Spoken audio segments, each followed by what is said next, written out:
Hello, and welcome to the Full 100 Radio's special election night coverage in partnership with Crimson Multimedia, The Marketplace, North Shore Medical and Aesthetic Center, Bermuda College, and One Communications. I'm Jamal Hartman. Along with me tonight is my good friend Carl Azul from the Mornings on the Daily Hour. We also have the rest of the crew out in the field, Jackie and Charlene Pringle in studio with us. We're joined by Nikisha Cameron, as well as my old teammate, talked him out of retirement. Teo Deal will be joining us in about an hour. And also Rajay Denbrook. He will be in the house with us as well. So, wow, what a look. Guys, what have you heard about the election so far, Nikisha? Well, Jamal, I think it's 2020. Anything can happen.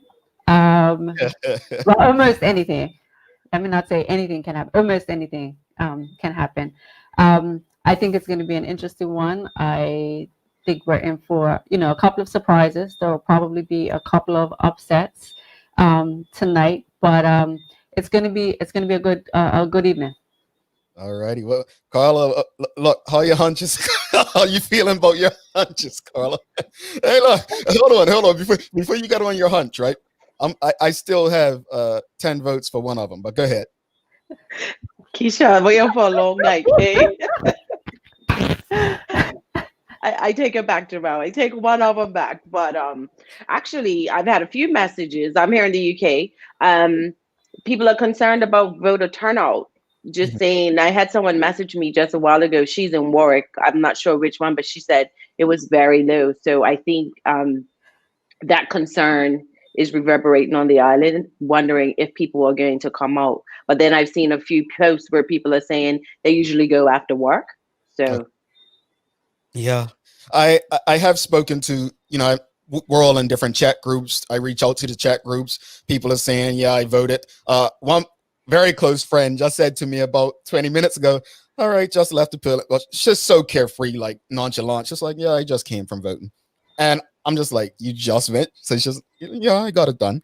So I'm wondering if there was a late rush, if anyone's been at any of the constituencies at the voting places. Let us know what the vibe was when you were there. I saw an interview that TNN Trevor did, and it was with, I think his name, Doug DeCuto. Is it DeCuto up in 27? Mm-hmm. Yeah, and he was stating that it seemed to have been low voter turnout. But Nikisha, you mentioned something earlier that there was approximately 4,000 people that voted in the what's it called? So the advanced polling. Yeah. So the advanced polling was held, I believe it was last week. And I think it's the first time that the advanced polling has been extended really in the manner that it was this time around, largely due to the pandemic and encouraging people to practice social distancing, and not having, especially our seniors, exposed to large crowds potentially on election day. So quite a few people, exercise that right. And if those numbers are correct, then that's over 10% of the eligible registered voters.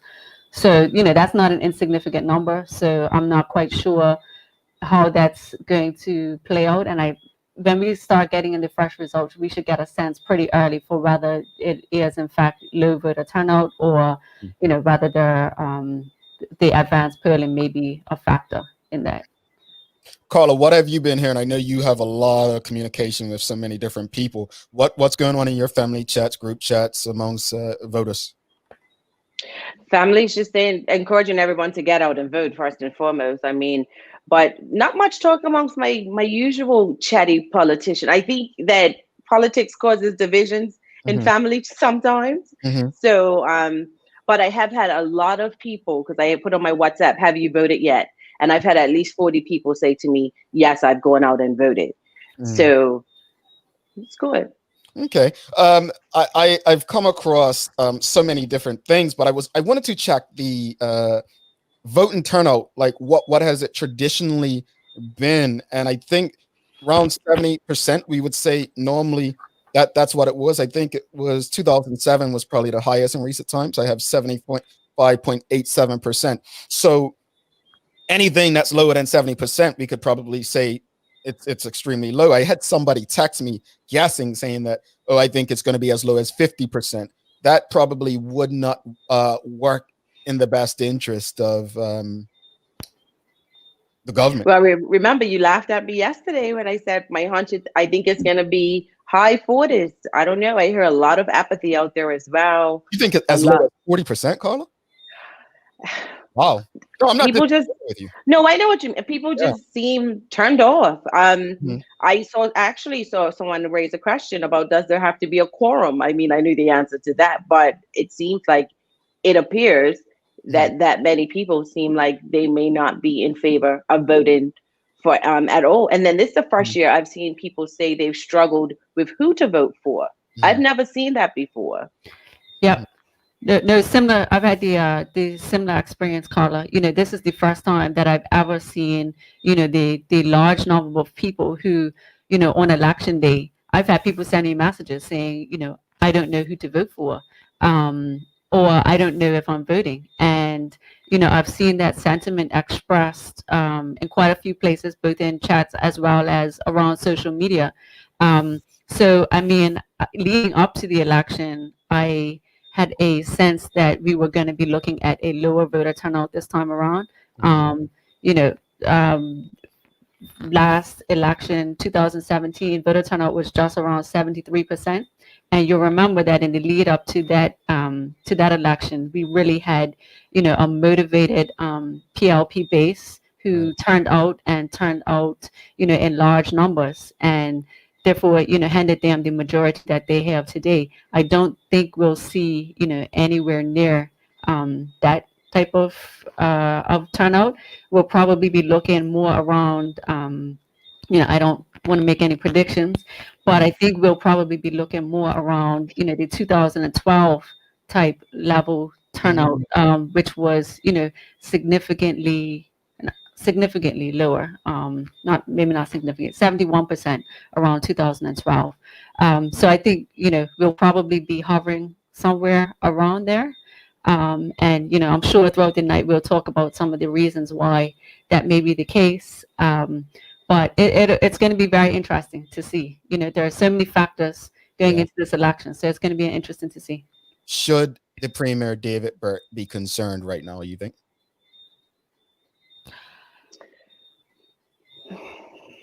Both of you side. Wow. Well, because I mean, let's address the little elephant in the social media room. It's that elephant message on the table these days, Carla. It's elephant on the table. On the table. It was that message going around, which I didn't really take much into. I didn't think that it was an atypical message during political times. But people said, I have heard people say that the PLP have really been calling in and, getting people out. So maybe there is a concern, why hasn't Akeisha shown up? Why hasn't Jamal shown up? Get him out here. So is that abnormal behavior or atypical? So, I mean, it's not really atypical behavior, but, based on past experiences, that does happen. But it's obviously raises some eyebrows if that is the case. Should he be concerned?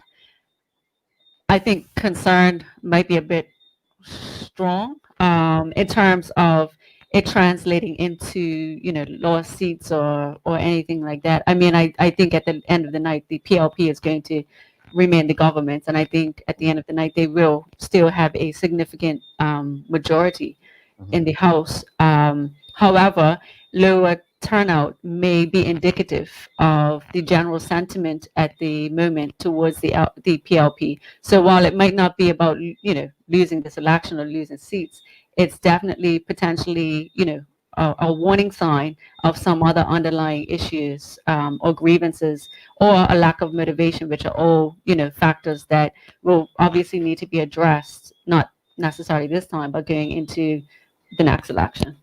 Indeed. I totally agree with you. Thanks to everyone who is tuned into this special election night coverage on the Full 100 Radio. You can also find us on Channel 82, local Channel 82 in Bermuda, One Communications. We're doing this in partnership with Bermuda College, Marketplace, North Shore Medical and Aesthetic Center, marketplace. Thank you to everyone, Crimson Multimedia, for getting on board and ensuring that we can engage with all of you right now. If you haven't already, share the link, start a watch party. Let's get as many people going as possible. What we're going to do, don't forget, we have former Senator Teo Dill will be joining us a bit later for the rest of the night. So we're looking forward to what Teo has to say on this. Let's go out to the field. I think we have Shari Lynn. She's at the One Bermuda Alliance headquarters. Let's check in with Shari. Shari, hey, you're on mute. Can't hear you. I don't think... Hi. Hey, how are you? I'm good. I'm here at the One Bermuda Alliance. It's obviously quite quiet right now. No one, there's no one here really, just a couple of people milling around. But as soon as people start to show up, I'll get some interviews. Okay. Of the people there, are there any candidates, or it's just no candidates yet? I think Craig was supposed to come, and then but then he said he was going to wait for the count. Okay. What's the feeling amongst people that are there? What's the feeling among them? There's really nobody here really to have feelings. I'm with some other media people who are just like me, waiting for people to show up. Okay. So no real feelings at all. There's two office workers here, and I can get some words from them later. All right, no problem. We'll check back in with you, Shari. Thanks for that. We're going to head over to Jackie. She's outside of Alaska Hall. Let's check in, see what Jackie's up to. Jackie. Hi, guys. You got a lot of green in back of you. A lot of green, and there's a lot of people out on the streets, and everybody's starting to drive in, park up, file in. We have some people that are camping in their camping chairs, sitting on the wall. And Do I hear gum bass, Jackie? okay, so it's not gum bass, but it's the drums, and I am living for it. It's the best. So they're saying egg, but they're also switching up and saying PLP. So, you know, it's lively out here on Court Street. Okay, all right. So they're expecting a party, it would seem. It seems like it might end up being like the last election. I don't know if you remember the last election. Oh, I remember it. We all remember it. So, like I said, people are driving around, riding around. There's some people here with their kids. So. And some with very loud bike engines as well. All right. Illegal now. No, let's not get people in trouble. All right. So Jackie, look, we're gonna check back in. What's the vibe among people? Like, I hear the drums. Obviously, people are feeling confident that another PLP victory, great margin. Yeah. Yeah, it looks like it. I see a lot of PLP shirts, and everybody just looks nice and calm and relaxed, and they're just ready to celebrate by the looks of it. All right, Jackie. All right, so we'll be checking back in with you in a few. Thank you so much.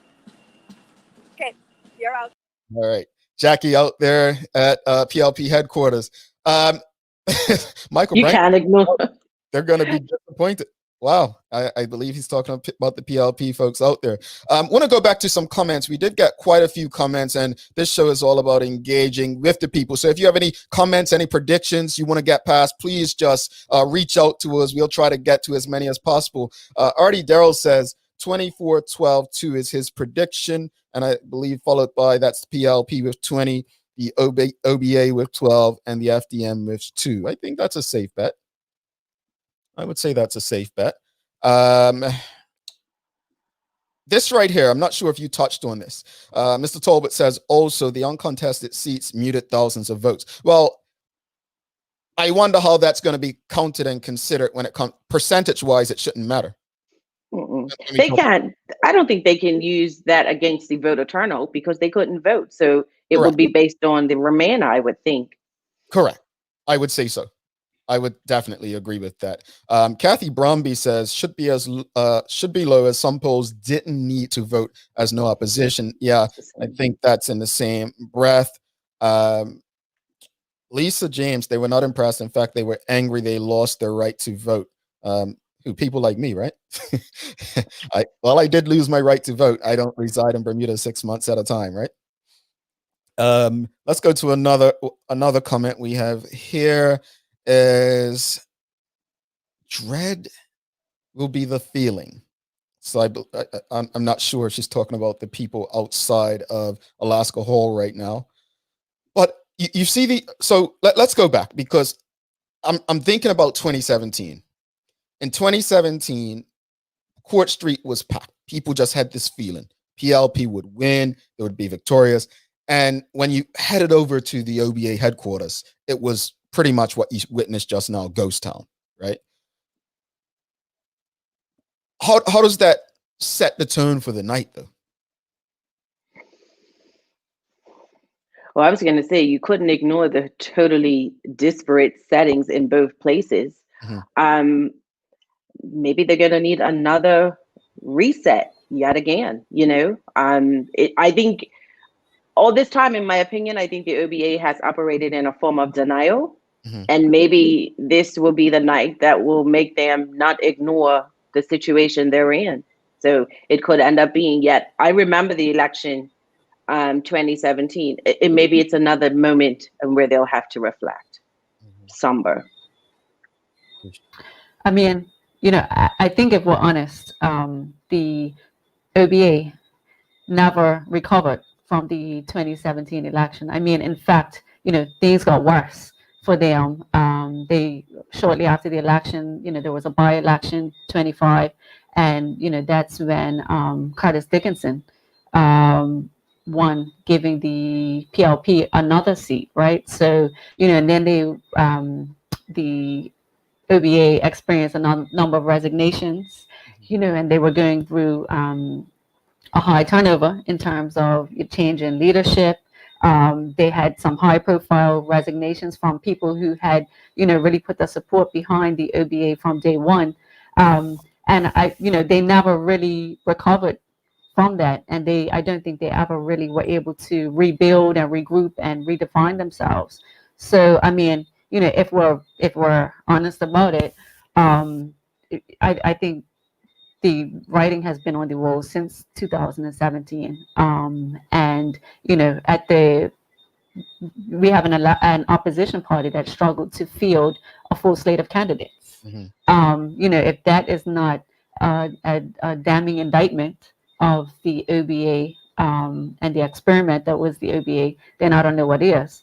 You would struggle that's unprecedented, right? I think somebody was saying the last time that of seats were uncontested was like 1985. 85, yeah.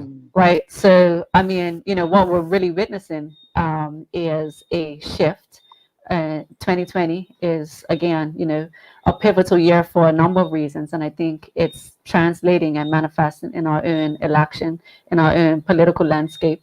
And we're just seeing what I think is, the death, the slow death of the OBA. But as people have said in the comments, I think it was Mr. Clark here says, low voter turnout doesn't bode well for PLP. The OBA always gets consistent turnout. So could there be some upset? So let's say, as he stated, that happens, right? Low voter turnout, the OBA actually picks up steam. Could that be misleading to make them believe that, we're actually relevant?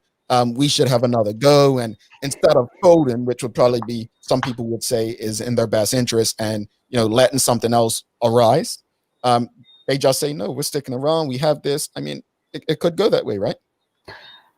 Absolutely. I mean, like I said at the outset, it's 2020. I think anything is possible. It's entirely possible that they do pick up, additional seats, and that we see some form of, life breathed back into the OBA. But all of that notwithstanding, I think that they have some serious issues that need to be addressed. I'm sure, if things don't go their way or get worse than they currently are, there may be leadership changes in the cards for the OBA. So, they're going to have to do some soul searching. And I can't say that just based on their inability to really, even field candidates, that's happened in the last 3 years.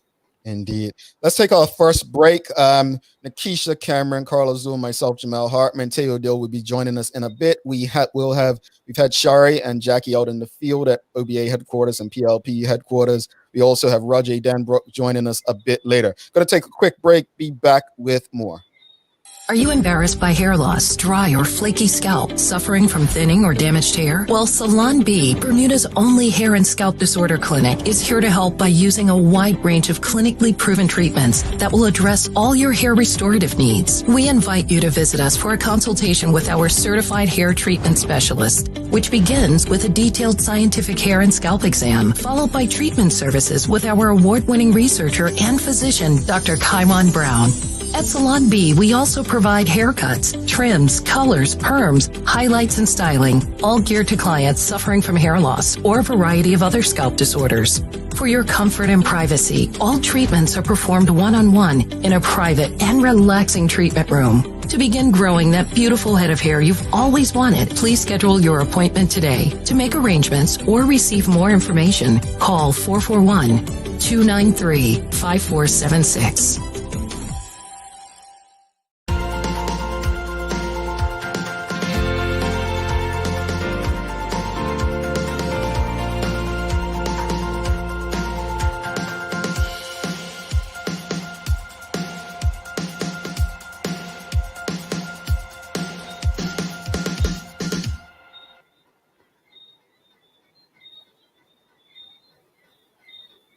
Bermuda's digital economy is going to continue, and it's going to get access to employment opportunities through the Bermuda College's PACE. All right, sorry about that. Welcome back to the special election night coverage. Nikisha Cameron, Carla Zool, I'm Jamel Hartman. We have Sherilyn Pringle out at OBA headquarters, Jackie at PLP headquarters, and well, it is we're building up to results time. What constituencies stand out for you all? What are the most interesting constituencies you think? You know my answer. I'm going to beat it till it's dead. But it's not the one that you're thinking, Keisha. It's constituency 35. Constituency 35. I think that Tiana stands a chance of causing an upset for the FDM. Okay. Jamal Logan. Well, go ahead, Keisha. I think there are a number of them to watch this evening. There are a number of them that I have my eye on. Constituency 7 is one of them. So in constituency 7, we have Anthony Richardson, and we also have Anthony Richardson's running for the PLP. We have the FDM running Cheryl Packwood, and also the OBA is running Nandataka. And so that's going to be interesting. That's a three-way race. It's currently held by the OBA, but it'll be interesting to see how that dynamic plays out. Anthony Richardson, constituency 7, right? That's constituency 7. Yep. So let's visit that real fast before you go on. Because Sylvan Richards beat Anthony Richardson. Mm-hmm. If I remember, it was close last time, right? Yeah. So that's a margin. That was Sylvan Richards 486 votes, Anthony Richardson 465. So 21 vote difference. So it'll be very interesting to see kind of how that vote splits, especially again with the FDM candidate Cheryl Packwood, who that's a bit of a unknown quantity at the moment. That's the variable. So I think that'll be an interesting one to watch. All right, let's go to some comments, team. Let's say Jamaica Smith, the OBA have remained in shambles since the last election. I think that was in agreement with yourself. Sorry. We have one. You can read this one, Nikisha. So Ian Cameron says, this election is a done deal. PLP will remain, but the political landscape is going to change significantly over the next few years if the FDM, OBA, and the people continue to hold them accountable. More importantly, though, there's an ethereal shift that is happening that will uproot established social, economic, and spiritual systems from here on out. The power will shift back to the people. Yeah, I think this election is I agree. Whatever the result is today, it's going to set the stage for elections to come. I definitely agree. Sierra Luce says, where Craig Kenner is, that will be interesting. So that's constituency 12, if I'm not mistaken. Against Lindsay. And it's Patrice Minus there as well? Patrice Minus, Lindsay, and Marilyn Steed. Okay. Yeah. So that's actually my constituency. And I can tell you that it is the OBAist constituency in Bermuda. So it'll be shocking, it'll be shocking if anything happens to really upset the dynamic there. You'll remember that's so John Barrett, when he stepped aside, right? He stepped aside so that Craig Cannonair, as the leader of the party, could be in a safe seat, right? Yeah. So I would be floored, if that was turned around. Absolutely. Okay. But again, it's another interesting one where also the presence of an FTM candidate, Patrice Minus. She's a known name. She's a familiar name. So it'll be interesting to see how the vote kind of plays out there as well. But I'm definitely not predicting any upsets in number 12. Okay. Yeah. Carla, you were going to say something? Yeah. What about another one that stands out for me is number 11 with Chris Famous and Patricia Gordon Pamplin. So I did hear that boundary changes there may work against Chris Famous. Mm-hmm. It's a strange one because I predicted on Sunday on the pre-election show that I believe that Christopher Famous would actually win that by a larger margin, and that's due to the amount of work that he does in the constituency. Mm-hmm. I stand by that, but I think if I'm wrong, it's one of those things where I'll be happy, okay, being wrong, because that one is he worked hard to win that. But I think that Patricia Gordon Pamplin presents a different problem than Bob Richards did. Yeah. I think she has, if we're just honest, Mr. Richards just didn't have the likability factor. So I think with Patricia Gordon Pamplin, she may have that with certain people, and it may help her a bit, along with the boundaries. It may be close. It can go either way. I'm going to stand by my prediction. I'm not going to backtrack. It's one of my hunches, Carla. I'm going to stick with it. Right? They just sound as ridiculous as mine, apparently. Well, no, this is because boundary changes, they mean a lot. You add an additional 80 to 100 people that in the right area, in the right area, that might be, that presents a problem. So that's one to watch. I agree with you. That is one to watch. Constituency 11. Let's go back out to the team and see. Luke Matthews has a comment. A translation. There is a movement of opposition building that is more dynamic than the party system. Oh, that would seem like a free democratic movement, right? Something like that. Let's go back out to the field. Let's see. Let's go to Jackie. See what Jackie has for us out at, because Jack is probably partying at this point. She's just that young energy, and it's just the life of the party. So let's go check, see what. Thanks again to everyone who's tuned in. Like I said, don't forget to share the link, start a watch party. Also, much love to Channel 82 and Crimson, everyone at Crimson Multimedia for making this available to the viewers on TV who are unable to navigate the internet. Don't forget, we're available on Twitter, Facebook, YouTube, and Twitch. So absolutely no excuse to ignore us tonight. Jackie, what's up? Hi guys, I'm still on the corner of Port and Angle. More people are coming in, still no candidates. I'm still them, waiting for them to show up. But right now, it's still the same vibe, energizing. Well, Jackie, I don't hear. Do you guys hear the Gumby? I don't hear the Gumby jump. Does that reflect the mood? Is the mood dying down? No. They just took a beat. They're just resting for when the party starts. They're just resting. Okay. Well, for the most part, nothing's changed. Just nothing's changed. Just more people. Just more. No. You've spoken into existence. They're back. Oh, start beating again? Yeah. All right. No, go ahead and dance. We'll check back in with you 10 after the hour. But Jackie's out there at PLP headquarters. We will get back to her. We're going to go over to Sherry Lynn Pringle. Interesting that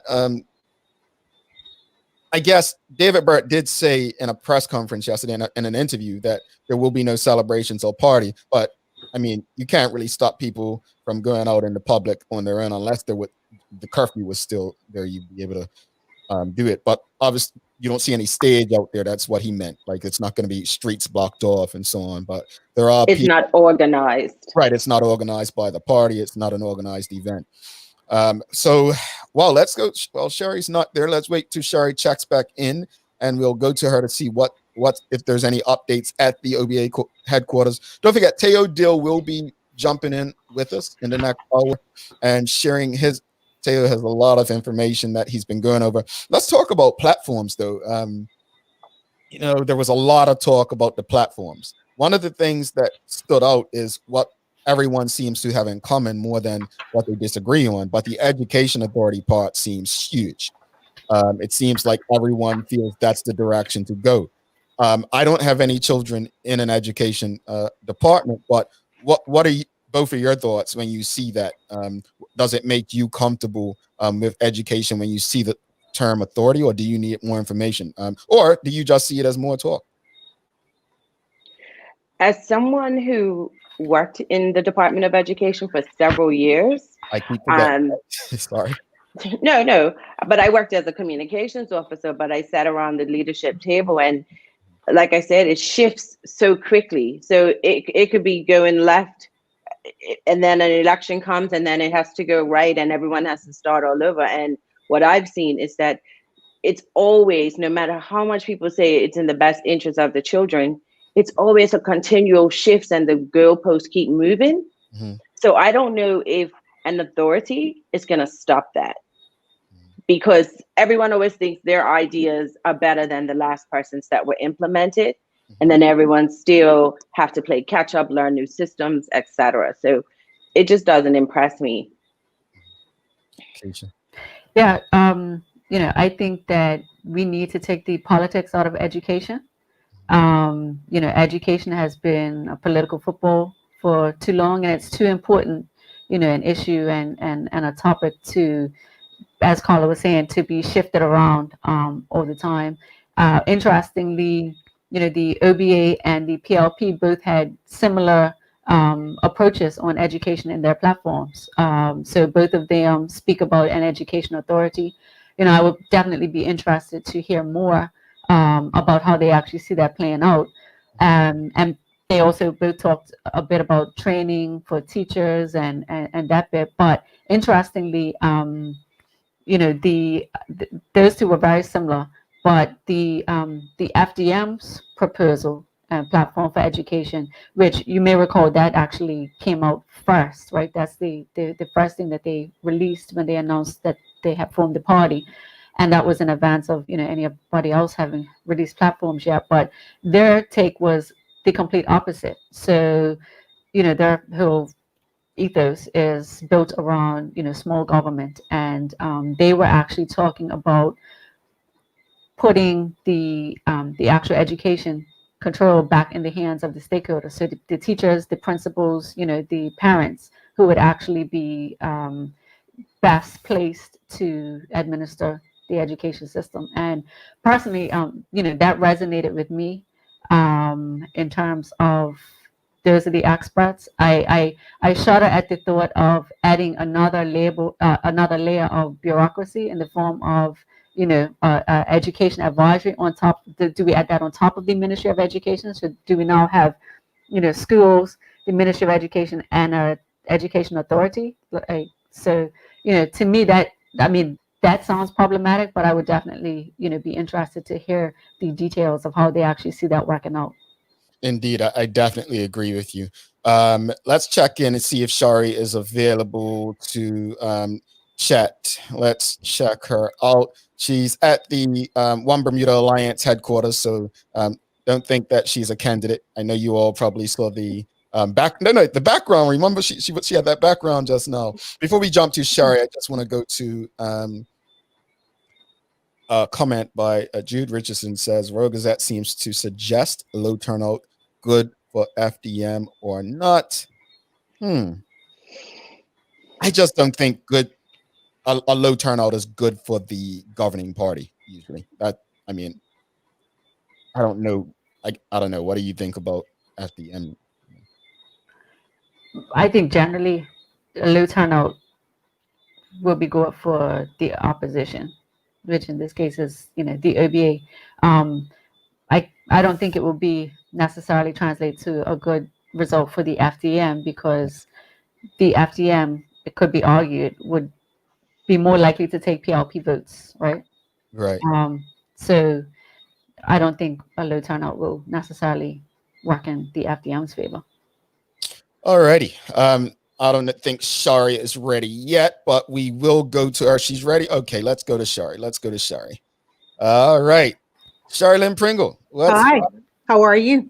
Good. Okay. We have Hey guys. Hey. How are ya? Pretty good. How you feeling, sir? I can't hear a thing, but Oh, yeah. 1 minute. Hold on.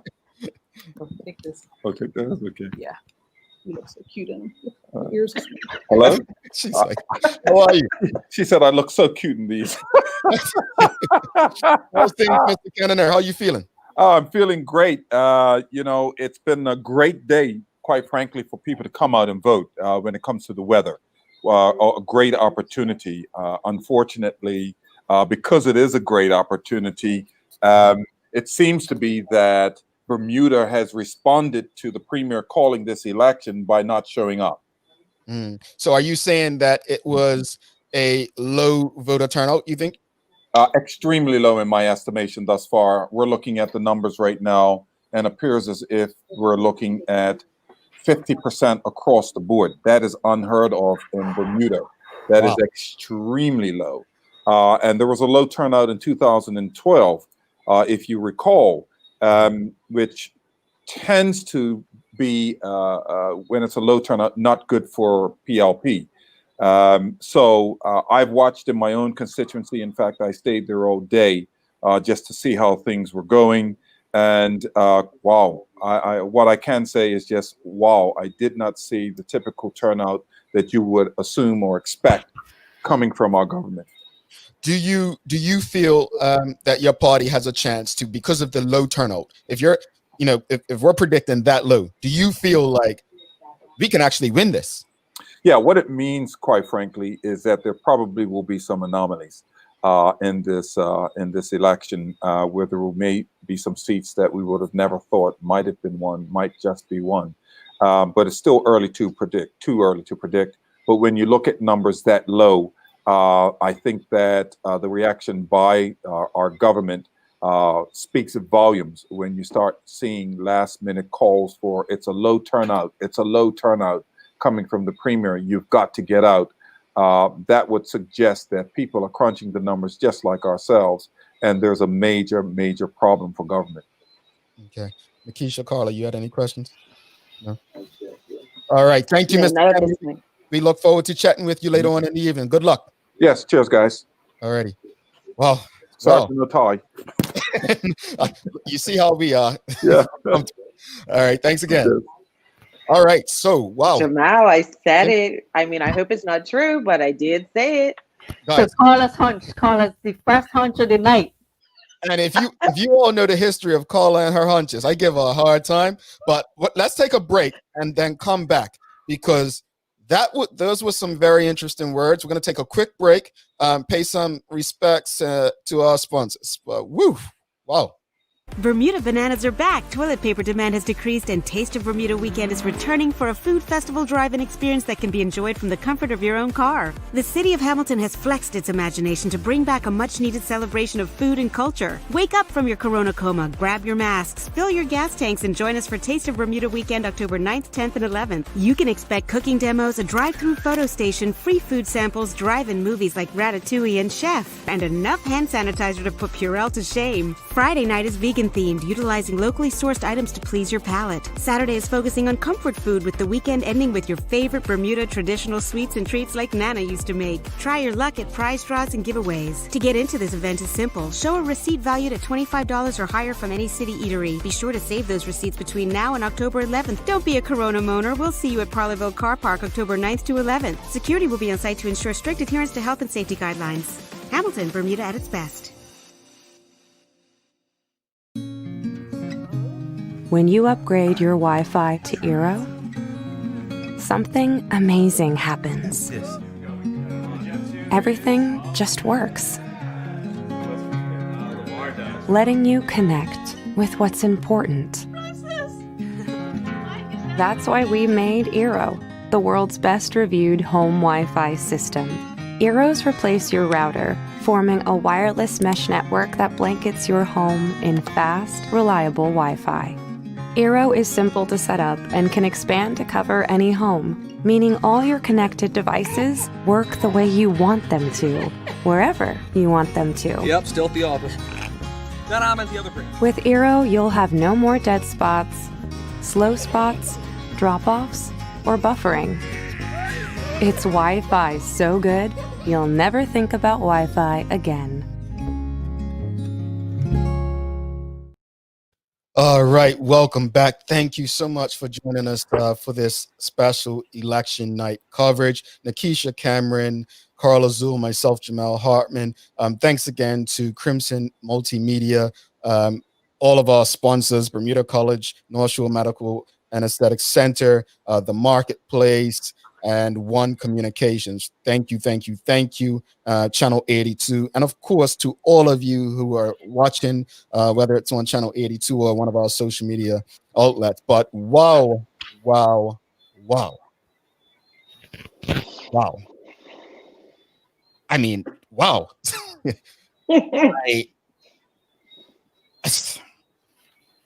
I want us to answer this question. Charlotte Gibbons writes, why do you think people did not come out and vote aside from the pandemic? And I cannot speak for anyone else. I really can't. But if I had the chance to vote, it's a tough position. And as Nakisha mentioned earlier, there were people she spoke to where they legit did not know what they were going to do this morning. That's how tough this decision has been.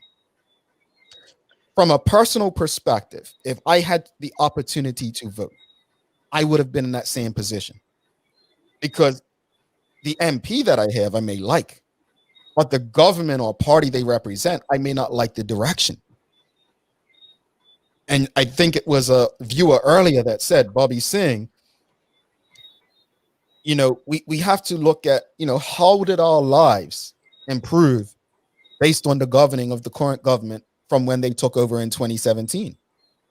And everyone is not going to feel the same way. Now, I did get a text from someone saying that a bunch of, and this is not generally, this is just something that someone said in a text. It may not be true, but they said maybe government workers who had to take a cut didn't vote. You know, there's so many different factors it could be. But I think either way, whoever wins this election, this is not just a message to the PLP, folks. This is a message to the politicians of Bermuda to govern for the people and not yourselves. This is a message to every last person who puts their name forward. Because for years, people are not going to be guilted into voting. It doesn't work anymore. It does not work to tell people your ancestors died for the right to vote. You have to evolve that language and connect with a new generation who is tired. So this should be a reality check to whoever participated in this election, let alone who wins or does not win. That's where we're at. I hope that Mr. Cannonier is wrong. I hope that more people did turn out.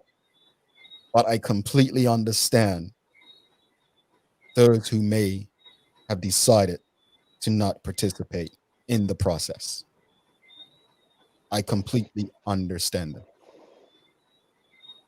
It's tough. See, I'm one of those people who, excuse me, this is the first time in 28 years that I've been eligible to vote that I haven't, and it's really eaten at me.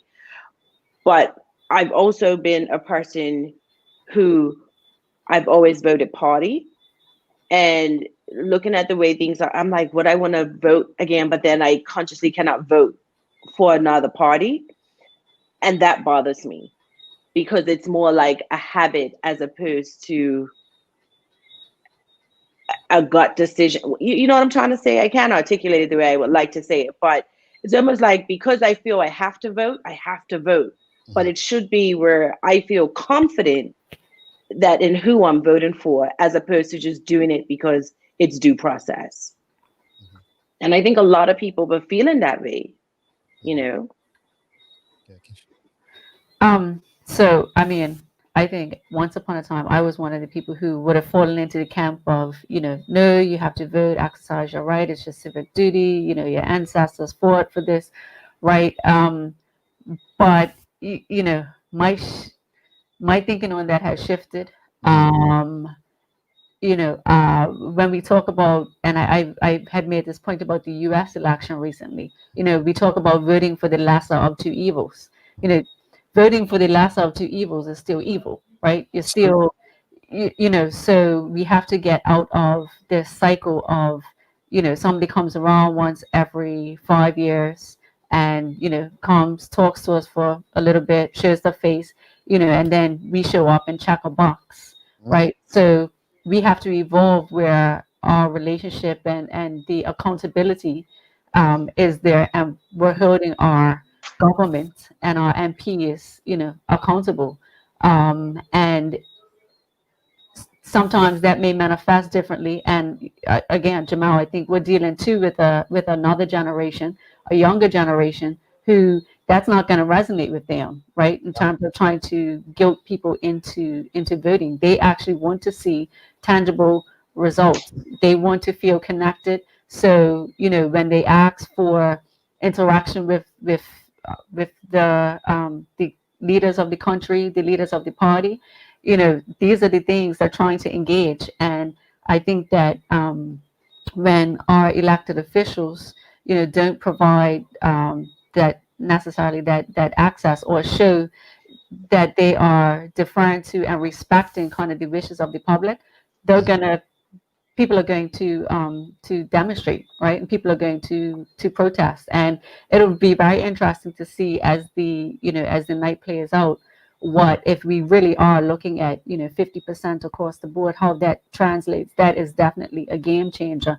And, you know, if that's true, then I think all bets are off in terms of what could happen. But regardless of what happens tonight, I do agree with you that, you know, there are some serious conversations that need to be had, and a way forward needs to be found, because, you know, this is not the landscape at the moment is not healthy. And, you know, it's not good.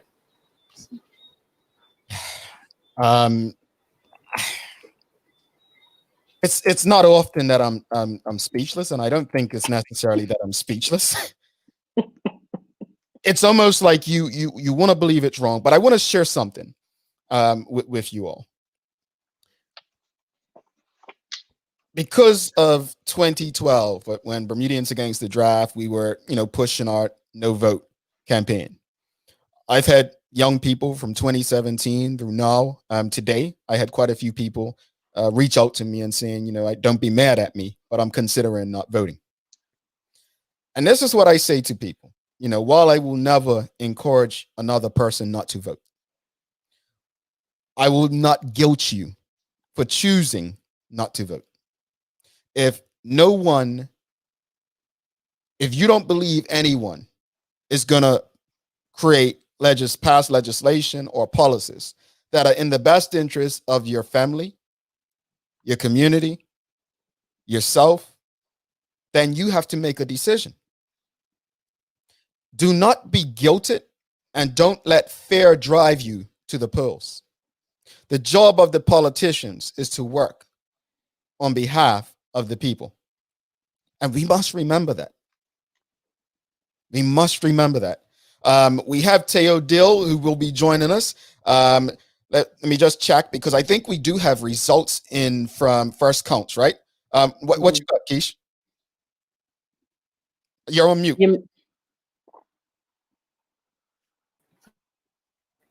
So we've got a number of first counts in constituency 11 that we were talking about earlier. Count 1, Christopher Famous, PLP 127 votes.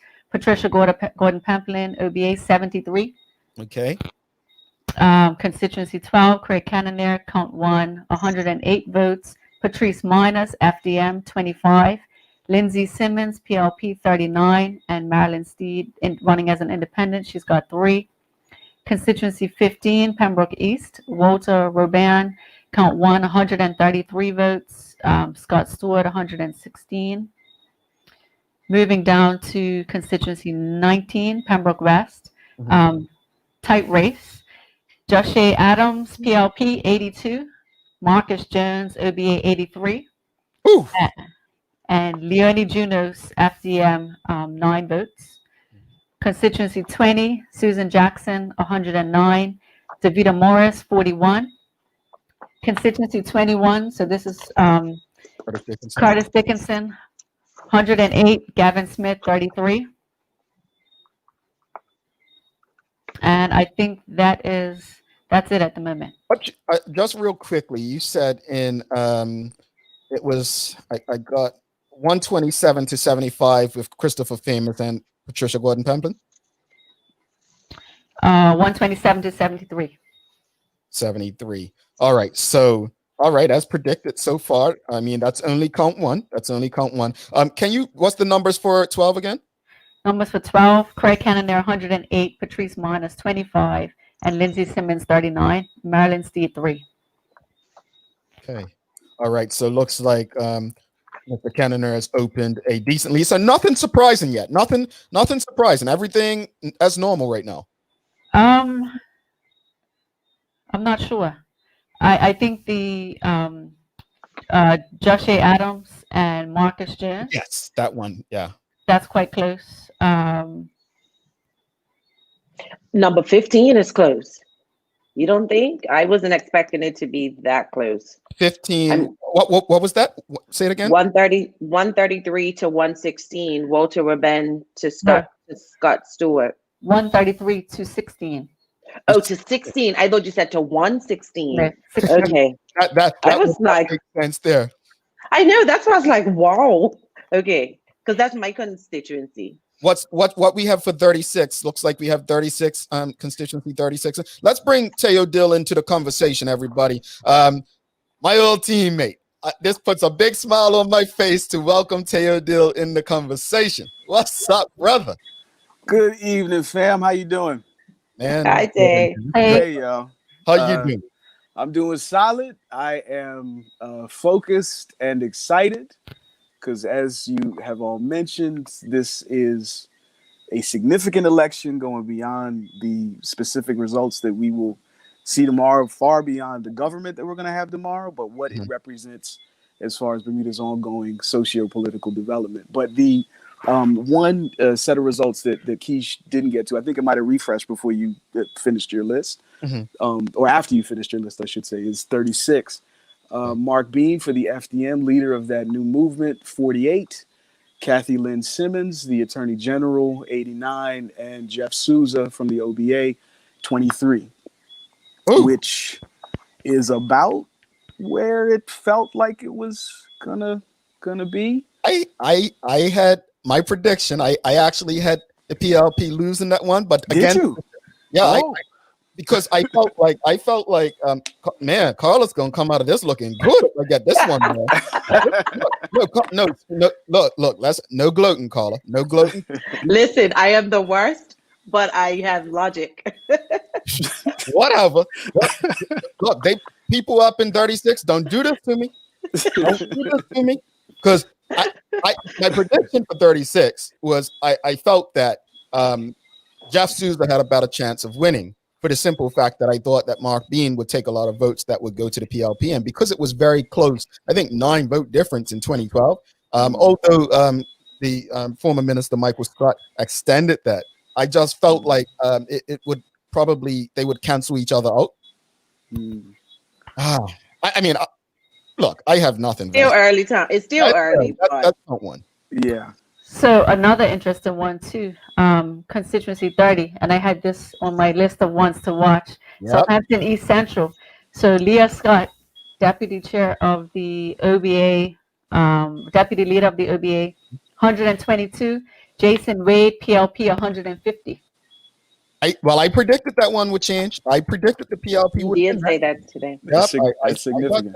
That's a significant one as well. You know, what are you attributing that to, Jay?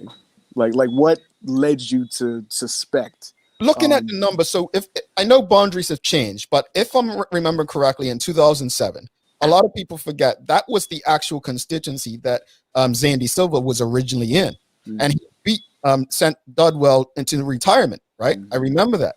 So, and then I know that De Silva changed constituencies, and it hasn't been won by the PLP since. But I always felt it was close. But I'm going to tell you one of the things that really stood out. I think Jason Wade. How can I put it? I use the term own goal a lot with politics, and I think it'd be unfair for me to only use that with PLP people. But I think that Leah Scott scored an own goal when she attacked the premier's heritage. I think I thought, I said, yeah, this probably isn't going to go over well with the electorate. So combined with the history of that being kind of, close, although they've won the last couple of times, I just felt that that's one to I think that one, as well as I think Carla said, the 131, I think that's Crystal Caesar and Ben Smith. I think that's another one we should watch closely. Yeah, no, I'm with you 100%. That does it. I think Carlos Hunches are worthy of hanging on to, reflecting on further. You haven't heard the work one yet, Teo. No, I'm gonna tell him real quickly. She predicted Dr. Maria Seaman to win 27. So you still with her? No, for that one, I'm entitled to one boo-boo. My assessment.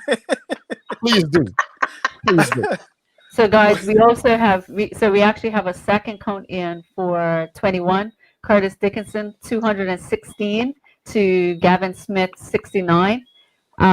So this one is, I had this one on my watch just because I thought it would be interesting to see how the FGM versus the PLP kind of head-to-head, toe-to-toe with no OBA kind of played out and how that split actually looked. But the other thing that I'm looking at is, so in 2017, Rolf Commission actually won that seat with 538 votes. So second count, and Curtis Dickinson is on 216. So that's kind of in line with what Craig Cannon there was saying about the low voter turnout. It doesn't seem like it's benefiting the OBA like many would have thought, though, right? No, not in the way that I think would follow historical trends, right? And that's largely I think due to the unique nature of this election, because as much as this is obviously an exercise of the country, the electorate deciding who should be the government for the next half decade, precisely, I think this election is a referendum on the viability of the One Bermuda Alliance as a long-term political vehicle, as much as anything else. And the FDM's viability as a long-term political vehicle, or beyond that, alternate options than the legacy parties as being vehicles for political action. So the fact that turnout is low, it's not going to have the traditional impact, I think, because what each individual person casting a vote this election, what it means is not what it normally means. Like, it normally means this is who I want to be the government. In this instance, it's what do I want the next generation of Bermudian politics to look like, and who do I see occupying these spaces of authority, influence, and power, theoretically or otherwise. Yeah. Let's just have an ID, come back, go to some of what the audience is saying. You're tuned in to the Full 100 Radio's election night coverage, brought to you by Marketplace, North Shore Medical and Aesthetic Center, Bermuda College, and One Communication. Alrighty. Nakisha Cameron, Carla Zool, Teo Dill, myself, Jamel Hartman, in studio with you right now. Thanks again to everyone who's tuned in, our partners, our Marketplace, Bermuda College, North Shore Medical and Aesthetics Center, One Communications, Channel 82, and everyone at Crimson Multimedia, and also Jackie, Shari, and Raj, who are out in the field. We'll be checking in with them. And I must give a special shout out. You might have saw their names in the credit at the beginning, but the two people who really do so much work behind the scenes, they're gonna really kill me for this. But Shanta Simmons and Keitha Keynes, they really make this tick. They do not like their names or their faces anywhere near this stuff, but they do a lot of work behind the scenes. So give them a great big hug if you see them for making sure that we're able to do this. Shout out. Yeah, big shout out. You know what we do. A question here came in. Can you discuss the difference between not voting and spoiling and how that is perceived by parties? My answer, I still don't. I know people say, oh, just go and spoil your ballot. It sends a message. I don't feel like if I'm not interested in voting, I don't feel like they deserve to see me, and I don't want to take it up. I know many people differ from me, but I don't want to waste my time and go down there and do it if I'm not voting. I see it a little different though. It's ironic because my daughter, who's 19, she asked me that same question tonight. And to me, as someone who has always voted, if I was to spoil my ballot, I wouldn't send the message that I'm disgusted, that I don't feel that I have a proper option, but that I came to let you know so that you can hear my voice. That's how I look at it. Yeah, I'm with you, Carl. Like I think the key difference is that a spoiled ballot is much more precise because the absence of you voting can be rationalized by the available parties in any number of ways. Like, oh, they got busy, or maybe they just weren't sure and couldn't make a firm commitment. But if you spoil that ballot and say, I am disinterested in voting in every single one of you, and here are a couple of reasons why, it's a lot harder for that message to be ignored. Now, that's not to say that it still can't be. But if the goal is to enhance political responsiveness, then being as precise as possible with your expression of discontent is I think, essential to that. Anything? I see Keisha looking. I'm like, hey. So they have first counts in for constituency 31 as well. So currently held by Ben Smith of the OBA, who currently has 101 votes. Crystal Caesar, PLP, has 111. Yep, we called that one too. So that was another one. That was another one to watch. So it's interesting because in terms of these counts, right? Count 1, count 2, count 3. The first counts are actually the last people to vote. So it's kind of last in, first out in terms of the counting. So if if there was a sense that voter turnout was low and the PLP had mobilized voters, then we would actually see that reflected in the count 1. Oh, okay. So, and I've taken part in elections. I did not know that. So I thought that the people who were at the polls during the day, they take the first, like, let's say it's 12 hours. They take the first 4 and they take it to a place to be counted the next 4 hours. And I thought it was like that, but that's good information. That says a lot because the people there could have been reacting to the call by Premier David Burt, right?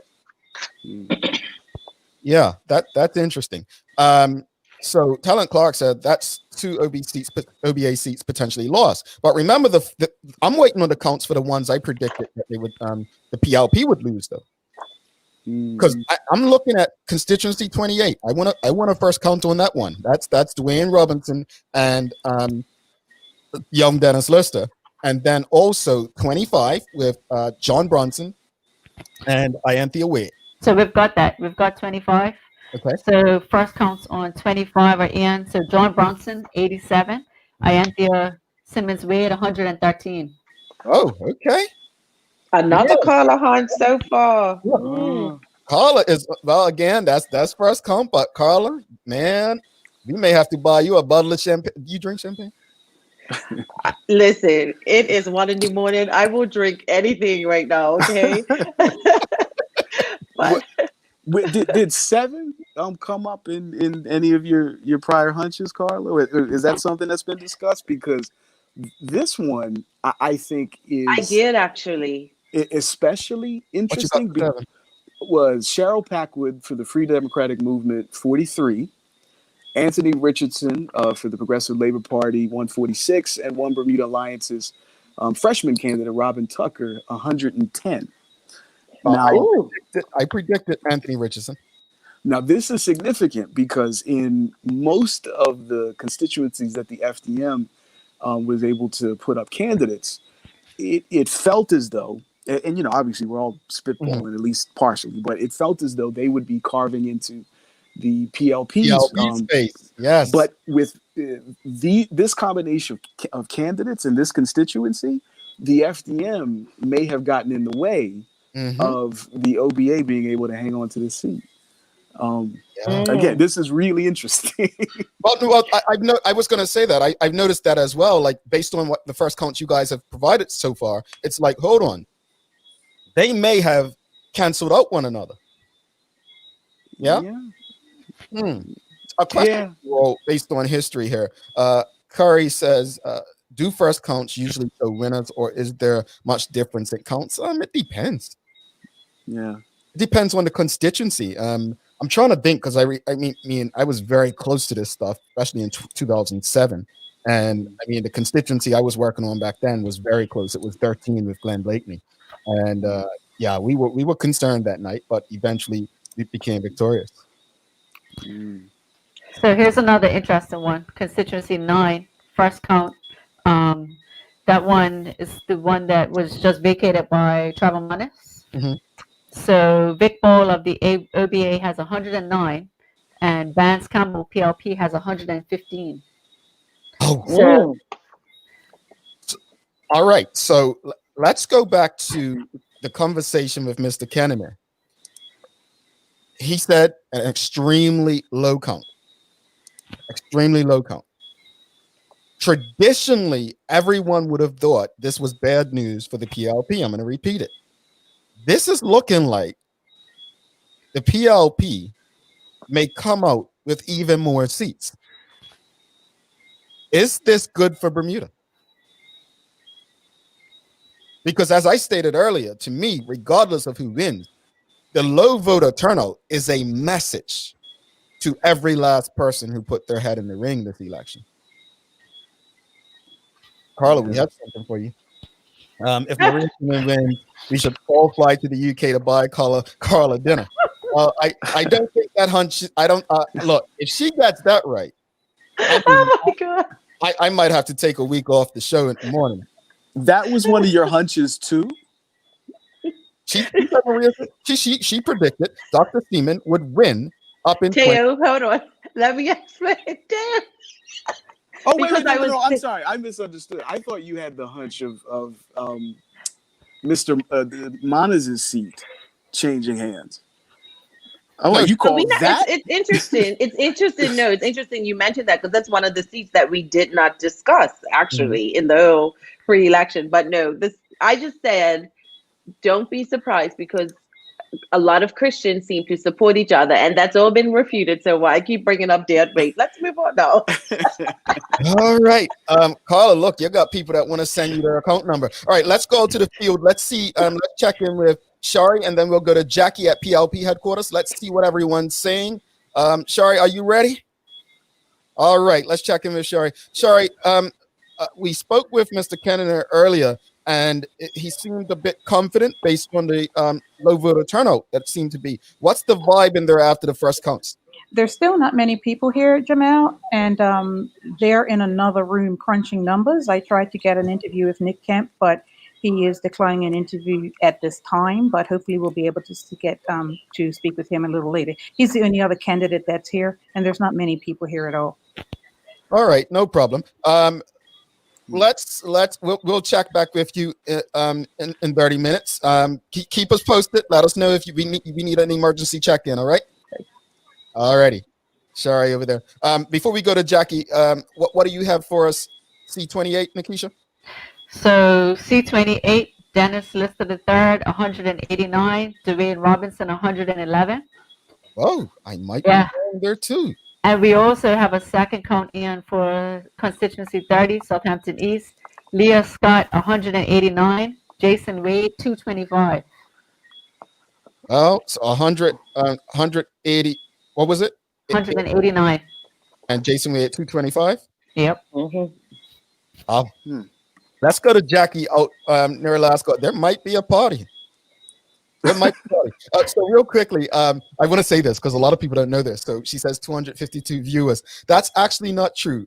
So keep in mind that the only viewers you can see is whatever platform you're watching from. But the actual viewer count right now on all social media, this doesn't include Channel 82, is 384. Thank you to everyone who's tuning in. Thank you to Nikisha and Teo who agreed to do this. Thank you to your families who allowed you to do it. And thank you, Carla, for, look, it's late there, for taking the time and agreeing to do this. Seriously, this was not an obligation, so really appreciate them taking the time. Let's go to Jackie. Jackie, what's up? Hi guys, we're back. Bert just walked in, but he went straight inside. So I'm sure he's inside, congratulating some people, making some calls, getting excited. The Gumbays have now walked through Angle Street and into Social Club. That's where we're gonna have a little set there, along with people on the street, and still people filing in. Crowd's getting a little bit bigger there. All righty. Well, Jackie, stay there. Keep the party going. We know you're keeping the party going. You know. All right. No Bombay dancing until afterwards. You know, we don't want you pull a hamstring, tennis player. All right. Chat to you soon. Okay. All righty. All right. I'm waiting for 35. No first council on 35. You know I'm obsessed with 35, right? That's and even Dennis Lister. Tiana. But even 32, Chris Gauntlet, Karen Magnum, and Scott Simmons. And for this, I'm looking at between FDM and PLP, who's going to come out on top. I'm so shocked. Good question by Gilda. Nothing in C10. Ernest Peets was close to unseating the former premier in 2017. Interested to see if Peets has been able to grow his support. Dunkel is a hard one, though, because I remember 2007 when Patrice Miners beat him, right? Michael Dunkley was back out on the doorstep the next day. He reminds me of Dale Butler.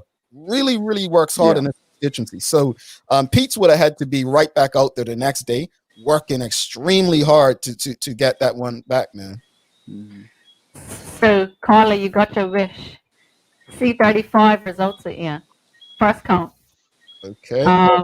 35. Yep. So Norris Springman, an independent, he has yet to get off the mark.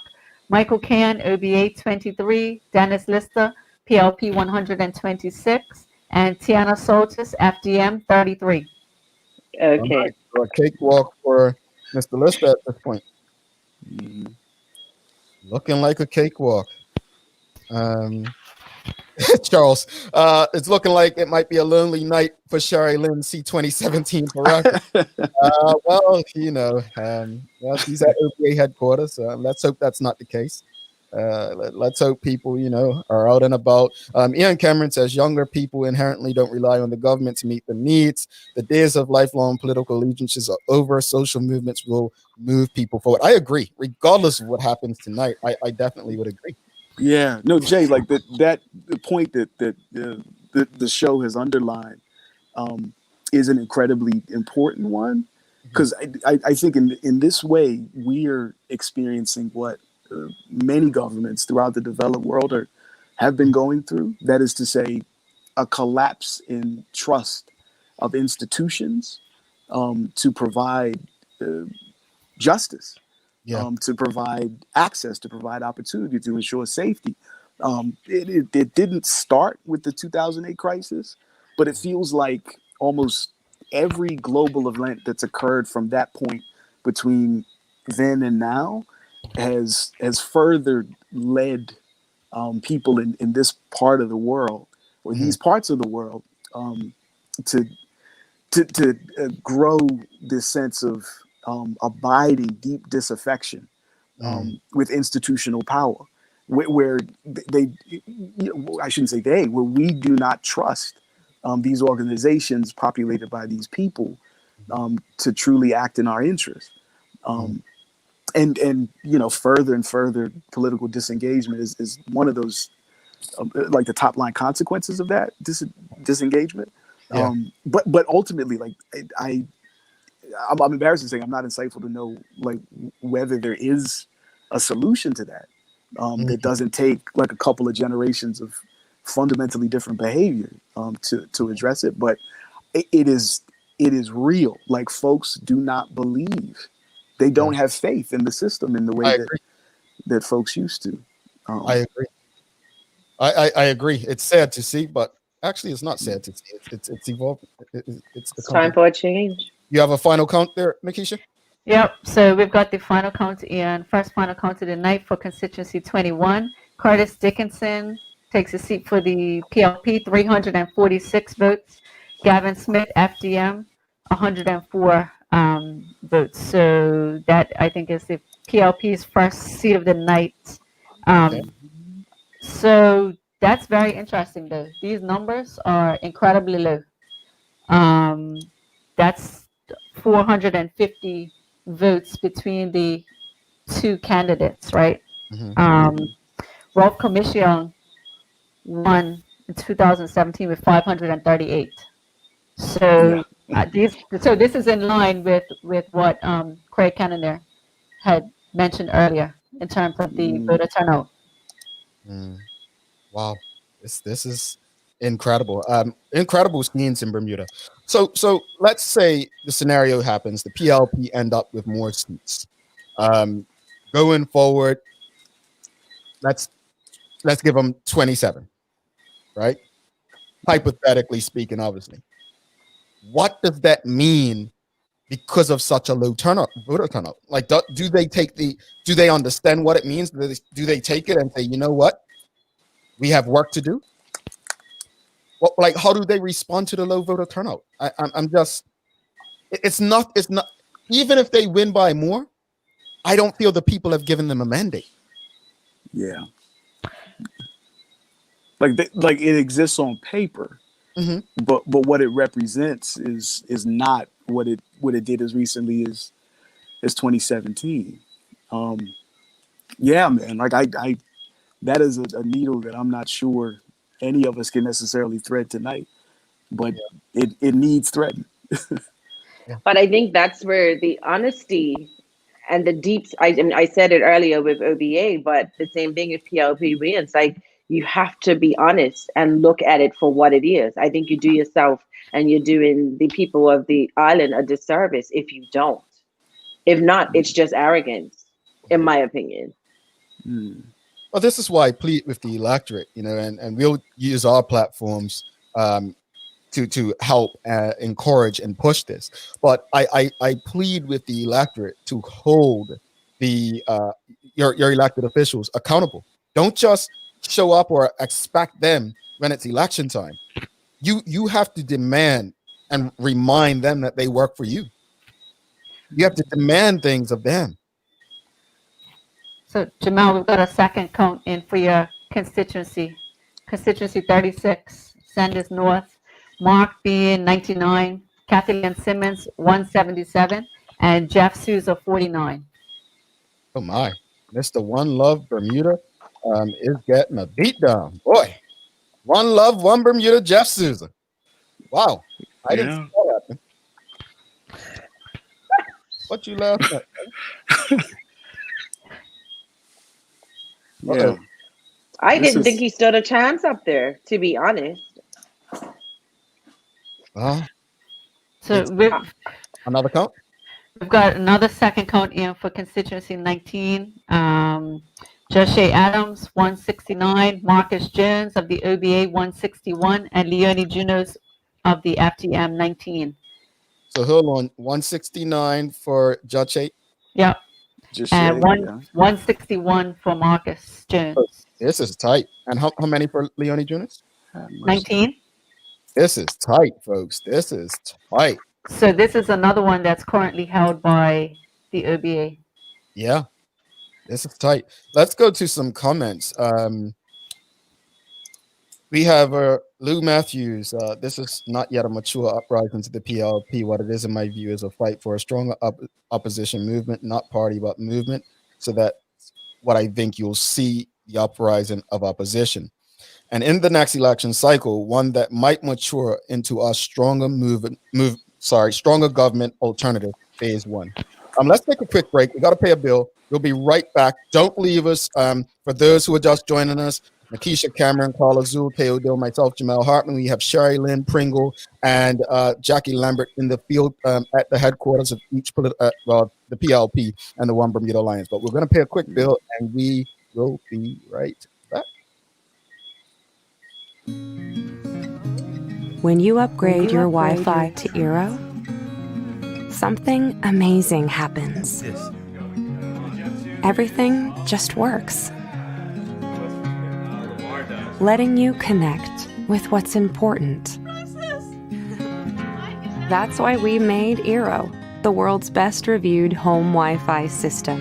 Eeros replace your router, forming a wireless mesh network that blankets your home in fast, reliable Wi-Fi. Eero is simple to set up and can expand to cover any home, meaning all your connected devices work the way you want them to, wherever you want them to. Yep, still at the office.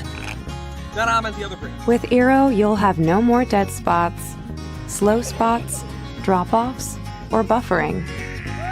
It's Wi-Fi so good, you'll never think about Wi-Fi again. Bermuda bananas are back. Toilet paper demand has decreased, and Taste of Bermuda Weekend is returning for a food festival drive-in experience that can be enjoyed from the comfort of your own car. The city of Hamilton has flexed its imagination to bring back a much-needed celebration of food and culture. Wake up from your corona coma, grab your masks, fill your gas tanks, and join us for Taste of Bermuda Weekend October 9th, 10th, and 11th. You can expect cooking demos, a drive-through photo station, free food samples, drive-in movies like Ratatouille and Chef, and enough hand sanitizer to put Purell to shame. Friday night is vegan themed, utilizing locally sourced items to please your palate. Saturday is focusing on comfort food, with the weekend ending with your favorite Bermuda traditional sweets and treats like Nana used to make. Try your luck at prize draws and giveaways. To get into this event is simple. Show a receipt valued at $25 or higher from any city eatery. Be sure to save those receipts between now and October 11th. Don't be a corona moaner. We'll see you at Parleyville Car Park October 9th to 11th. Security will be on site to ensure strict adherence to health and safety guidelines. Hamilton, Bermuda at its best. All right, welcome back to special election night coverage. Nakisha Cameron, Teo Dill, Carla Zul, myself, in partnership with Crimson Multimedia, the Marketplace, Bermuda College, One Communications, and North Shore Medical and Aesthetic Center. Thanks again to everyone who tuned in. We have a lot more to share. So right now, you said we have one final count so far, Nakisha? I think it was 21. You said with Curtis. So 21. Yeah, 21 was the third count for Curtis Dickinson and Gavin Smith. Okay. All right. So that's a PLP victory. So the PLP has won. So they have 4 seats technically so far. Mr. Terrell of the PLP, Mr. Michael Reeks, and Mr. Jason Haywood, who were uncontested. So the PLP is now 4-0. And to be honest, it looks like they will be, I don't think anyone doubted it, but they will be the government after tonight. It's just a matter of how many additional seats, it seems. Count 2 has come in as well for constituency 11. Okay. Chris Famous for the Progressive Labor Party, 281. Patricia Gordon Pamplin for the One Bermuda Alliance, 144. So my prediction regarding Chris Famous extending his lead may actually be right. Yeah, Carl, I see you smirking. I had to get something right tonight. Chris Famous of the PLP. He works hard, man. He worked hard, and he's a deserving person. Sad to see Miss Gordon Pamplin leave, but Famous will be there. But folks, we gotta hold him accountable too. It's not just about cutting grass and trimming trees, right? Nothing from 23 yet. I'm just interested in the And Jerry and 14. Ariana. And 14. I want both of them. Just came in for 23. 23 just came in. Yep. So Ariana Hodgson, 87 for the PLP. Jerrion Richardson, OBA, 110. Hey, that's actually close. That's close. 14. A lot of people want 14. That is Wayne Cairns and Catherine Kemp. Nothing yet. No, we got the count 115 to 53 in favor of Mr. Keynes. Oh, really? Okay, so Yeah. hold on. 115 PLP Wayne Cairns, 53 for Catherine Kemp OBA. So basically, right now, it seems like the message is being sent to both parties, but especially the OBA. Yeah. Yeah, it seems like a message is being sent to the OBA, like it's time to vote. Well, at the very least, they need to evaluate their legitimacy. Are they capable as an organization of being a viable government? And it does not feel as that feeling was already established in the prior election, but it is being underlined and italicized at the moment, which is incredibly striking. But there was one thing I wanted to ask you guys. One of the clear national upsides to the introduction of the Free Democratic Movement to our process, I think can be found in the nature of their platform. Because I'm embarrassed if I missed this earlier, but and this is not unique to this particular election cycle, but in many cases, the legacy parties' platforms are populated more than I think would be preferable with declarations of intent that are kind of, I don't want to say vague, but not particularly instructive, where they'll say stuff like, we'll prioritize the growth of local arts and culture, or we believe in respecting the rule of law, like stuff that you don't even need to say, right? Like it sounds good, it's reliable sentence in a political context, but it doesn't really mean a whole lot. Like there's not always as much as precision as you'd like. Yeah. The FDM's platform is precise. Like it lays out in really specific detail what their intentions would be as a government.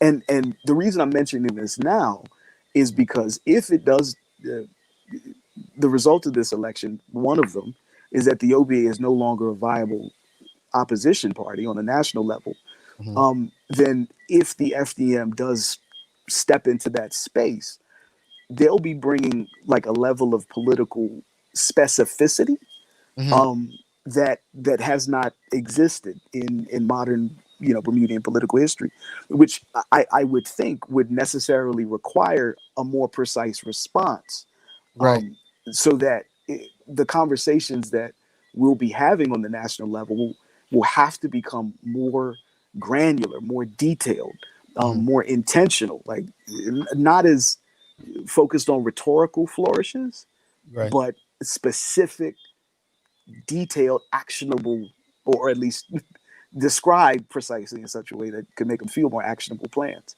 That like does that sound like like a is my read? But my question after that to you is based on what we've seen from first counts so far and a couple of second counts, if the FDM does not get a candidate elected in this election,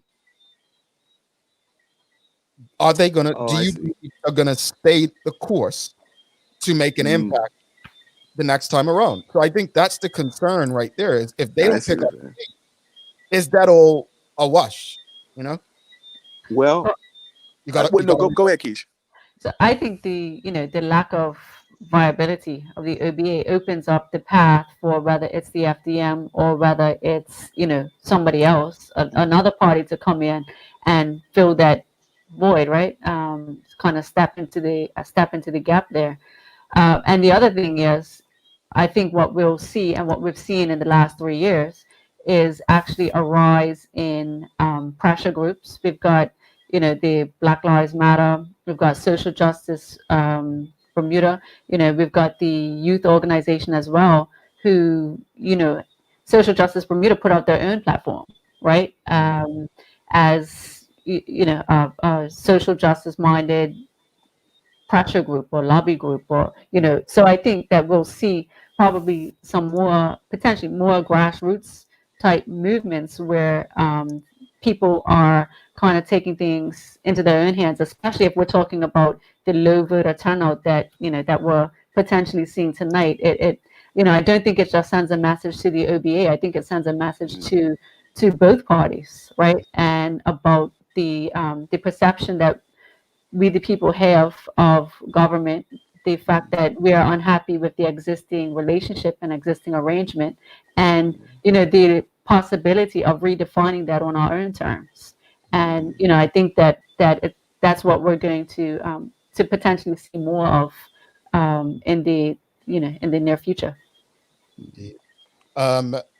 We have looks like someone saying Kim Swan elected. So did he win?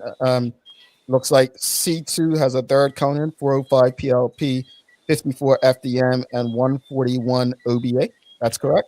Yep. Wow. Yep.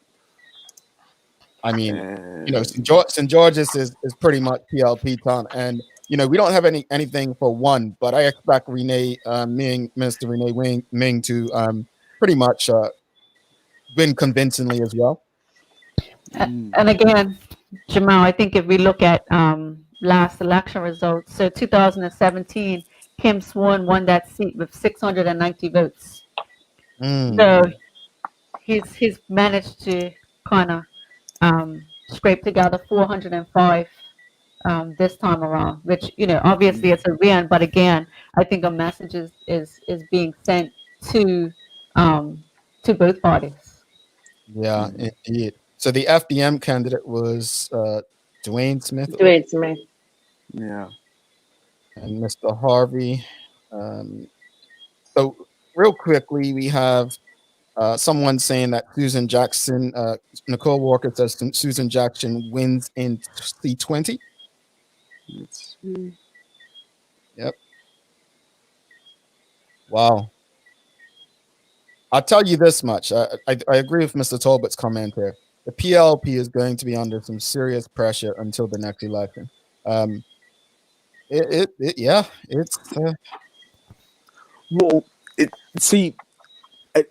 agree with that, but I think it's important that we're specific about what type of pressure.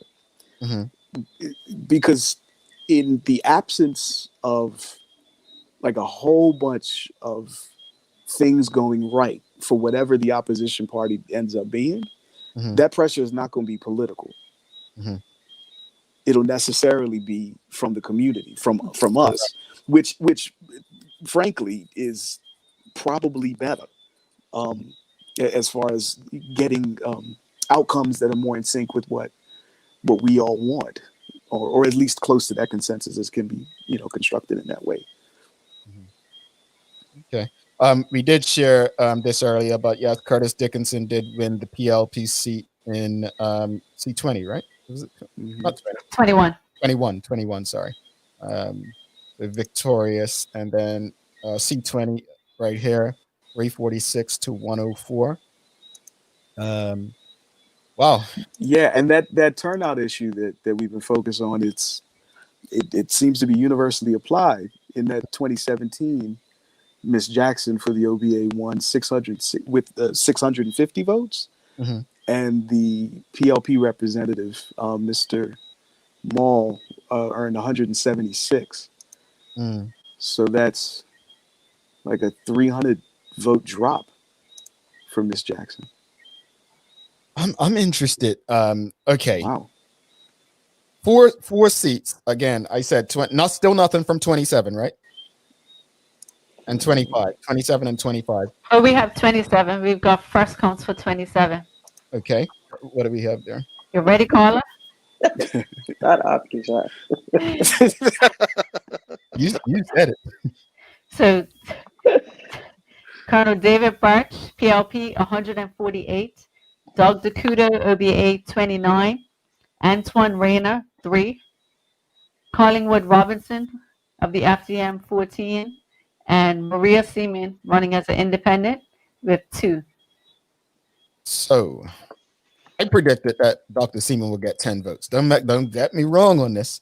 So I thought that Colonel Birch, I said to people that I think Colonel Birch would hang on. I did, because I felt the amount of people in that area, you know, a lot of people were saying, oh, he's unelectable, so on. But I think Colonel Birch and his people do a lot of work up there. But also, when you have that many people, they can't cancel one another out. But 29 to the OB, this is a message that I don't think anyone saw. No one saw this, because everyone, even as we came on air, everyone said it. A low voter turnout does not work in the favor of the governing party. That's been opposite. This tells you, based on what we've received so far, that we have a problem politically. That means the opposition and the government. But the opposition has probably been so poor in the eyes of the electorate. There's no trust there. Now, question for you. Former Premier Sir John Swan was known for a snap election or two. Does Premier David Burke put himself in that class? Called a snap, got this victory, got more seats. The opposition couldn't field a full slate of candidates. Do we say that's a victory for him? Does he buy another 5 years? Is his plan working out? Or did he create a bigger problem by having a weaker opposition? Oh, I see what you're saying. Like, has this, I guess, to be more direct, has the premier calling a snap election and pretty much eradicating the opposition, does this truly work in his favor to make them even weaker? Because if there's no opposition, the pressure groups now become the opposition. Active and important. Yeah, like a non-voting opposition. Correct. In the House of Assembly. Correct. Well, I think I believe that for the long-term socio-political development of our country, this is a good thing. Independent of the next decade's worth of performance at the polls from the Progressive Labor Party, going one way or the other, like over time, dissolving an opposition that was not fulfilling its function, and forcing the construction of a body to fill that role in a more effective, connected, responsive kind of way, is necessarily better for everybody. I mean, I can't imagine the premier could have predicted something like this. I mean, I know he's an insightful guy, but like this is a whole other kind of thing. And you know what? We should probably stop doing that because it's still kind of early, right? But it feels. But let me. Yeah, let me jump in there. Let me jump in there because I've seen quite a few people say, speak about Craig Kennener. We have CC is the issue, and we've seen people talk about Kennener throughout the night. I'm gonna tell you, anyone who's followed politics, Craig Kennener is not the issue. This monster that created what we have right now, go back. It's not Craig Kennener.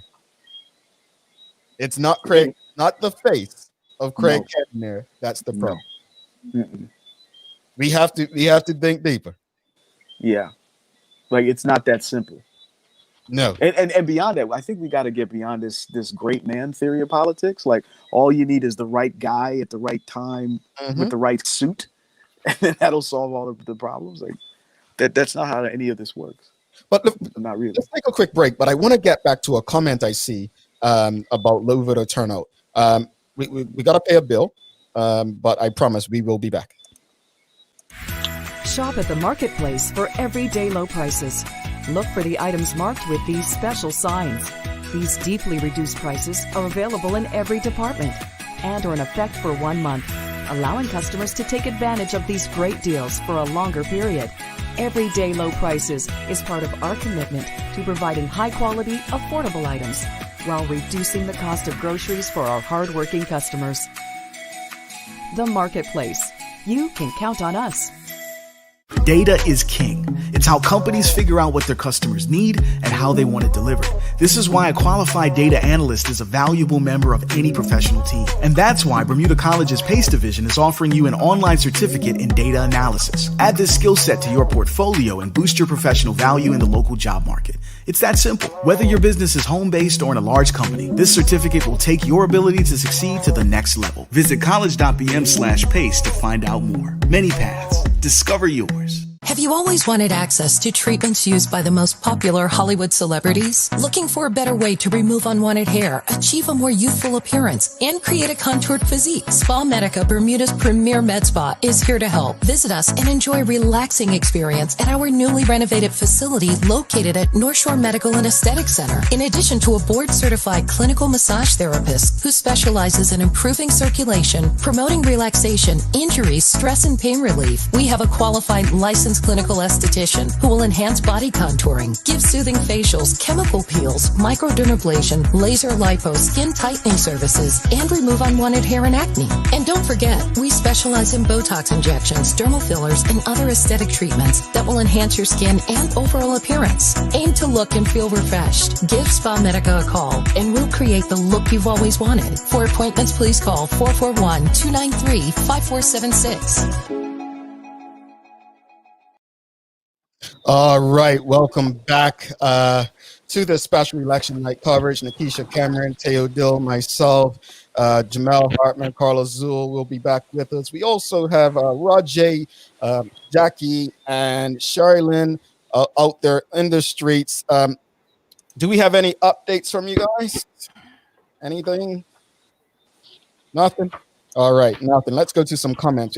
I wanted to touch on the something that came through, say, and Keisha. It says low turnout is due to OBA supporters not showing up.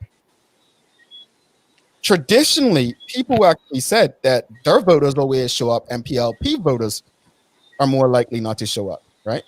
Yeah. Well, because that's been true. And I think that underscores the broader point that we've been making. Like, as much as this is an election to determine the next government of our country, it's a referendum on the viability of the One Bermuda Alliance. And if the trends we've experienced thus far tonight hold, I don't know that they have a reason to be after this. This could be the end. Well, I think even in terms of looking at, if you look at, the PLP counts, I mean, the PLP counts are way down as well, right? So, it may be a bit of a oversimplification just to think that, it's just due to the OBA not turning out. This is due to low voter turnout across the board. I just looked at the numbers for C21, the seat that Curtis Dickinson just won against Gavin Smith. And based on my numbers, that looks like that seat had a 47% turnout. Okay. That's fair. So really, if it's lower than 50%, I mean, do we accept that? Is it law? Like, yeah. Really? So it's binding then. Yeah. Well, remember, like in many other developed countries that don't operate on like a binary set of options for the governing party, rather they operate traditionally like with coalition government. So you'll have somebody that wins a seat and they only picked up 26% of the vote. So it's not unusual to get below like the halfway mark and still have legitimately earned that position in parliament. It's just unusual for Bermuda for that to be the case. But there's nothing like fundamentally broken about that. Indeed. Quentin Stovall says this is the last vestiges of the UBP in earnest. So basically, the UBP is done. this is people saying we're done with the dress up and pretending you're someone new. This is a message to the UBP. Well, and this goes back to me saying that Craig Kennedy is not the problem.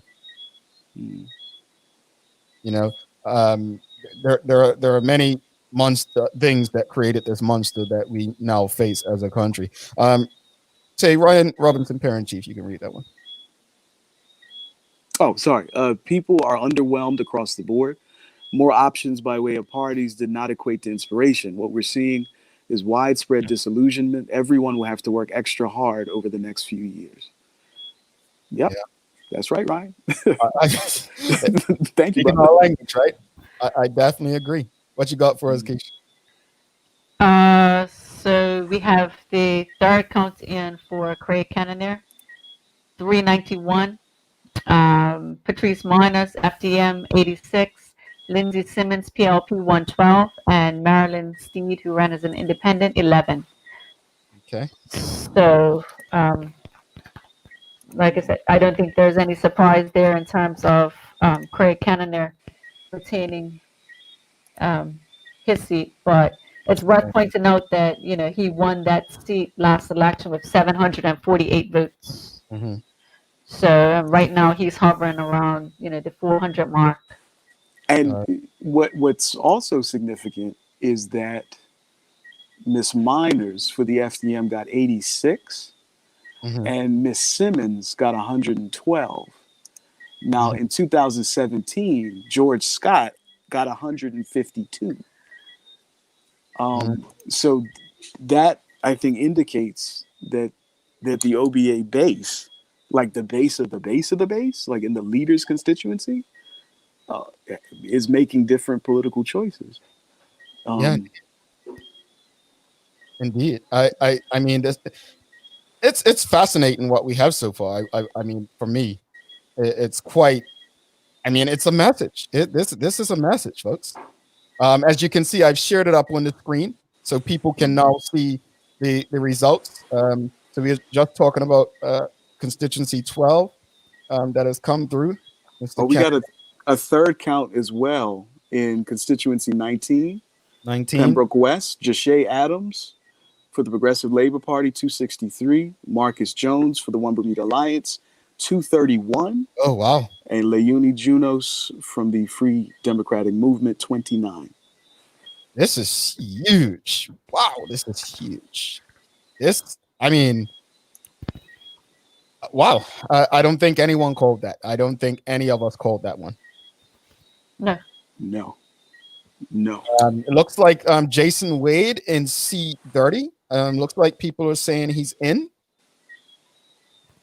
Yep, Jason Wade. That's my constituency, as a matter of fact. Wow. 400 to 356 versus Miss Scott. Well, I did Leah Scott. Call that one. I did call that. Well, congratulations to the freshman member of parliament. This is getting in. And so, folks, I know people were writing to us and asking us to show the results on screen. So that's why I've made this change so that you all can see them as Teo, Nakisha, Carla, and myself discussed them. I'll take them off every now and then and bring them back. So now you can see the results. Apologies. We're just trying to make it as smooth and give you what you want. So hope you can ride with us still. That's a huge one, but I felt it, Tay, and as I said earlier, that video was not helpful, man. Yeah, well, you know what there were two particular things about that video and the fallout that I found especially striking. One, she wasn't talking to herself. Like Ben Smith was saying, "Yeah, that's right, he is Jamaican. That's right." And it seemed like he completely ducked like the fallout from that, which I thought was odd. Or at least as far as like the public discussion about it went, you didn't hear that Ben Smith had said something horrible. Yeah. It was more that Leah Scott had said something horrible. But the other thing, and this is maybe more significant considering the results that we're seeing coming in, who told them that was a reasonable thing to say? Right? And when the public reacted, who told them to leave it up? Yes, like who advised them to say, you know what'll stick? Call them Jamaican. That ought to do it. Let me tell you what I believe thinking was behind it. Let me tell you what I think the thinking. The thinking was that they felt people criticized the guy that was in the party who was people would go at for saying he was Canadian. But that's not how this works. Yeah. It doesn't work like that. And you cannot. I always said the biggest mistakes that the OBA and as a party made is thinking that they could treat the electorate the same way that the PLP gets away with. That to me was a mistake. Oh, that's heavy. That's heavy. That is. I understand what you mean. Like the relationship is different. Yeah, it's different. Like look, let's just be honest. Bermudians, for whatever reason, will accept more from the PLP than they would the OBA. But and that was part of the reason why the OBA ran into issues during their whole, they had what in 2012 they won with 1917, but they tried to govern like they had 25-11. Yeah. Right. Yep. So and in opposition, particularly with that video you mentioned, I mean, it's the same thing, right? It's just like you can't do that. But at the same time, that speaks volumes to me in terms of what they think about the perception of Bermudians and Black Bermudians in particular, and what their perception is in terms of what will resonate. You've heard comments about Bermudians being xenophobic and the backlash to pathways to status. So I feel like they cooked that up in the lab and thought, okay, well, yeah, just call them Jamaican. Bermudians don't like Jamaicans. I just don't. Like, no, they're not understanding the dynamic here. Yeah, man. Who advised them on that? I read from Chuck that this is all comes down to who you have advising you, who's in your corner. Look like Ming won as well, guys. Yeah, Renee Ming after come 447 to 149. I think that's a greater margin than she had before. Yeah, the East End has effectively been swept. Yep. Solid. And keep in mind, these were not always PLP seats in recent years now. No. Because I think Kim Swan first got in running against Dean Fogo as a UBP candidate back in 2007. And then I think I know that where Minister Renee Ming runs, that was famously held by Dame Jennifer Smith for many years, but it was always a close seat. Yeah. Right? Always a close seat. So the East End is the part of the island that flipped last election. So Kenny Bascom held number 1, flipped to Renee Ming. Nandy Davis had number 2, flipped to Kim Swan. C4, Suzanne Roberts Holshouser flipped to Tanae Furbert. So that was part of the sweep that we saw at the last election. Speaking of Tanae Furbert, looks like she's doing pretty well as well, right? Yeah. I mean, it would require a gigantic swing to get her knocked off the perch she's established at count 2 with 310 versus Kimberly Pitcher from the OBA's 90 votes. Here's Teo, here's an interesting one at the bottom. We have Desmond Crockle, although Cousin Derek's going to walk away with it. Desmond Crockle getting more than the OBA candidate is another message being sent. Yeah, that's significant. That's another message being sent. Let's look back at last year. Cousin Derek and Michael Weeks usually have the greatest percentage in terms of victories. Constituency. Wow. I mean, and again, the FDM should not look at this and be like, "Oh, they need to stick with this," because they have something solid going, and there's room for them in a way that didn't exist before. And yeah, I honestly feel like independent well, not completely, but largely independent of any particular political position they're advocating for. They're part of the transition that we can nationally make into a whole new phase of development, because we are a very young democracy, as I know y'all have mentioned, and growth is an essential part of becoming something other than a young democracy. And there is room for the FDM to take up some more space in the future, because the OBA has vacated the building. Absolutely. Looks like the premier is cleaning house out in constituency 18, 404, 87 to Nick Kemp and Enda Methi 20. So the premier doing his work out there. So the final count is in as well for constituency 30. Jason Wade has been officially declared the winner with 486 votes to Leah Scott's 400. And again, that seat looks like they had a 63% turnout. Okay, well, I know, just because that's my constituency, I know that Mr. Wade was very diligently out in the neighborhood, in the community. So it seems as though it worked out for him. And congratulations to a new freshman MP. Congratulations to Mr. Wade. And I honestly, this is a message. Condolences, by the way, to Ms. Leah Scott on the passing of her mother. Definitely condolences from everyone here. Of course. Wow, this is, did y'all see 25? No, what's going on in 25? Warwick Northeast, John Brunson for the One Bermuda Alliance, 290 votes. Ianthea Simmons Wade for the Progressive Labor Party, 310. Wow. See, I thought John Brunson would have had that one. I thought that's another one. I'm not doing too good, guy. I think that one had a boundary change as well, Jamal, that was going to impact it pretty significantly. So that may actually have swung more toward PLP. Yeah. And so it doesn't look like the OBA, when I look at the seats, it doesn't look like they're going to be picking anything up. No. And they've lost, 3 so far? Yeah.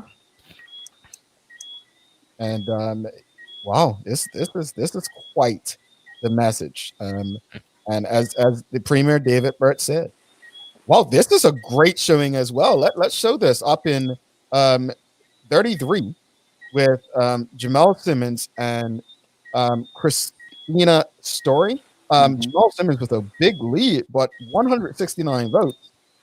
That's significant for the FDM. Yeah, that's significant. That matters.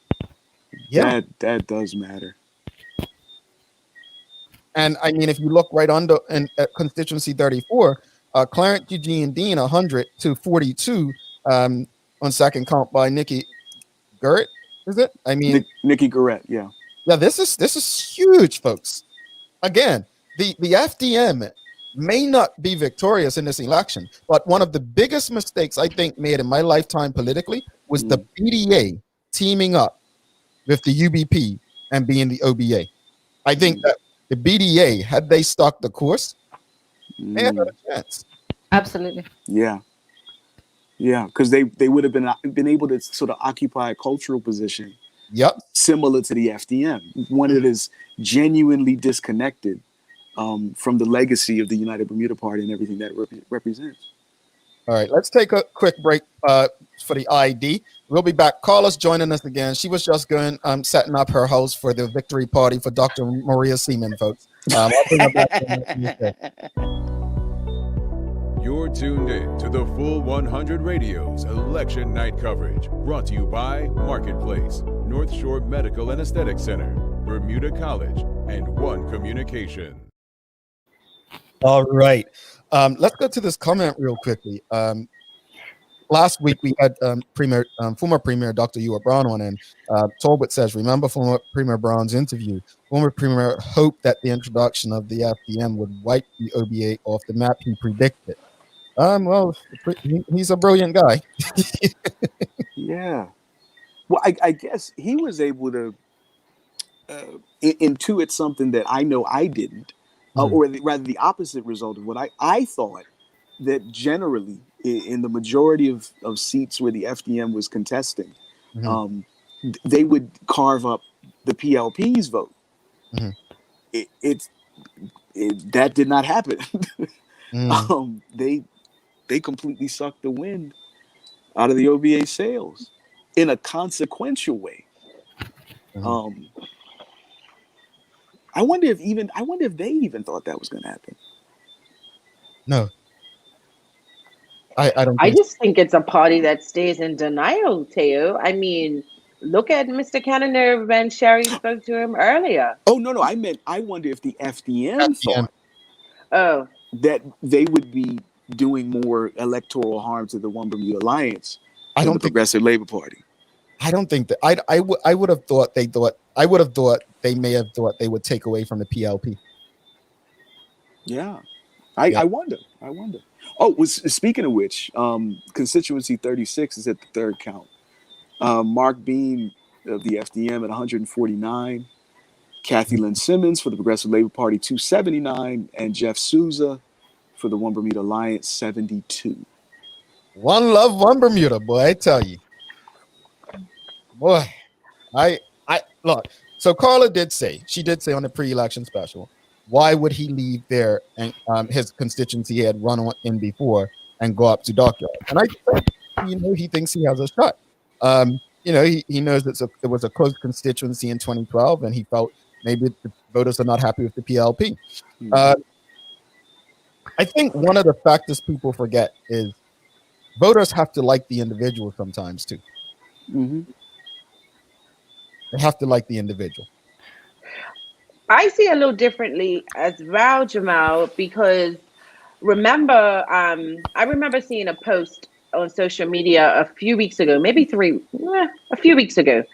And Jeff Souza, was clearly speaking out against Craig Cannonier in a shady type of way. So perhaps he was put there as a way to either he asked to be there so he could leave, or he was put there so that he could be gone. I really think. Yeah, Keish. Sorry, I'll be honest. I think the OBA were probably just struggling to field candidates at that point. I mean, and look at. But why would he move from where he was? Well, because I don't think that there was necessarily an intention to win that seat, because Dwayne Robinson was probably a more viable candidate against Dennis Lister. But I think they were struggling to field a full slate of candidates, as evidenced by the fact that they didn't manage to field a full slate of candidates. So I think that they had to bring, a few people who probably had retirement on their mind, like Patricia Gordon Pamplin, and Nick Kemp, and maybe some others who, haven't necessarily been as close to the party as they have in recent years, but they needed people to fill seats. That's my gut feeling, and I feel like Jeff Souza was probably one of those people. Folks, I want to go to this real fast. We're gonna head back out on the road with Sherry Lynn and Rajay, but I've got to share this because, look, this is my mate. This is my mate, Chris Famous, and I. We argue, and when I say we argue quite frequently. I argue with everybody anyway, but you know what my point is. We go back and forth. But I predicted that he would win by a greater margin, and Ace almost doubled 412 to 210. On count 3. That's a state. That's a state.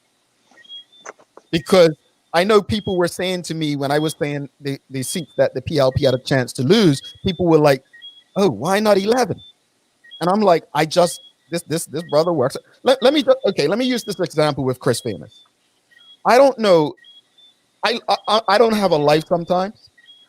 So after my date night with wifey, come home, and I'll tune into the house. And it's usually late night Friday, and you hear the house. One of the biggest differences with the Bermuda Progressive Labor Party than what I witnessed under the One Bermuda Alliance between 2012 and 2017, you never heard the backbench of the OBA. In the PLP, the backbench is present. Prince Famous is probably, people say, oh, well, he cut trees in his area or he does this or that. No, this brother represents his constituents in that House of Assembly. Don't be fooled. So this does not come as a surprise for me. It's not just the pictures that you see on social media with him painting and doing all that. Listen to I encourage people. I'm telling you, if I can do it, mind y'all don't think no more, but if I can do it on a Friday night, tune in every now and then. Seriously, they're making decisions on behalf of your life. But look, I can't even vote because they took that right away from me. But you all can. It's your duty to listen. If you hear something in that house that you don't like, hold them accountable. Reach out to them. Talk to them. Bermudians have to understand that their representatives, their elected officials, are so close to them that they can touch them. They can be like, hey, I want to see you. Can you come by my house? You're too close. Don't let them off the hook. Yeah. So, Jamal, we got a final count in Sandy's South Central as well. Constituency 34. So, Kim Wilson with 611 votes. Eugene Dean, 131. And Nikki Garrett at 63. So huge, Nikisha. Yeah. This is huge because Eugene Dean beat the OBA. See, now I'm not focusing on Kim Wilson. Let's take her out of the equation. That's a seat the PLP is expected to win. Let's look at Clarence Eugene Dean and Nikki Garrett. That right there is a message, folks. Yeah. That's a message. So again, 62% turnout. Yeah. Yeah. So last election was 72%. Okay. So much lower. Much lower. The FDM needs to stay to it, guys. They need to stick with it. Yeah. They need to stick with it. There's room. What about number 8, Keisha? I'm sorry, constituency number 8. That's Owen Darrow and Cole. Yep. So that's almost double by Cole, right? Yeah. So third count, Cole Simons 416, Owen Darrow 241.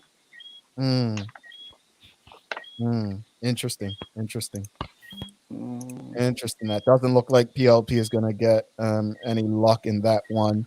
Still looking, looks like Vic Ball has overtaken from the first count in constituency 9. Yeah, there's like a 20 to 30 vote gap between them at this stage. Yeah. This is interesting. Look, I said we could be in for some shocks. I didn't know how it would go.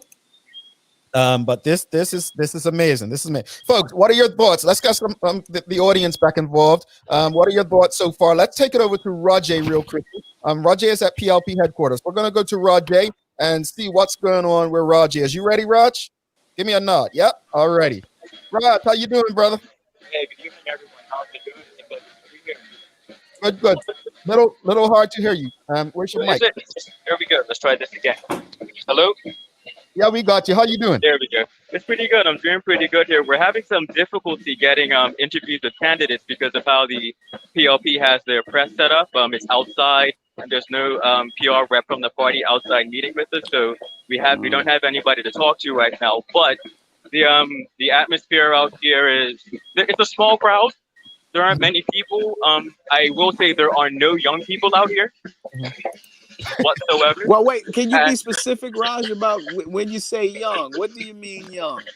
There are some babies here because their grandparents are clearly diehard PLP voters and they brought their grandbabies out to make sure they vote PLP in the next 20 years.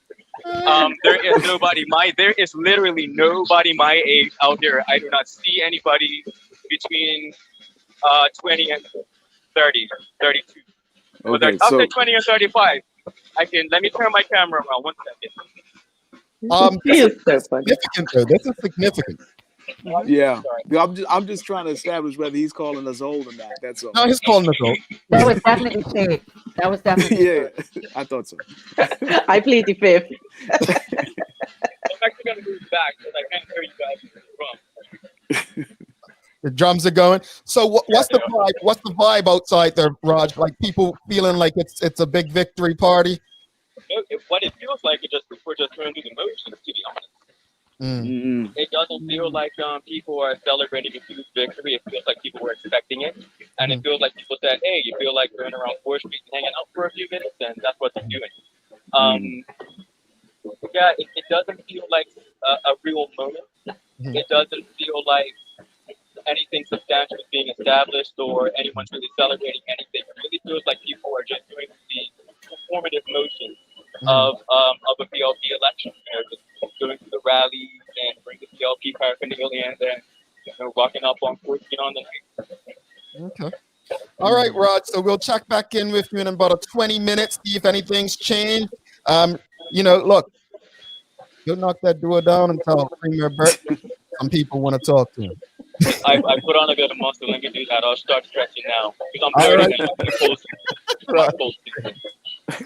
All right, Raj, we'll check back in with you. All right. All righty. All right, let's go over to Shari Lynn. Shari was at the. You got something for us, Keish?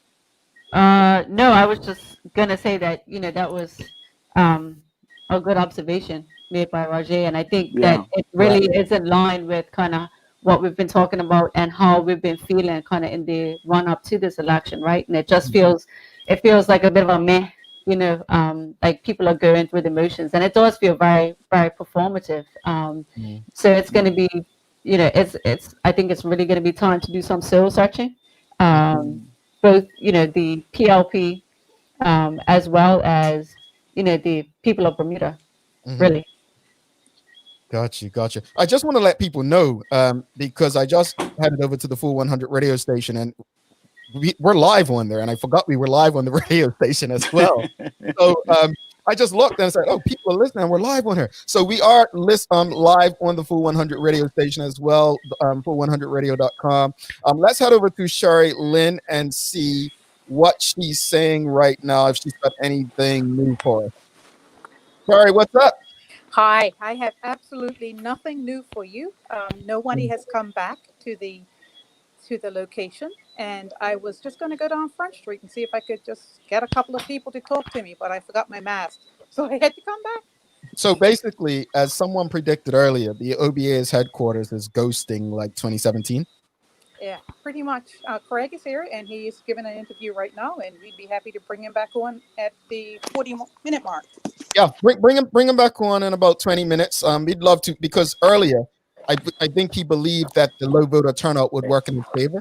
We definitely want to have that chat with him and see, where does the OBA go from here? Yeah, I don't know.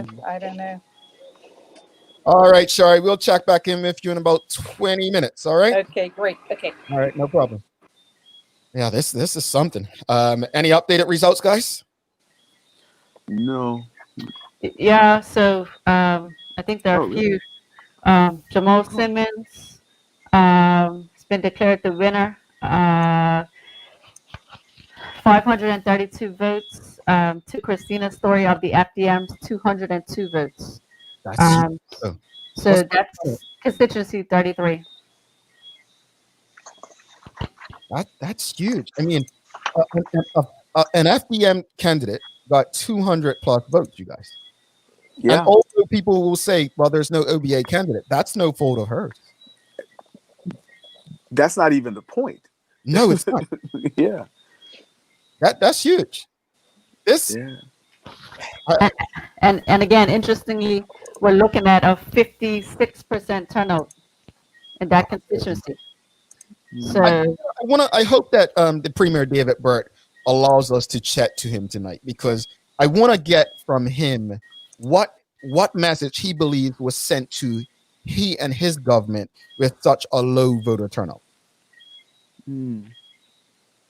And also, if we get that opportunity to ask what it feels like to win what is looking like a landslide that isn't particularly exciting.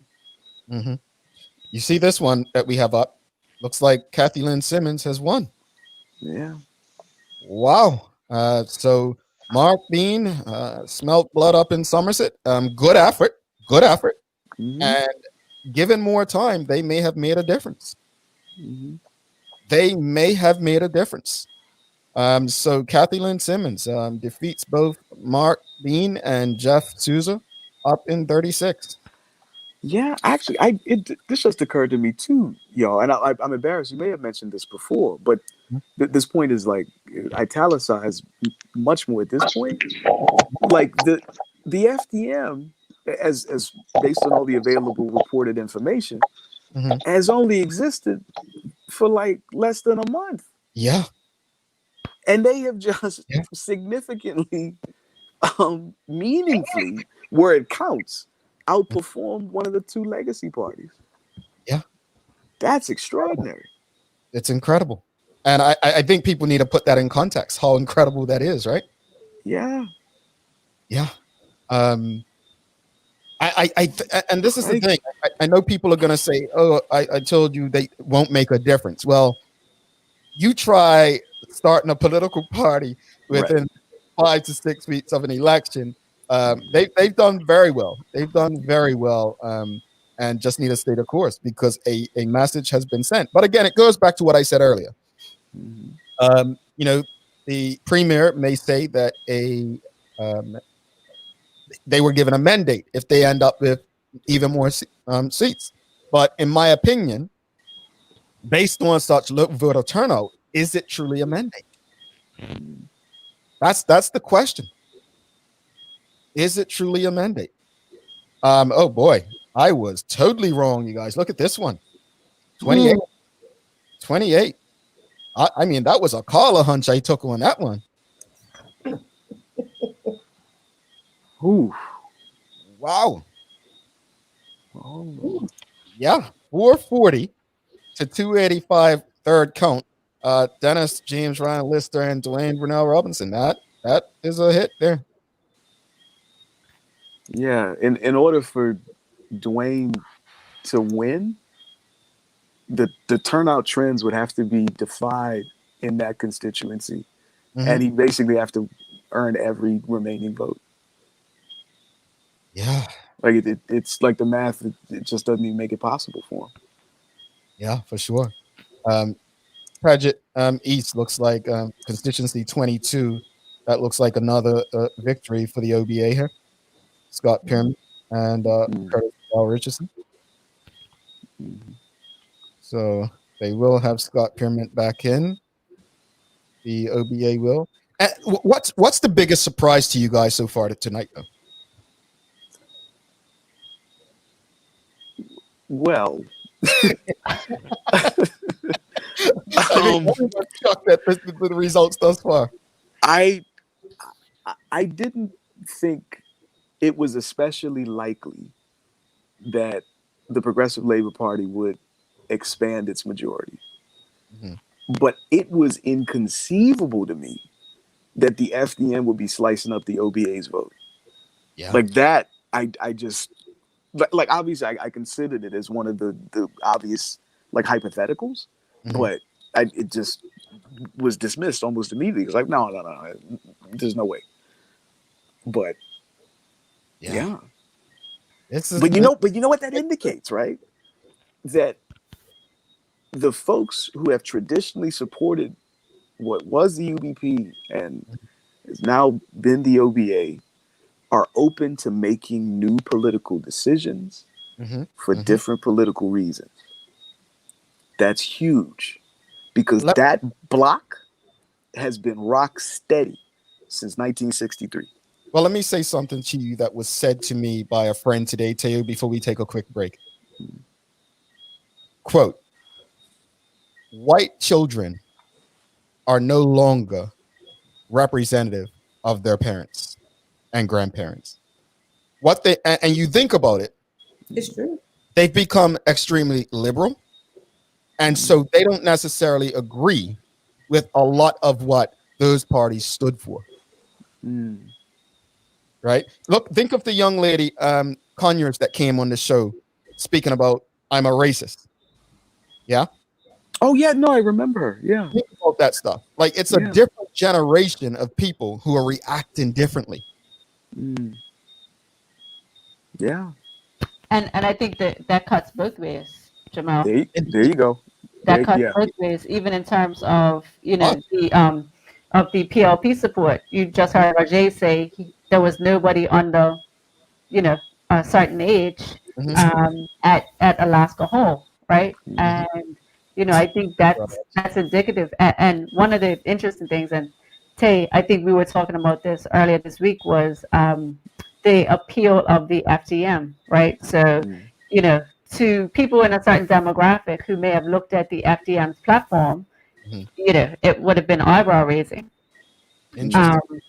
But individuals maybe in another demographic, in a younger demographic, would actually potentially be open to some of the things that were in a platform in a manner that people maybe over 40 wouldn't necessarily have been. Specifically, they made some comments on status, for example, right? And I mean, automatically when you talk about status, for the average Black Bermudian, I think you're taken back, and that's non-negotiable. That's a non-starter. Yeah. But potentially, younger generation, it may hit differently with them.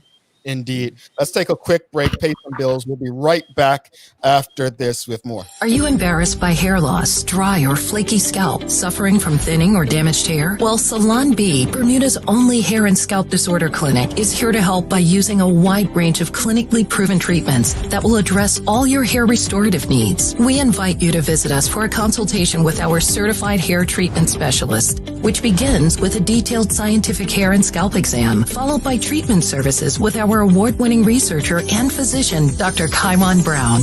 At Salon B, we also provide haircuts, trims, colors, perms, highlights, and styling, all geared to clients suffering from hair loss or a variety of other scalp disorders. For your comfort and privacy, all treatments are performed one-on-one in a private and relaxing treatment room. To begin growing that beautiful head of hair you've always wanted, please schedule your appointment today. To make arrangements or receive more information, call 441-293-5476.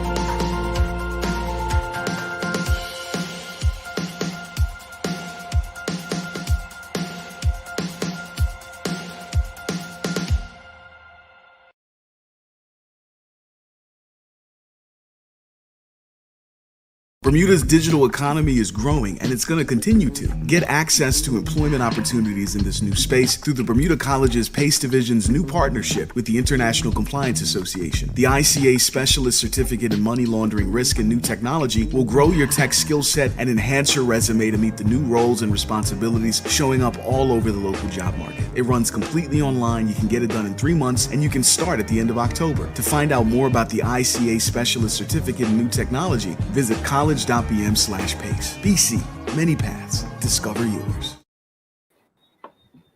All right, welcome back. People have changed places. Carla Zul, Nikisha Cameron, myself, Jamal Hartman. Teo will be back with us. Just again, thanks again to Crimson Multimedia, Channel 82, Bermuda College, Marketplace, One Communications, North Shore Medical and Aesthetic Center. Thank you all for tuning in and making sure that we can bring you this coverage and have fun with you as the results come in. What you got for us, Keisha? So just kind of going through, Jamal, just doing a little bit of analysis here, and it looks like across the board the turnout is down on average about 13% over from what it was in 2017. So as we can see, that's not an insignificant number, and it's just translating to obviously just lower vote counts around the board. So I think it's going to be an early night. Yeah, this is interesting, and we have a lot of final results. It looks like right now the count is the PLP 15 and the OBA 4 is I think my math's correct. Yep. This is, you know, I said the other day that I was very concerned for Bermuda. And I said I was concerned for Bermuda because we reject what people who we disagree with or don't like have to say before we even listen to what they have to say. I remember back in 2008, Dr. Brown, I mean, those who didn't like Dr. Brown hated him. Like, they remember how he was like, Dr. Brown could have came up with the cure for cancer, and these people would have like still hated him. I think that's where we are right now. I think people just don't, you know, in all fairness, do not like Mr. Cannonier for whatever reason. I think the OBA governed extremely poorly. And when I say poorly, I'm not talking about whether they did a good job fiscally with the economy. When I speak about governing poorly, I'm talking about the people. And they never recovered from that. Let's be honest, from Jetgate straight through to the airport and immigration, regardless of whether you think it's right. You know, Carla and I were talking about their platform. And we said that, you know, are they using some of the same stuff that got them, but, you know, that disappointed the people before? Yeah, like, are they using that same stuff to try to get back in? It's crazy. It's crazy. Right? Let's bring Teo back in. Teo, you ready? Yep. Thank you, man. No problem. No problem. Yeah, some interesting results. I think we're getting feedback from you. Oh, forgive me. No problem. No problem. So Judge Adams looks like he's in, guys. He's in. Now, how old is Judge? Carla? Early 30s, mid 30s at the latest. I remember teaching him summer day camp years ago, and he was like in P3. Yeah, I went to high school with Judge. He was three or 4 years below me, but I'm a bit closer to him in age. I maybe 36, 35. So yeah, there's some young people taking up some more space in the House of Assembly. Which so here's a comment that came in. Karen Edwards Simmons says, remember, there are a significant number of university students overseas, which is also a factor to consider lower voter counts. Do you think this is a huge factor for low vote turnout? I don't think so personally. I mean, it may be, you know, it may be part of it, but, you know, I think, again, you know, going back to what we've been saying and the feedback, I think, in the general sentiment, and it was actually expressed in the poll results as well leading up to the election, right, is that the younger voters, 18 to 35, 18 to 34, 35 to 44, something is not resonating with those age groups, right? And there's the same people who this morning woke up and didn't know who they were voting for. So, you know, I'm sure it plays its role, but I'm not convinced that individuals were they here would be any more likely to vote based on what we're seeing. Gotcha. Yeah. All right. Looks like we have someone saying Anthony Richardson. That was a prediction of mine. That was I'm taking that. Yeah. Anthony Richardson, 422 to Robert. Well, I might as well share it with our friends since we're sharing, right? Well, this is big, guys. This is big. Anthony Richardson, 422. Robert S. Tucker, 326, and Cheryl Packwood, 89. This was a seat held by Sylvan Richards previously, correct? Yeah. This is So I'm trying to. So the impact of the FDM in this race. God, yeah. If not for Miss Packwood, yeah. Well, I shouldn't phrase it that way, but you understand what I mean. If the One Bermuda Alliance was running unopposed, they would have won. Yeah. Yeah. This seat, they would have been tight. like within 15, 20 votes. So And the again, FDM essentially cost the OBA. You're saying? yeah, I mean, I'm obviously speculating that Mhm. the majority of the people that voted FDM would have gone OBA, Mhm. which could, be a misread of the situation. But I don't believe it to be the case, Mhm. which is significant. Wow. Crikey. Let's go to let's see if Shari or Rajay want to check in. We have Jackie back too.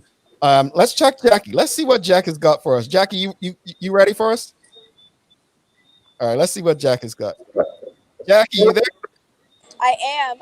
So Roger is attempting to get an interview with Mr. Famous, Mr. Chris. Yes. Tell him who it is. Tell him who it is. Tell him I predicted he would win. Tell him, caller. Tell him something. Just make up something and say caller said something bad. You mean yell it at him? Yeah, tell him Jamel Hartman said he. Give me 2 seconds, I'll do that. I was actually coming on to say that they were getting the results in to the PLP headquarters, and you can hear them cheering. And I was actually telling Roger that it feels like sports day out here with them cheering. The parents, they're like, yes, yes. And I'm sitting like, okay, there's some good stuff. I like it. So, here we go. Oh, I hear it. I hear it. You know what though? As I heard them cheering, my hope is that Bermudian people have something to cheer about. And PLP has won the election. That was never in doubt. That's what they're cheering. The PLP has won the election. They officially have 20 of 36 seats. They are the winners of the 2020 general election. So there you have it. They are your government. It's just a matter of how many at this point. Look, I have them at 28, Jamal. At least. At least 28. Yeah. What about Crystal Caesar? Did she win? Did I miss that when I was on that quick break? Hold on real quickly. Jackie, are you is Mr. Famous still around? He's actually doing an interview with ZBM right now, so he's going to be coming in about maybe 30 seconds. All right. Yeah, as soon as he's done with them, we'll take Mr. Famous. Let me just make sure I haven't said anything rude to him lately. So I went. I don't think so. Let me check my text. Hey, look, you know me, you guys. Check my text. No, I said good morning. That's not well. Then, depending on who I say morning to, it could come across disrespectful. So Jamal, so he's been declared the winner for constituency 11 with 566 votes, 567 votes. So what's really interesting is it looks like he is one of the only, if not the only MP who has secured at least the same number or more than they did the last go round. Last time he won with 513 votes, and this time he's won with 567. So that just goes to your point earlier about him being a hardworking MP. Let me be clear. And before we bring Famous in, let me say this much. And I mean what I say. This is look, at the end of the day, I don't care who's offended, The way that the PLP is celebrating right now, remember this. Every last person who is watching this and witnessing this, remember this. Because this is not about celebrating victory to govern the country. It should never be about that. This is about every last Bermudian. This is about you. And it's your job to hold these folks accountable.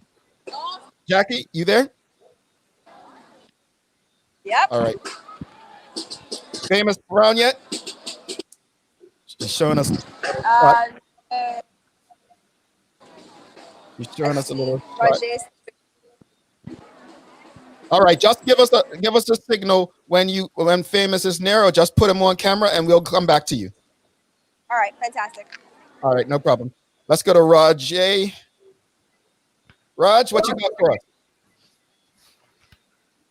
Can't hear you. Something going on with the sound.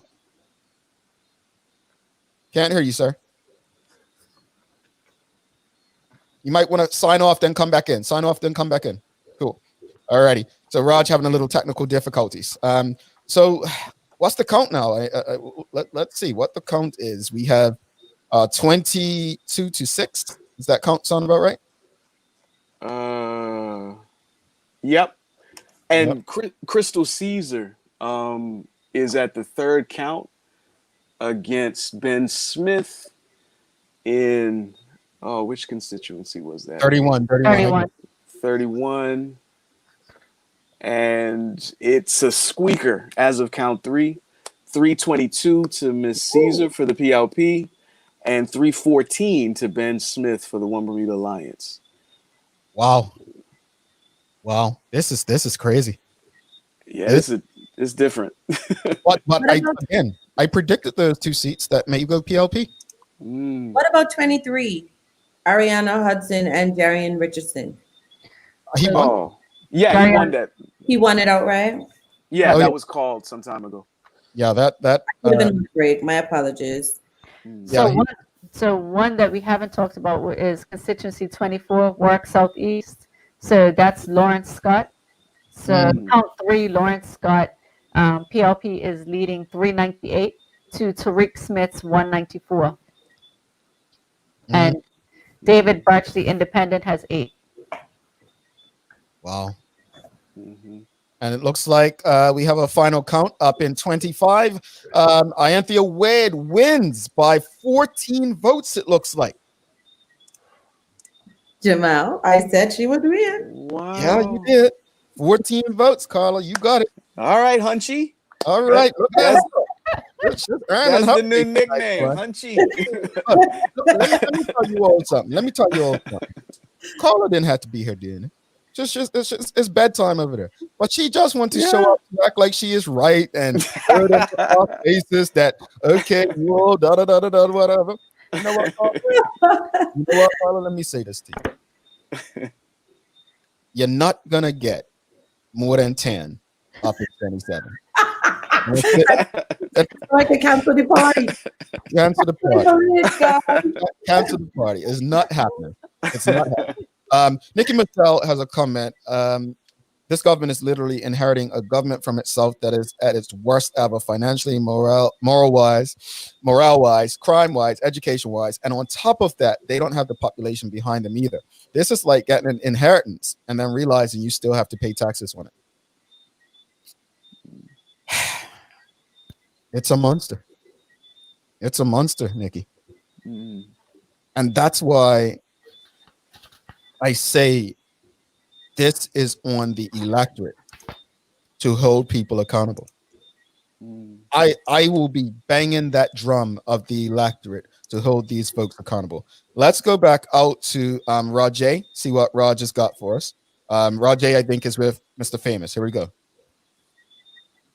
Hello, can you hear us? I cannot hear you. We're having trouble. Is Jackie around? You can use hers. Look at MP Famous looking all. Yeah. Look at MP Famous. Let's take Raj back. Looks like Shari may be ready. Can you speak? Can I speak or can I hear? Yeah, I hear you. Good night, everybody. Good night, Bermuda. Good night. Good night. Good evening, sir. Congratulations. Congratulations. One of them has to turn off the sound. It's an echo. One of you, you're too close to one another, you guys. One of you have to turn off. Jackie or Rajay. But I hear you. Famous, talk to us. First off, congratulations. Thank you. And let me just be very clear. As I stated earlier, you and I communicate very often. We have a very interesting relationship. But I did predict that you would win your seat by almost double. I didn't say double. I said you'd extend your lead. I'm trying to make myself look good here. But MP Famous, talk to me. How do you feel? You're the only, as Nikisha mentioned, you're the only one so far who has done better than the previous election. How are you feeling right now? I am proud to represent the people of Devonshire, for all of Devonshire, and what I don't even live in my own constituency, so I didn't vote for myself. It's the people of Devonshire that spoke. All the people of Devonshire. This didn't happen with just black people.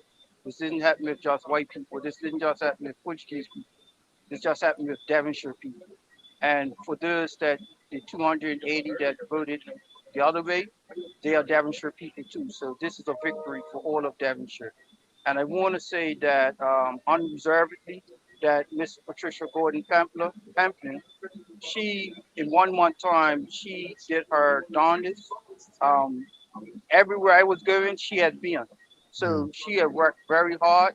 So this result is not a reflection of her lack of work. It's just the will of the people of Devonshire. All right. Famous. I have a comment here from the audience, right? And I'm going to share it with you. It's from Sandy Talkett Scott says, Famous needs a ministry. Now, you have a lot of supporters out there, and they're just like, this guy's the hardest working MP politician. But you never seem to really worry about ministry. You seem like the biggest team player there is. What's next for Chris Famous and the PLP after this? What's next for Chris Famous? Go work tomorrow night. That's what's next for Chris Famous. For the PLP, no, honestly, what people, you have ministries, right? And then people are so caught up dealing with their ministries that they have no time for the constituencies. And my ministry is the people of Devonshire. That's my ministry. All right. Any questions from you? Any, Teo, Nikisha, Carla? Well, no, I just want to again congratulate Mr. Famous on his success, and to congratulate him on such a gracious victory speech, and for making it clear for everybody that is listening and watching, like that's how you can prioritize your work as a public servant and a legislator and a parliamentarian. Like, your ministry is Devonshire. That is how everybody should be talking.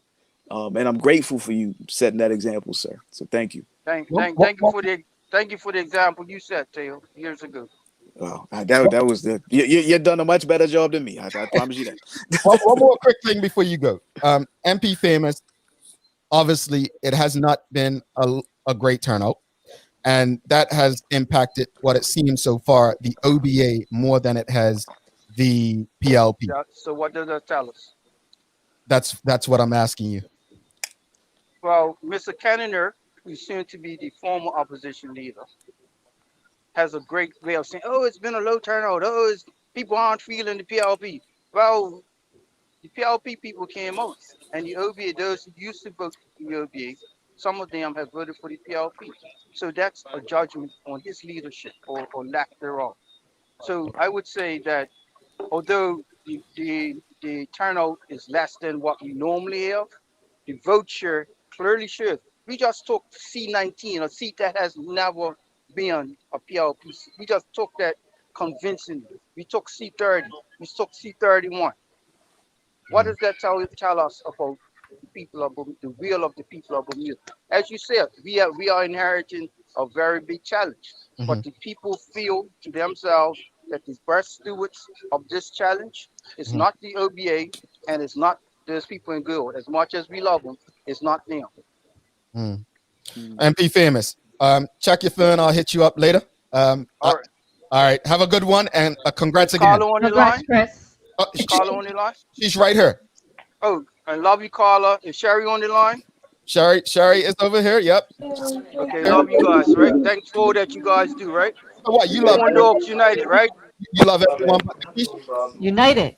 Pawn Dogs. He's our pawn dog. Have a good one, bro. Thanks Yeah, again. all right. Not Sherry, because y'all kind of bougie. On that note, later, brother. All right. All right. Peace, brother. Sorry, what's up first? We have to take a quick break, but let's go with Sherry before we take that. We have Craig here, so I was just wanting to know if you wanted to speak with him. Yes, we do. Tell him we're going to take a quick break. Give us 2 minutes. Be right back. All right. All right, great. Okay. All right. We're going to talk to the current opposition leader, Craig Kenninger. We have to take a break, pay a bill, and we'll be right back after this message. Bermuda bananas are back. Toilet paper demand has decreased, and Taste of Bermuda Weekend is returning for a food festival drive-in experience that can be enjoyed from the comfort of your own car. The city of Hamilton has flexed its imagination to bring back a much-needed celebration of food and culture. Wake up from your corona coma, grab your masks, fill your gas tanks, and join us for Taste of Bermuda Weekend October 9th, 10th, and 11th. You can expect cooking demos, a drive-through photo station, free food samples, drive-in movies like Ratatouille and Chef, and enough hand sanitizer to put Purell to shame. Friday night is vegan themed, utilizing locally sourced items to please your palate. Saturday is focusing on comfort food, with the weekend ending with your favorite Bermuda traditional sweets and treats like Nana used to make. Try your luck at prize draws and giveaways. To get into this event is simple. Show a receipt valued at $25 or higher from any city eatery. Be sure to save those receipts between now and October 11th. Don't be a Corona moaner. We'll see you at Parlerville Car Park October 9th to 11th. Security will be on site to ensure strict adherence to health and safety guidelines. Hamilton, Bermuda at its best. When you upgrade your Wi-Fi to Eero, something amazing happens. Everything just works, letting you connect with what's important. That's why we made Eero, the world's best reviewed home Wi-Fi system. Eeros replace your router, forming a wireless mesh network that blankets your home in fast, reliable Wi-Fi. Eero is simple to set up and can expand to cover any home, meaning all your connected devices work the way you want them to, wherever you want them to. Yep, still at the office. Then I'm at the other branch. With Eero, you'll have no more dead spots, slow spots, drop-offs, or buffering. It's Wi-Fi so good, you'll never think about Wi-Fi again.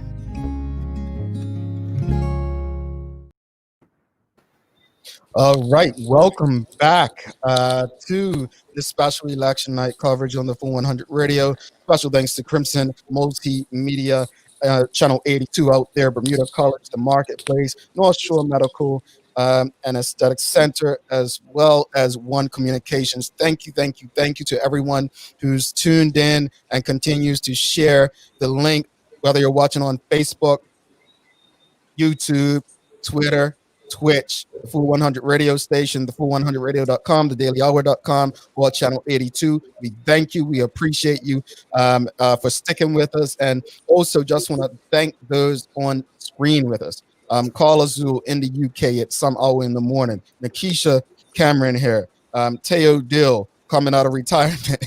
Rajay Denbrook, Shari Lim Pringle, and Jackie. Thank you all. And again, thank you to the team that we have behind us, my business partners, Keitha Kent, as well as Shanta Simmons, who do so much to make sure that we're able to bring things like this to fruition. Let's go to some comments. You got any updates for us? I see Keisha looking. Any updates? Anything? So currently, PLP has 24 seats. Mm-hmm. To the OBA is 6. So that's still obviously with another 6 seats to come in. And at the moment, it looks like they all may be PLP seats. So we may be looking at a 30-seat hole for the PLP. Wow. So it's not Barbados. It's not quite Barbados and Mia Motley. No. But this is a message. Let's go to Shari Lynn and get Mr. Kennan here. Let's see if we can get him. Shari, you ready? All right. Let's go. Hello, how are you? Hello? Mr. Cannonier, how are you? I'm here.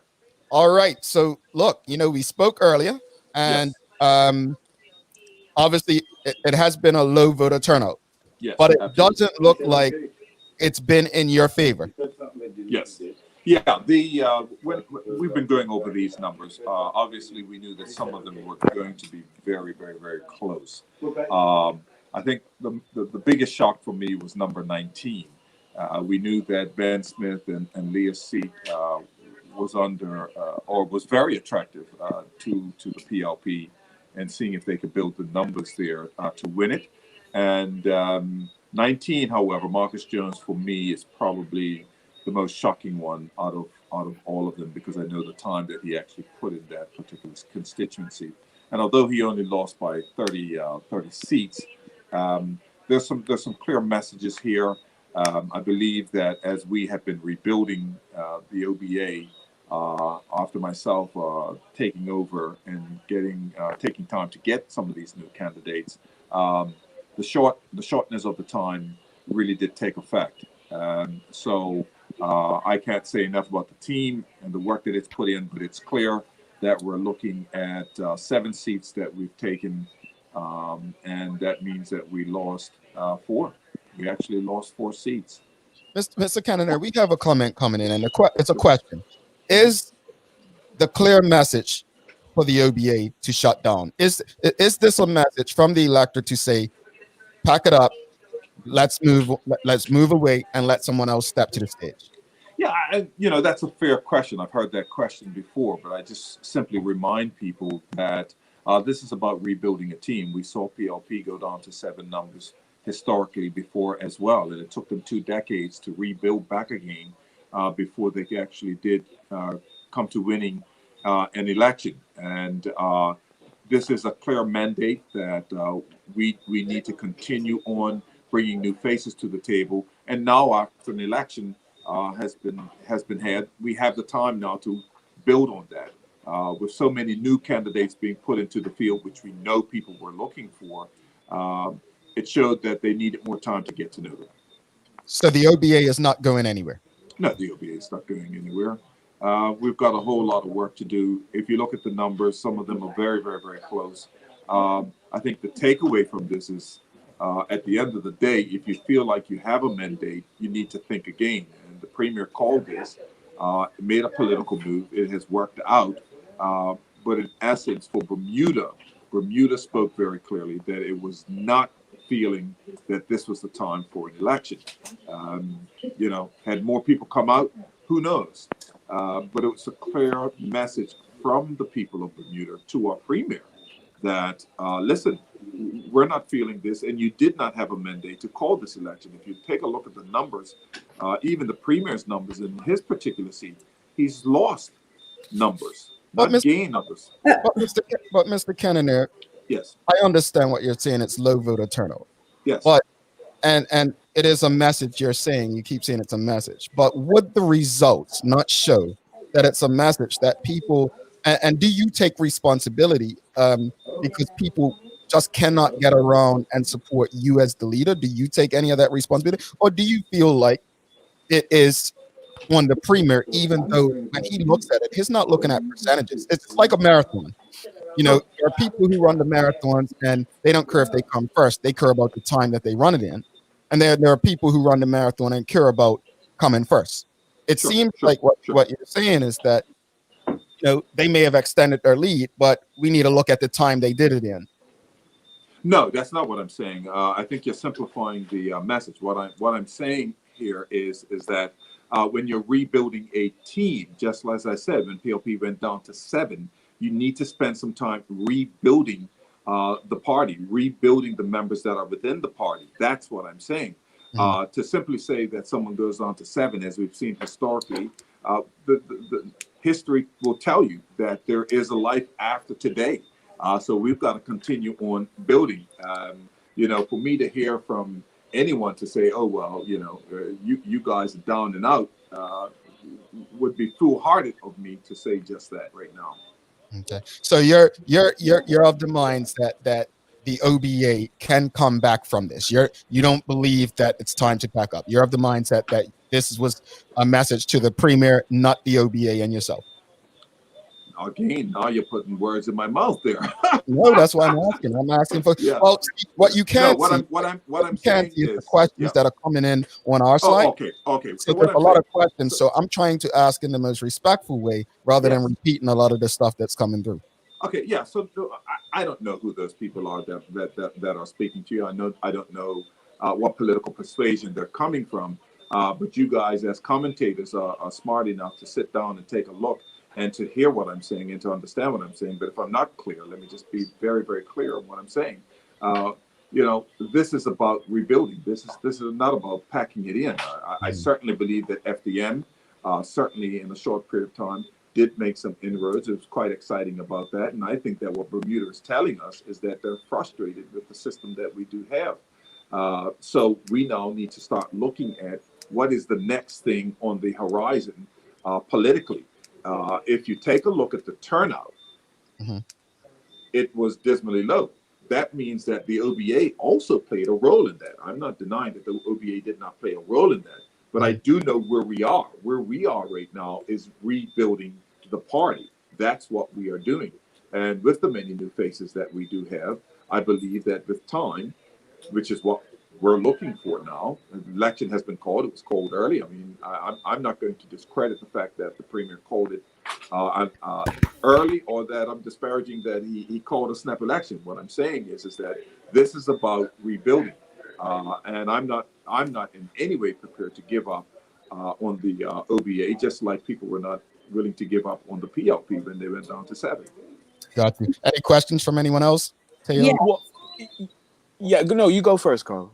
Sorry. I mean, congratulations on your win, but overall, I'm sure the morale is very low in your party. What are you going to say when everyone gets in a room later on this evening? What are you going to say to them, give them hope? Because it appears as if you're almost in denial about what's really in existence where your party's concerned. Okay, so maybe I need to repeat myself here. There's no denial here. I'm not sure what part of what I'm saying is to say that there's denial. I'm simply stating the facts. I'm simply stating that we understand what some of those realities are. We see them. We knew the realities even beforehand. I mean, it was very clear that some of those seats were at stake.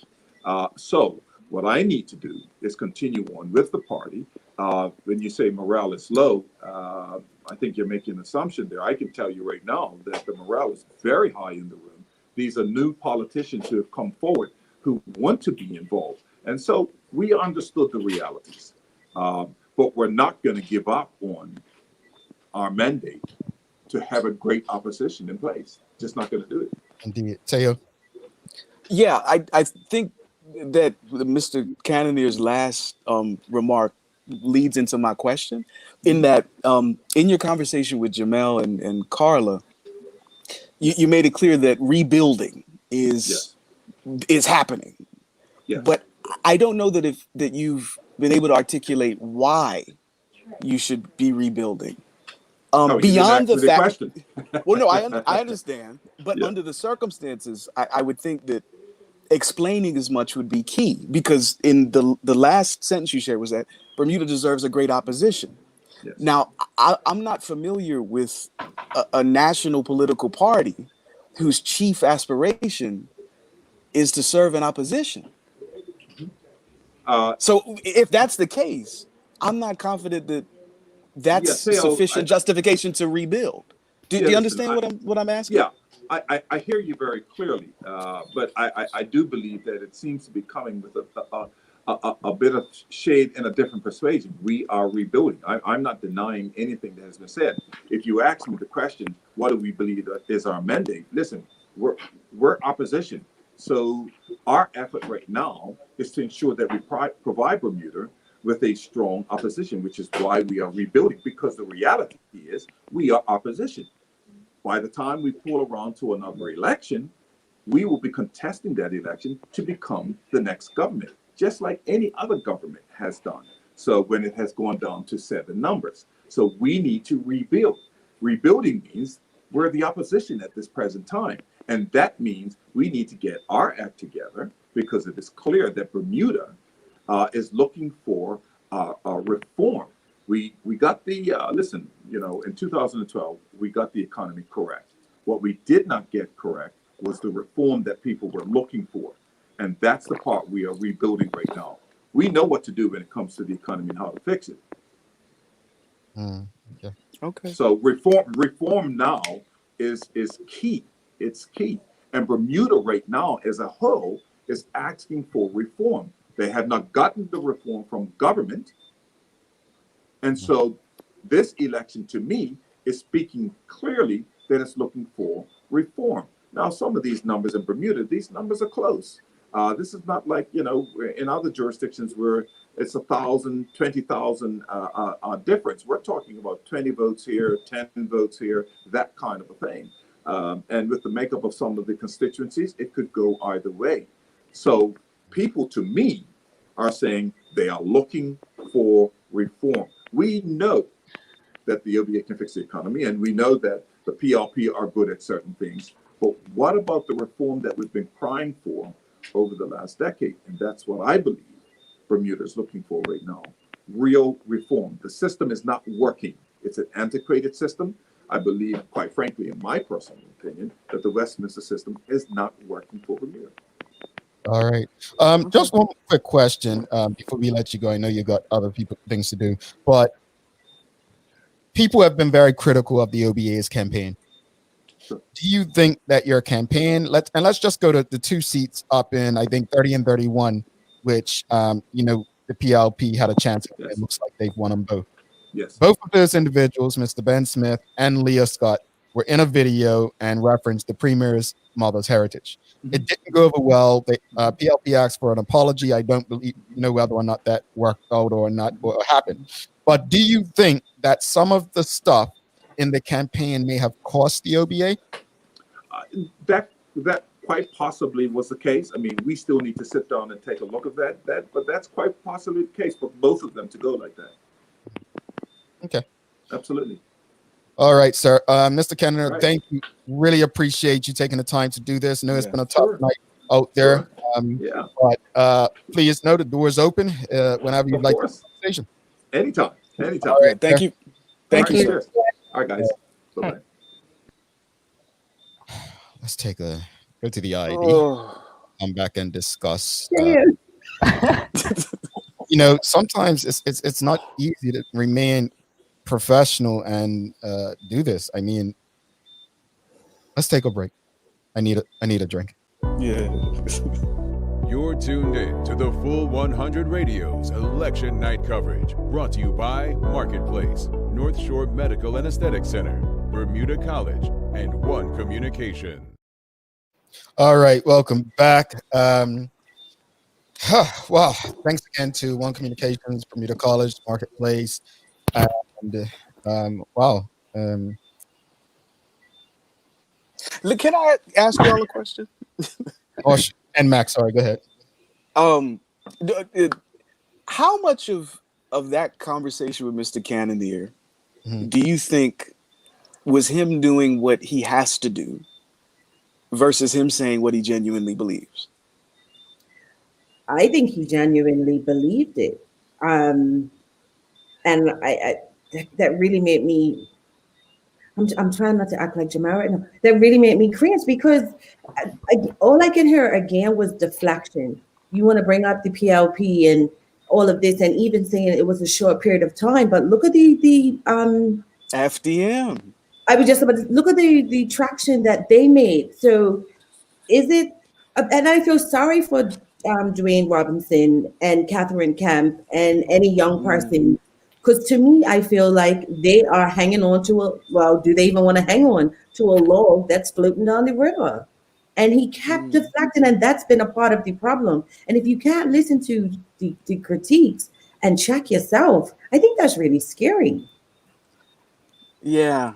Well, that's why I'm wondering, like, how much of it was simply a leader who lost badly, trying to say the things that a leader who has lost badly has to say. Versus sometimes we want to hear, look, it was bad, and we either need to throw in the towel or I need to pack it up and I need to accept defeat. It comes a point where you can't keep deflecting on everybody else. We tell our children not to do that. Seriously, I tell my children, accept responsibility for your actions. Everything with a deflection. I do. I feel sorry for him. I do. Yeah, so do I. Like it's not a position that I would ever want to be in myself. I don't know that I would even have been able to handle it with the grace that he did. But it's really hard to listen to that and believe that he understands what happened tonight. And that's the thing. Go ahead, Keish. Yeah, I mean, he was obviously talking about referring back to the PLP, and when they went down to 7 seats. But I mean, I think for the OBA as the opposition to go from 11 seats to they're looking at 6 seats right now. I think that is the messaging from the Bermudian public is loud and clear. I'm not quite sure how you kind of dress that up, or and it's evidenced by the fact that, like you mentioned, Tay, the FDM in a month, managed to make some headway, and in some constituencies beat the OBA. They've gotten more votes than the OBA, and if that's not like an indictment of the viability or the perceived viability of the OBA as an opposition, let alone a government going forward. I mean, he just said that it took him 2 decades, took the PLP 2 decades to rebuild, right? I mean, so are we looking at a PLP government for the next 2 decades in his estimation? I don't know where this leaves the OBA. I think Mr. Kennan there just now left me feeling very concerned. I'm concerned because, to answer your question, Teo, you asked, do we really think he feels that way? And I do. I do think he really feels that way. I think that Mr. Kennan there believes that it's just a flat tire. All we need to do is get to a gas station and put air in it. He doesn't realize that it's not a flat tire. The car's rolled off. And nobody wants to drive it. And nobody wants to drive it. On the bridge, Jamal. It's not even a flat tire. The heel sprocket and everything came off. Yeah, it's real. It's done. It's done. And I've said it before. I think Mr. Kennan is actually a decent human being. I think he's cool. Yeah, me too. I just don't think politics is for him. I don't even know if it's him though, Jamal. I mean, not really. It's not. I mean, it's the OBA, right? It's the OBA entity. It's the OBA as an entity, and a wise man once said that if you want to know the end, you look at the beginning.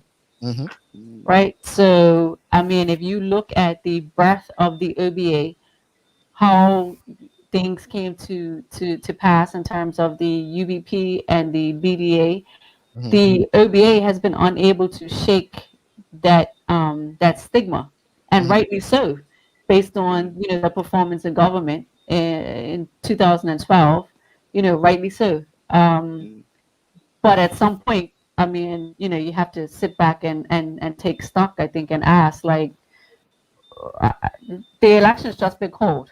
It's done. All seats are in 30 to 6, right? So the OBA is one thing, right? But I think, as we mentioned earlier in the program, we need to look at the PLP. And I'd be interested to hear from David Burt, the Premier, in terms of what he interprets this lower percentage as, the lower voter turnout, and the fact that you have old grannies outside of Alaska Hall. I mean, honestly, because it's concerning, because for those demographics who have expressed that they may be interested in something different, the PLP is the establishment, right? So they are that 18 to 35 and 35 to 44, they've grown up, or we've come of age under a PLP government, right? So, now the pendulum seems to be swinging the other way, where now you have this demographic who are wanting more. And I think generally, if you look at how things are trending globally, and we touched on this earlier, there's a general rejection of the systems, and in some kind of perverse, twisted fashion, I think the fact that they've got this super majority now is actually indicative, not so much of a mandate, but a lack of an alternative, right? This was not a vote for the PLP, right? This was a lack of a viable alternative. And I think that's the context that I would hope that the the current government view it as, or that's the light that they view it in, and that they don't view it as this mandate on behalf of the people, because I don't think it can be interpreted that way, or should be interpreted that way. Yeah. It's interesting. This is a comment from Gildan that is very interesting. 30-6, Michael Dunkley will resign and retire, and the PLP will pick up that seat 31-5. We're not contested and allow the FDM to contest. The end of the OBA is tonight. Now, here's what's interesting. That's a seat that Michael Dunkley wins, not the OBA. So if he were to resign before the next election's called, I'm pretty sure that might quite possibly go to the PLP. Is that good for the country and democracy, though? And I see him resigning.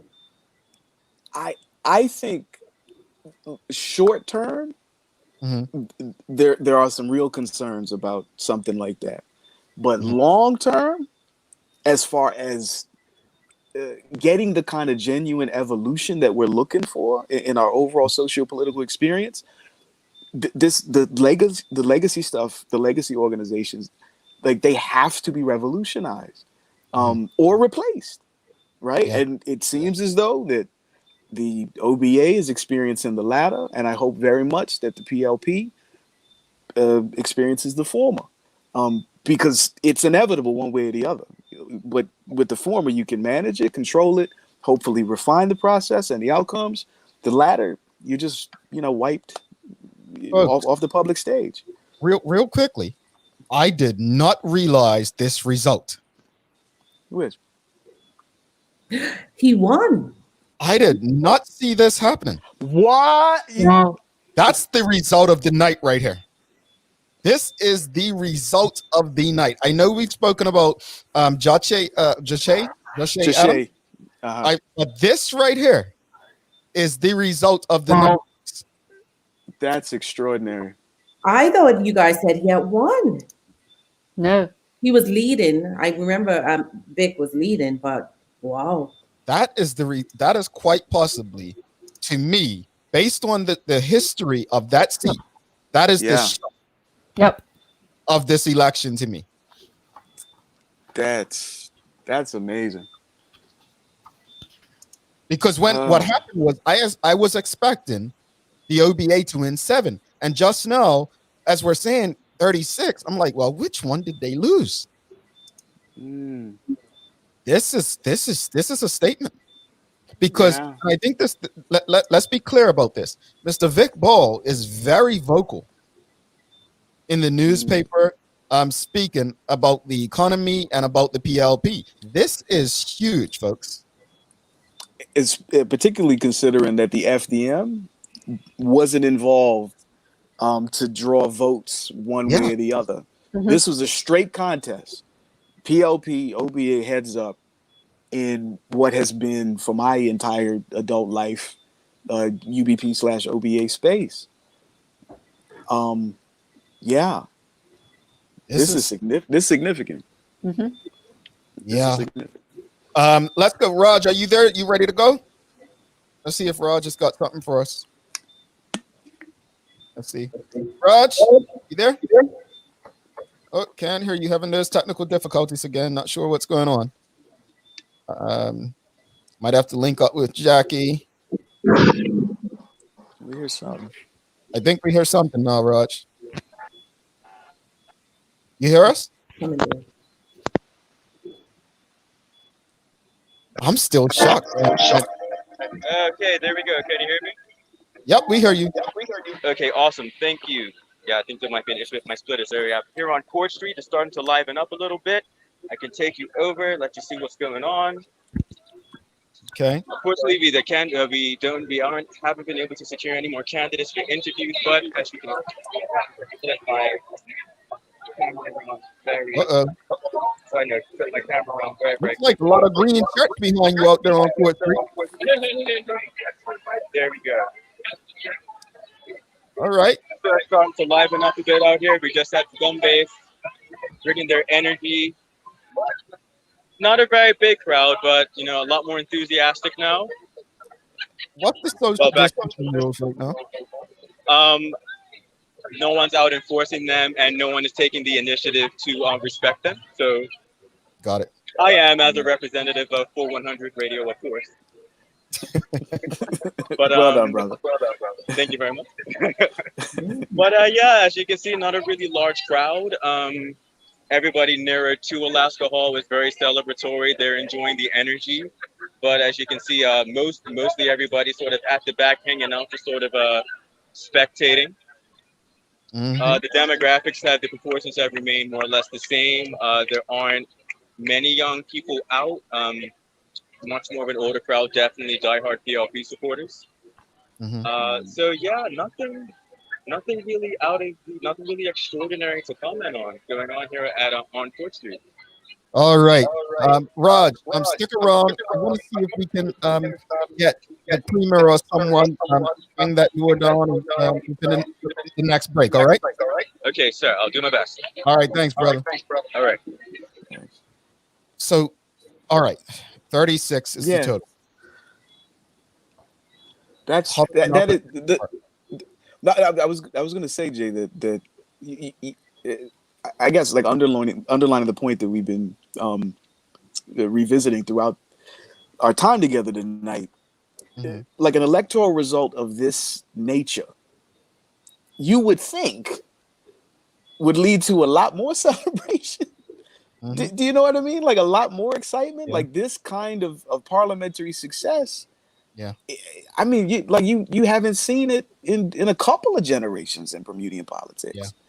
And folks are clearly happy, but it just feels a little different. It does. And I don't know entirely what it means, but it means something. Indeed. It's a hollow victory. I was going to say, using Jamal's sports analogies that he loves, do you really enjoy winning a game when you trounced all over, or do you prefer a hard fight and really can claim a victory? Oh, I got you. Yeah. Well, and again, let's go back to the victor. The PLP have 30 seats now. I am not one who really cares whether it's 30 or 19. What I care about is, what do you plan on doing to improve the livelihoods of the people, the electorate? There are a lot of people that feel between 2017 and now that the PLP did not do enough to improve their livelihood. Let's just be honest. There's a low turnout, but they just don't trust the OBA. So you have a lot of people who did not go to the polls, and it impacted the opposition party this time.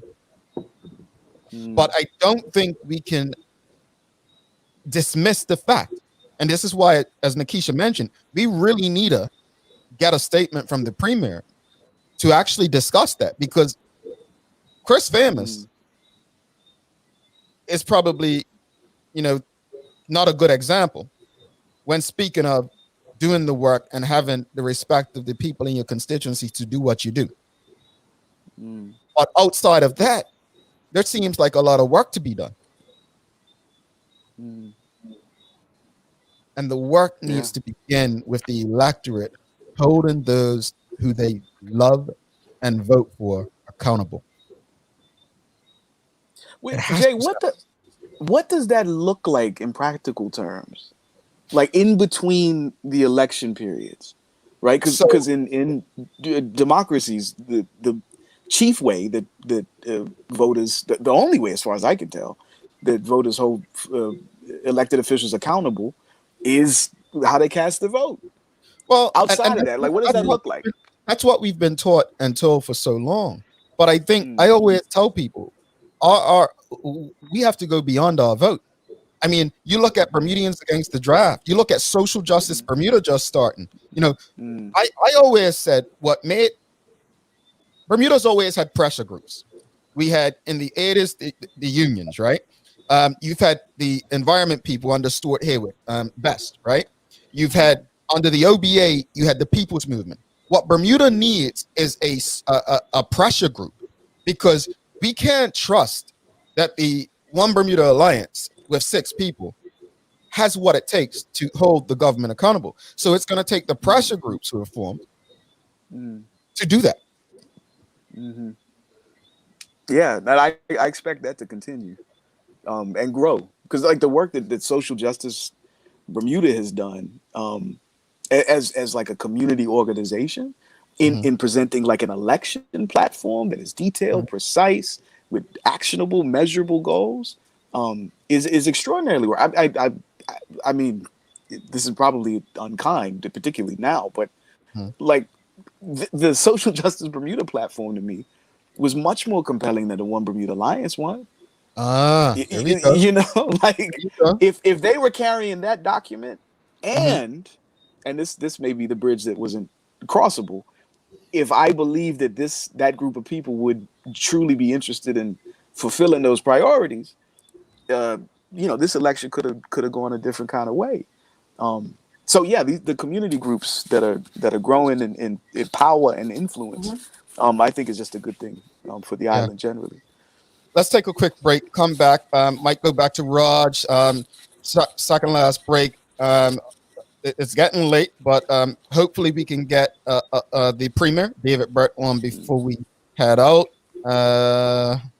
Let's hope. Let's cross our fingers, everybody. Let's hope he does it for us. All right.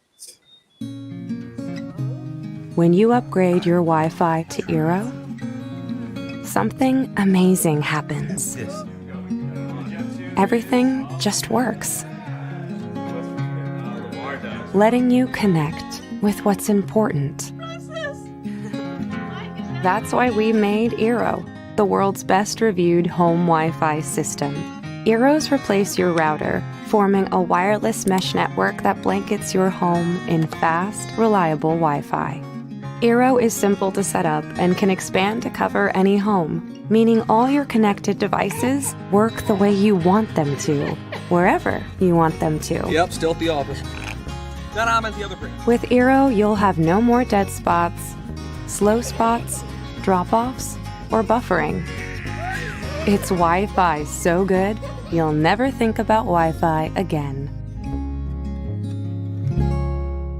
Bermuda bananas are back. Toilet paper demand has decreased, and Taste of Bermuda Weekend is returning for a food festival drive-in experience that can be enjoyed from the comfort of your own car. The city of Hamilton has flexed its imagination to bring back a much-needed celebration of food and culture. Wake up from your corona coma, grab your masks, fill your gas tanks, and join us for Taste of Bermuda Weekend October 9th, 10th, and 11th. You can expect cooking demos, a drive-through photo station, free food samples, drive-in movies like Ratatouille and Chef, and enough hand sanitizer to put Purell to shame. Friday night is vegan-themed, utilizing locally sourced items to please your palate. Saturday is focusing on comfort food, with the weekend ending with your favorite Bermuda traditional sweets and treats like Nana used to make. Try your luck at prize draws and giveaways. To get into this event is simple. Show a receipt valued at $25 or higher from any city eatery. Be sure to save those receipts between now and October 11th. Don't be a Corona moaner. We'll see you at Parlerville Car Park October 9th to 11th. Security will be on site to ensure strict adherence to health and safety guidelines. Hamilton, Bermuda at its best. All right, welcome back. Not much further to go. Apparently, the candidates, according to Rajay, are locked away in the headquarters. So, not sure what's going on there. We really want to bring Premier David Burt to you all before we head out. Hopefully, we can do that. If not, we'll just wrap it up and say our good nights. But let's just give it another 10 to 15 minutes, see if we can bring them to you. I want to know from the audience. I really want to gauge the audience. How are you feeling right now about a 30-6 advantage? Now, interestingly enough, no one's mentioned something tonight. No one has spoken about a possible split in the PLP, leadership challenge. None of that's been mentioned. I was going to say, who's to say that Premier Burt would be the Premier tomorrow morning or day after tomorrow? Because we all remember what happened with Dame Jennifer, right? That was on my mind. I think I think he's safe for the night. Yeah. But given that that majority that he's delivered, but I think we have to be clear on a few things. One of those things is that I think COVID in some way has been a blessing in disguise and really handed the election to David Brett and the PLP. Because I think absent, the PLP and David Brett in particular have gotten a lot of goodwill from PLP supporters as well as other individuals who would ordinarily probably be inclined to vote for the OBA. He's gotten good marks on the response and the leadership that he's shown through COVID. But if we're being honest about it, that's been the last 6 months, right? So if we were judging the PLP on a whole, absent COVID, I think we would be having a very different discussion if this was election night without COVID in the equation. I think we would really be hard pressed to point to or identify anything, that the PLP, I think Jamal, you alluded to this earlier, that the PLP has really delivered, that has improved people's lives or made people feel, connected. And I think, again, in terms of the low voter turnout, I think that is actually, reflected in that, right? So I'd be very interested to hear his comments. So I'm hoping that we can get him on. But it's definitely, I've read some of the comments as they come through. I've had people hitting me up as well, and the general sentiment is that this doesn't feel like a victory, and that is not a victory. And to Carla, to your point that you were making earlier, I think the fact that they have such a majority actually increases the likelihood of things such as a split. So right now they've got their backbench is larger than cabinet, right? Yeah. I mean, it's significantly so. Yeah. So problems. Let's be honest. Absolutely. That's a key observation. Yeah. Absolutely. But ultimately, I think, and this may sound like heresy to some members of the audience, but again, I'm trying to think in the way that we were talking about earlier, Keish, like generationally, right?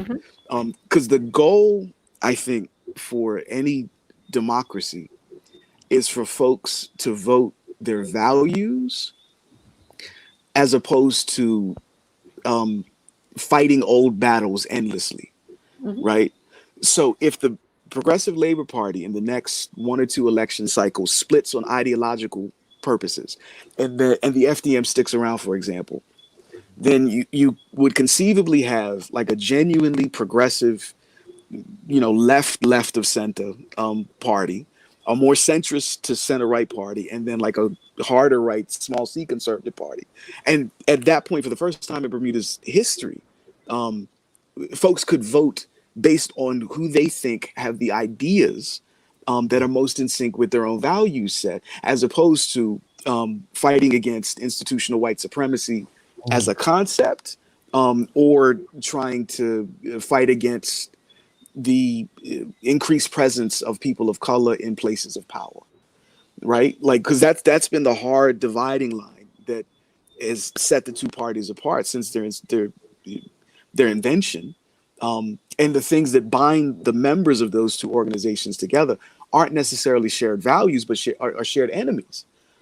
So if that kind of progress occurs where the PLP splits on ideological lines and the FDM still sticks around, I think ultimately long term for Bermuda, that would be better, like meaningfully, just better. Yeah, and I know that may sound like heresy, but I promise that A, I mean this, and B, I think I'm right.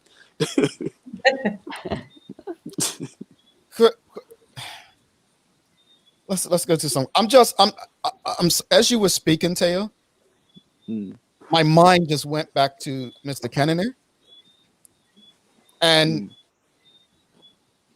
I'm feeling extremely concerned for Bermuda because one of the questions that we didn't ask him is, will he be the opposition leader of the 6th by the end of this month? Now I'm giving him 30 days. He may not know the answer to that himself. Well, I mean, if I led a party to a loss like this, I mean, it's only right that I resign. No? He may blame the PLP. I hate you.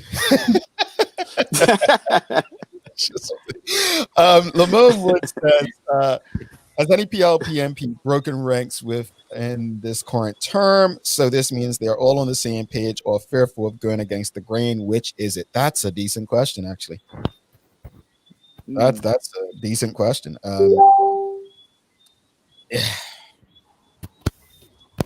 PLP is a safe bet for him. I'm going to say it's a safe bet. If unless you have, because as one of you just mentioned, the backbench is larger than cabinet. Unless you have the majority of the backbench with you, don't be that lone soldier. Don't be that lone soldier. But David Burt has a task on his hand in keeping a lot of people happy. I think the next step that a lot of Bermudians are going to be looking at is, what does this new cabinet look like? Is it going to mean the return of Zandy Silva and Wayne Keynes? Is it going to mean that Renee Ming was temporary and it got him over the hump? That's the hardest job that David Burt has right now. Choosing a cabinet. Yeah. But I mean, but to be clear, like it's just so we get like the tone right. Like he has a bunch of good problems. Yeah. In like an electoral context, right? Like he has grown his majority. His party is able to maintain running the House of Assembly based on their own agenda, on their own time, setting their own priorities without having to, accommodate very much. So like having all that freedom, it leaves a lot of space for the sort of issues you're describing. But like it's important to keep that in mind. Like these these problems are preferable to the alternative, if you know what I'm saying. In the short to medium term, I should say. Yeah, this is unprecedented. Kathy Brumby says, no viable opposition isn't good for Bermuda. Maybe the OBA should cross the floor. That could you imagine Craig Kennener in the PLP? Mr. Talbot says the fact that the OBA voters didn't show up could mean they know their interest is being met. Interesting. I mean, just that first sentence. Yep. And if I'm not mistaken, David Burt did mention something the other day about white supporters behind the PLP right now. The OBA vote seems to almost be giving the election away, but why? Is it because they know the OBA can't keep the water calm through the tough decisions about to come? And who are those tough decisions going to truly impact benefit? Well, let me say this over Talbot's comment. I know in the U.S., it's always said that a president who is at war is never always gets reelected. That's what I've heard people say. Oh, if it's a war going on, they're likely to get reelected. I think he could be onto something. Maybe OBA supporters were like, you know what? The country's in bad shape. They created it. Let them fix up their mess. It looks like we're in PLP headquarters, folks. Look, hold on 2 seconds. It looks like we're in PLP headquarters, and we may be getting let's see what's happening here. All right, so we're not gonna go. We're not gonna go anywhere yet. Looks like let me go to Rajay and see what's going on. Raj, what's up? Hey everybody! Obviously, it's a very party vibe, so let me get away from the speakers really quick. I know you can't hear me.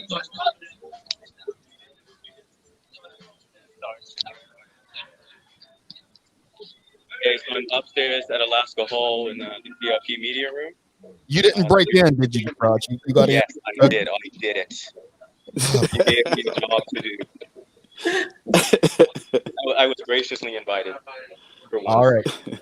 The premier will be giving an address at supposed to be at 11:45.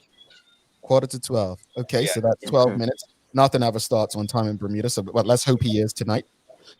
I'm gonna try to do my best to sort out the audio because I'm not able to put. Obviously, I'm working from the headphones and I can't put the headphones on the podium. Right. So it looks like we have a microphone there and it's going to be coming through some speakers. So I'm going to stand next to the speakers, Okay. and hopefully you'll be able to hear what he's saying. All right, thanks, Raj. We'll bring you back in as soon as we see the premier at the podium. Okay, all right. See you All soon. right. All right, cool. Thanks, I'm interested to see what he says.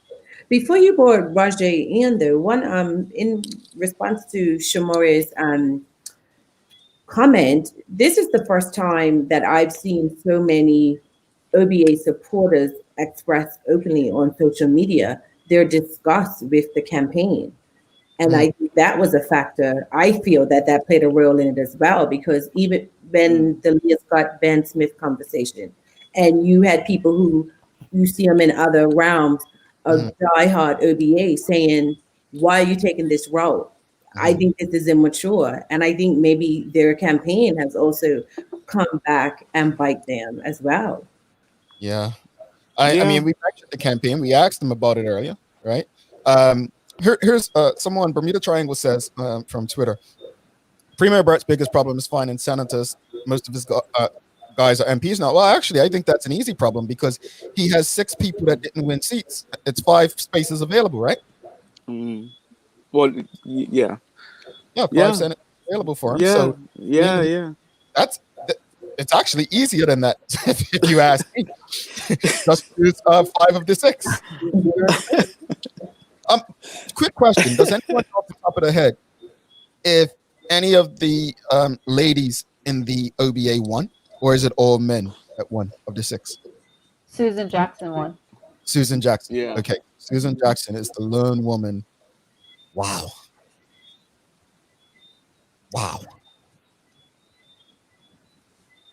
See, I hadn't thought about that. I'm embarrassed that hadn't occurred to me, like the gender dynamics. So does that?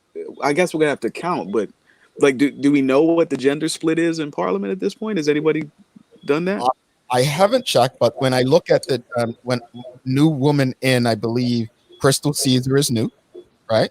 Miss Wade, Miss INT Wade, Kathy Simmons, because she was a senator before. She replaced Neil Michael Scott. That's all I can think of right now is the new ladies that are in there. But okay. Yeah, that's okay. 3. So 3 more women. That's good. 3 more women in the House. That's and when healthy. you think about who's been replaced, though, Leah Scott's gone. Pat Gordon Pamplin. Pat Gordon Pamplin's gone, so that's 2. Just those 2. Just those 2 from the OBA. So one net woman being added. One added woman in the House. And I think that's important because one of the things leading up to the election was about representation, right? People were asking about representation and having more women involved in politics. And one of the questions I have about that is, do women even want to be involved? You know, I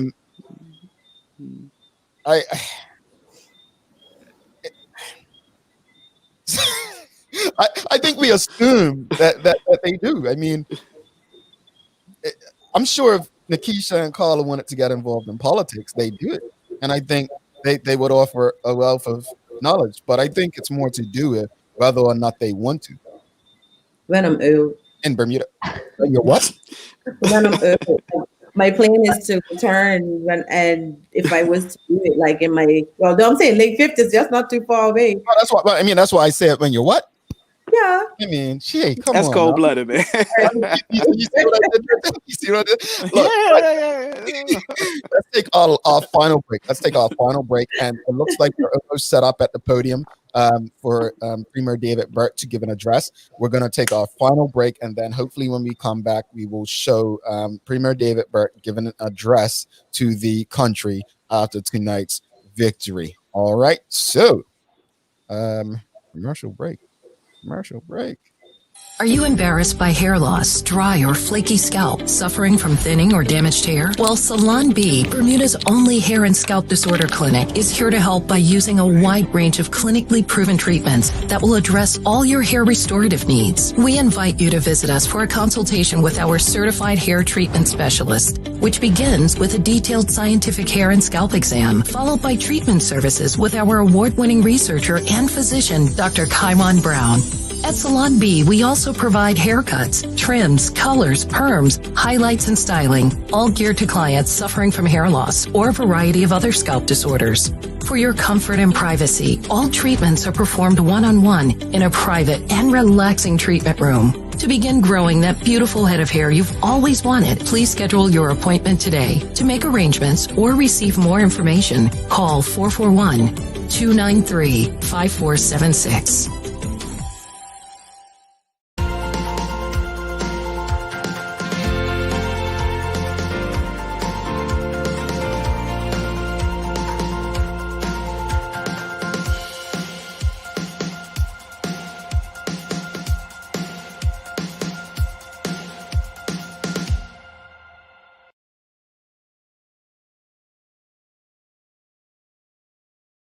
Bermuda's digital economy is growing, and it's going to continue to. Get access to employment opportunities in this new space through the Bermuda College's PACE Division's new partnership with the International Compliance Association. The ICA Specialist Certificate in Money Laundering Risk and New Technology will grow your tech skill set and enhance your resume to meet the new roles and responsibilities showing up all over the local job market. It runs completely online. You can get it done in 3 months, and you can start at the end of October. To find out more about the ICA Specialist Certificate in New Technology, visit college.bm/PACE. BC, many paths. Discover yours. That sounded like your voice, Teo. Welcome back to the special election night coverage. Carlos Zul, Teo Dill, Miss Keisha Cameron. Special thanks. Honestly, from the bottom of my heart, thank you to Lamern Woods at Crimson Multimedia, Channel 82. Thank you to our sponsors, partners who got behind us to ensure that we can make this happen. Bermuda College, the Marketplace, NMAC, as well as One Communications. Really, really appreciate you all for believing in what we can offer. It looks like we have 2 press conferences about to happen in both places, both the One Bermuda Alliance headquarters and PLP headquarters. So we're going to try to bring both of those to you. We're still going, folks.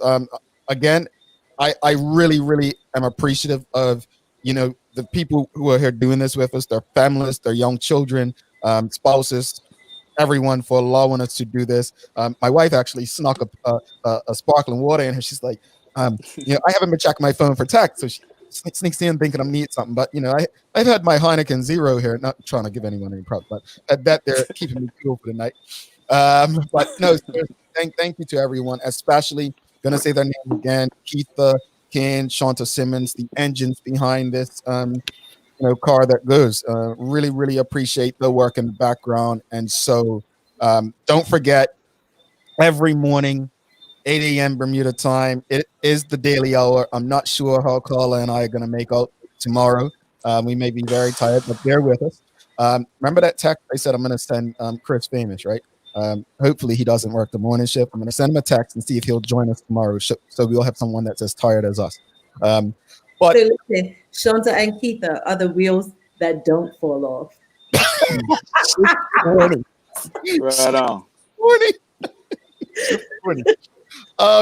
But we're going to go over to Alaska Hole. I also want to add this. I saw a lot of people complimenting Nikisha, right? And then some people, man, I missed Teo's analysis. I'm going to put Nikisha on the spot, man. I've been trying to get Nikisha. I'm not going to call the other 2 people's names to do something for a minute. So don't think this is a one-off, me just asking one-off. Nikisha is wonderful. We obviously think very highly of Nikisha, a wealth of knowledge. So I'm just grateful that she said yes and was able to do this. And Teo, let me just put Teo on the spot.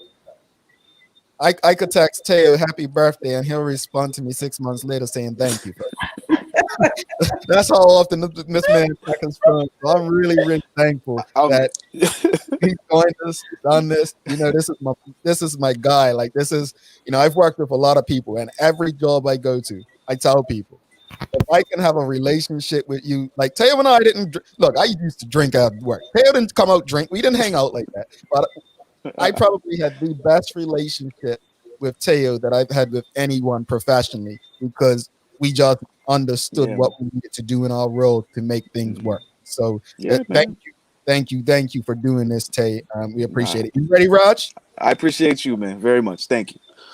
Okay, and Rajay, and I have to give props to Raj. Raj is, was interning at the station back in the day, and Rajay pretty much can do it all.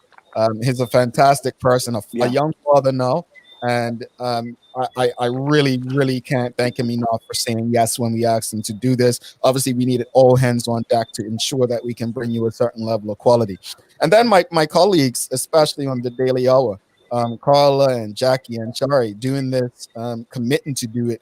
I got people that, man, you guys do this every day, and it's not easy. Coming up, Teo, you've done a morning show. I'm familiar. I empathize deeply with y'all.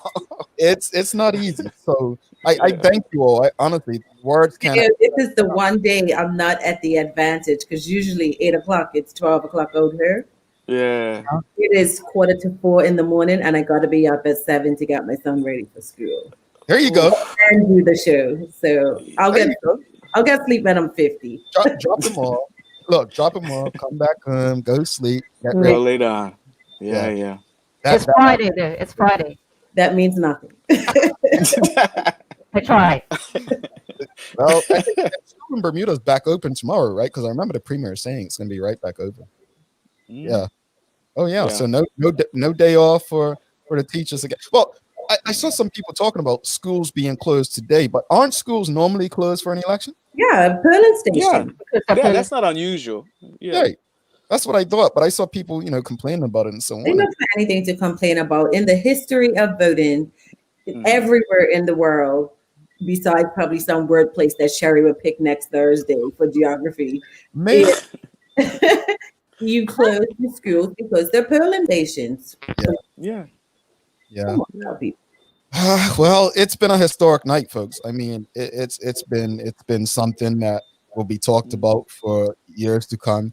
I know that Mr. Cannonier was trying to find some positives, some goods, as he spoke to us earlier. I'm just not sure that his hoe was good enough to dig and find the gold he was searching for. I think he's hurting though, Mal, because he wasn't shouting. When I say that, how he's usually very passionate and emphatic. He wasn't that tonight. So I think it's marinating and resonating with Ian, and he had to do a brave face. And I do think he believed what he said, but he didn't believe it how he normally. It was subdued. Yes. Which you would expect. I mean, under circumstances. Mhm. Yeah. And he actually said Bermuda with the A as opposed to the ER, which I thought was marvelous. Hey, yo, no. Hey, yo. You were doing so well. Someone said that earlier, though. Someone said, you're tired. I apologize. No, don't do that. I know it wasn't just me though. I know it. Oh boy, he took us back 12 years. That one, Bermuda. Yeah. Toastmasters. That's what I'm about every time it happens. Toastmasters. I can't stand you. Everybody's in timeout. Teo's letting Jamal rub off on him, okay? No. That is Teo 12 years. I knew it was going to come out. Right.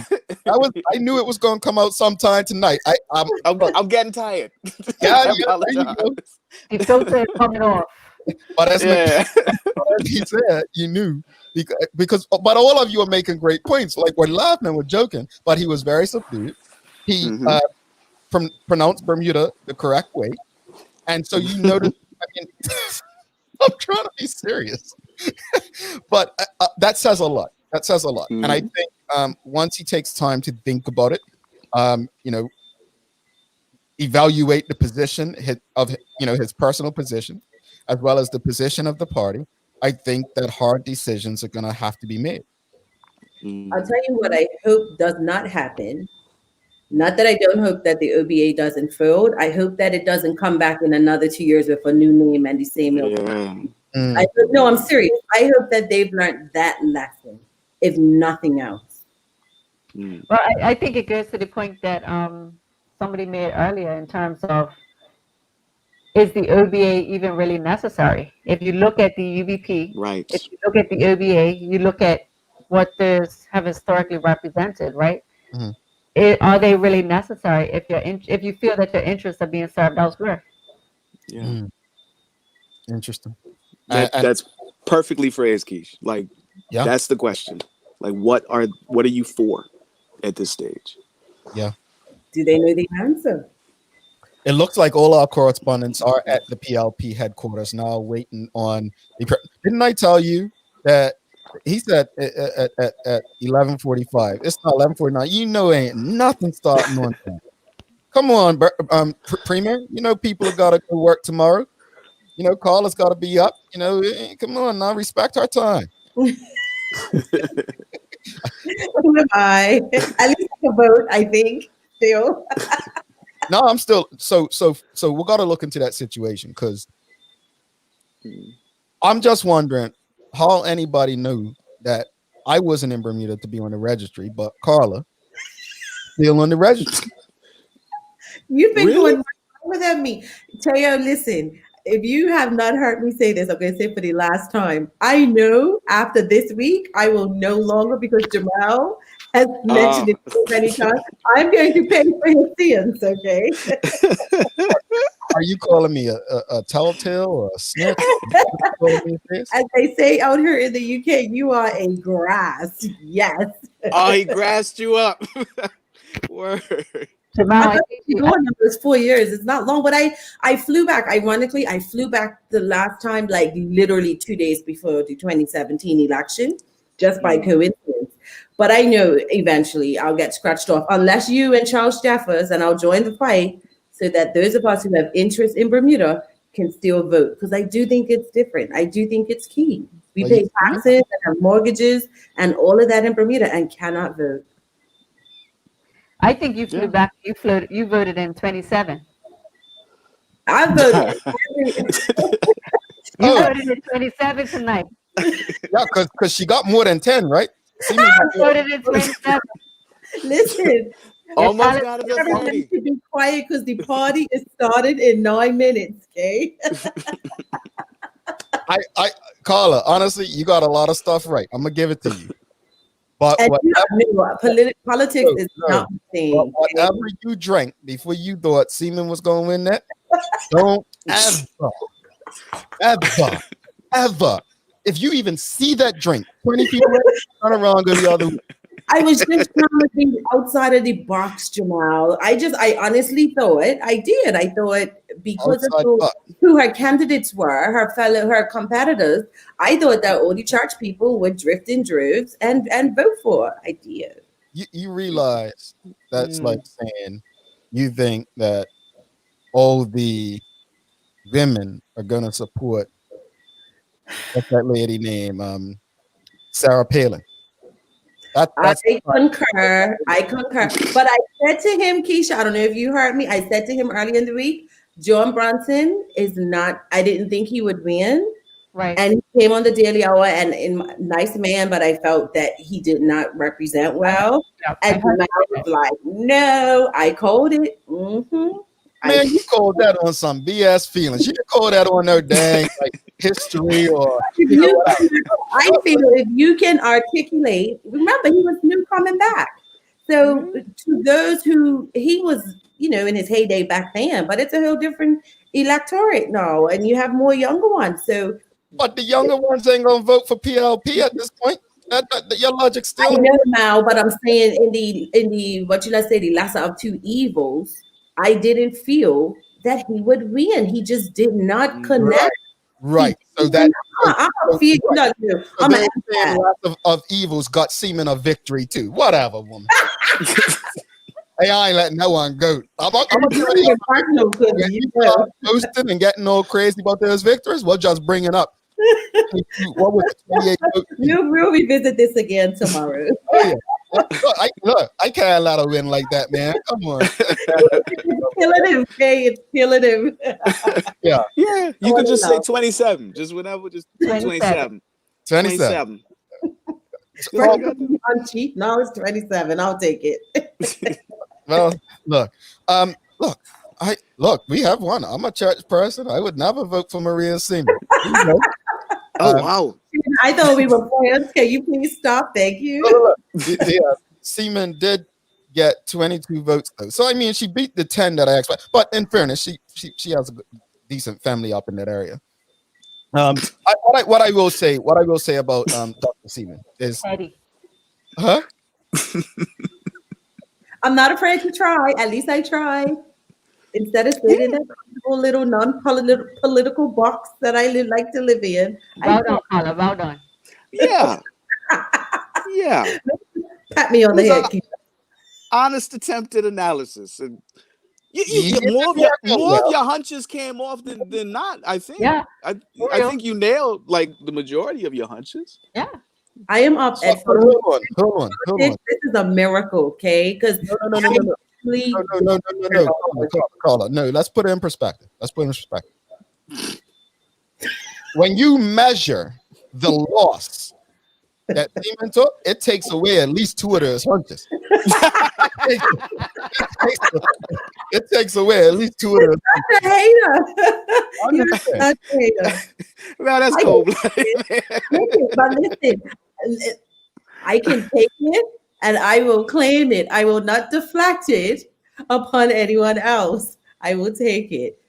Take a responsibility. Follow the trend. Right. I shouldn't share this, but I'm gonna say it. Luby says the pastor didn't win because God loves weed. The reason I share that though is because I know people were saying, stop laughing. People were saying she was a 2-issue candidate, anti-weed and anti-something else. So yeah, she was. Yeah, and if people see you as anti something, not pro anything, then you might have problems. So, yeah. Let's see, Raj. How we looking, Raj? Any progress over there? He's still at Alaska Hole. Any progress? 2 minutes? It's looking like 2 minutes. All right, come on, Premium Man. I'm tired. Gee. On that note, you know what? Let me just thank the sponsors and partners and everyone. Oh, okay, never mind. Looks like Raj. Let's go live to Raj. Let's go live to Raj. What's that thing on it? Oh, he's got a mask on. I'm like, what's he got mustard on his face for? It's a lot of mustard. That's a lot of mustard on my face. What's wrong with you? I thought no, Raj. I just saw this yellow thing, and yeah, you're forgetting. No worries. Yeah. So the candidates. Let me turn my camera around 1 moment. sound like a party up in there, huh? It's very festive. So the candidates are starting to gather in. You have Minister Renee Ming right there, Minister of National Security. We have the deputy minister, the deputy leader, Walter Ban. The candidates are starting to gather at the front. I was told that the premier will be making an address at 1:45, but as you know, in wonderful fashionable Bermudian fashion cars, he's not here just yet, but everybody's coming, and his address is impending, it looks like. Mm-hmm. I will say this here, Minister Renee Ming, as you guys mentioned just now, she's the other Chris Famous kind of like they do a lot of work in the constituency. You can see how well loved and respected they are, right? Hey Raj, tell Minister Ming, the crew in here, we say hello and congratulations. Yes, definitely. Sorry, Minister Ming, I'm so sorry, I'm live. It's Friday. I'm live right now with the radio. We just wanted to say congratulations. We are on channel 82. I have Teo Dill here, and here we have Zainab Bogan. Hey. Congratulations, you guys. Great to see you. Congratulations, y'all. I wish you could get everyone saying congratulations to you. You're welcome. 1, 2, 7. Yeah. Oh, they are having fun. It looks like a party up in there. Yes, we have DJ Rusty G. Okay. So, PLP headquarters looks a bit different from when we used to go around this here. Yeah. It looks like, are they made for TV upstairs now, you guys? Yeah. No, I guess the studio space has been redeveloped. That's really cool. Yeah, it is. I'm made for TV. They could actually produce a sitcom in there the way it looks. Yeah, it's fantastic up here. They've done an excellent job. Yeah, it didn't look like that back in the day. Well, hey, look. Let's go. Tell him we said congratulations. New MC there. Oh, here's on his phone. Look. Well, with that said, we actually had Anthony Richardson. We had some video of him. Raj, we'll get back to you in a second, but let's just go to this video of Anthony Richardson as we visited the constituencies earlier. This is what he had to say. It's my second time around, and so it's always fun, and the turnout's been quite steady, which is quite good, I believe. And people keep asking about how you stand out there, right? But the reality is we are here to serve, and standing up for 12 hours is not that big a deal in the overall scheme of things. We also have on hand masks. If somebody comes and they've forgotten a mask, for example, you can get the mask. And we've also put in place, as a community service, we have a minibus that's now driving around, and so if somebody wants a lift, they can come to us, or call really, which is 538-8683, and then we'll send somebody to actually pick them up to make sure that everybody votes. Because for us, what's most important today is people vote. That's really the emphasis, that we understand what we had to go through to be allowed to vote. We want to make sure that nobody is denied the chance to vote. And so for me, that's what it is. It's wonderful meeting different people. And my mother's here right now. And so what's interesting is, and my sisters were here earlier, and so there are people that don't know my relationship with them that are there smiling and saying, okay, well, go. And so therefore, you know, Bermuda's so small, right, that the interactions just add that much more color and also makes the day go a lot faster. So yeah, it's been great. So he was benefiting from relationships here. They're getting some votes. They didn't know, but that's interesting because people don't know who you are. Election. Oh, that's your brother, and it could help you go either way. Let's see the premier. Let's check. This looks like Shari might be outdoors at the PLP. Let's see. Yep, Shari is outdoors. Yeah, there's quite a big crowd out here still. So I don't think they know what's going on. They're waiting for the people to come back out, I suppose. But they haven't finished meeting. They haven't finished meeting upstairs yet. So, but yeah, there's quite a lot of people out here. Yeah, it looks like it's a growing crowd there. It is, and people that are my age and younger. She said her age and younger, which means old people. Yeah, I wasn't gonna say it. I will. All right. So, Shari, we'll get back to you. We're going to head over to Raj inside the Alaska Hall. Okay, great. All righty. All right. So, Rajay is inside Alaska Hall. We'll get back to Raj in a second. Shari abandoned the OBA. Well, I mean, the OBA abandoned the OBA. Let's see. Is Raj there? Raj, you're Raj.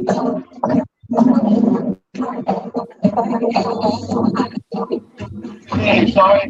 Give me a moment. I need to switch back over to the headphones. Apologize. Okay. All right. Let's see what the premier has to say, folks. Yeah, no, the premier has not started just yet. Right. Can you guys hear me? Yes, we hear you. Right? We got you. Okay, sorry. Yeah, the premier hasn't started just yet.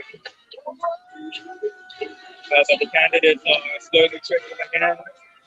Oh, they're waiting for the right candidates to arrive? I have no clue what's happening right now. We have Alexis Swan in front of us right here, the PLP's campaign manager. That's Dana Fogo. That's MP Fogo, constituency 3's daughter. She doesn't know how to act.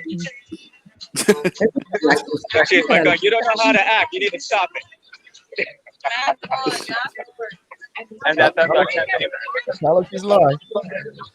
And you are live. You're on channel 82. Oh, yeah, she don't care. She don't care. You just they're on live. You're not telling everybody that they're on live. Oh yeah, and I'm not. And I'm. You tell people when you put them on that they're on live. But yeah, and the deputy leader is correct. I should be telling people that they're live. Yes, you should.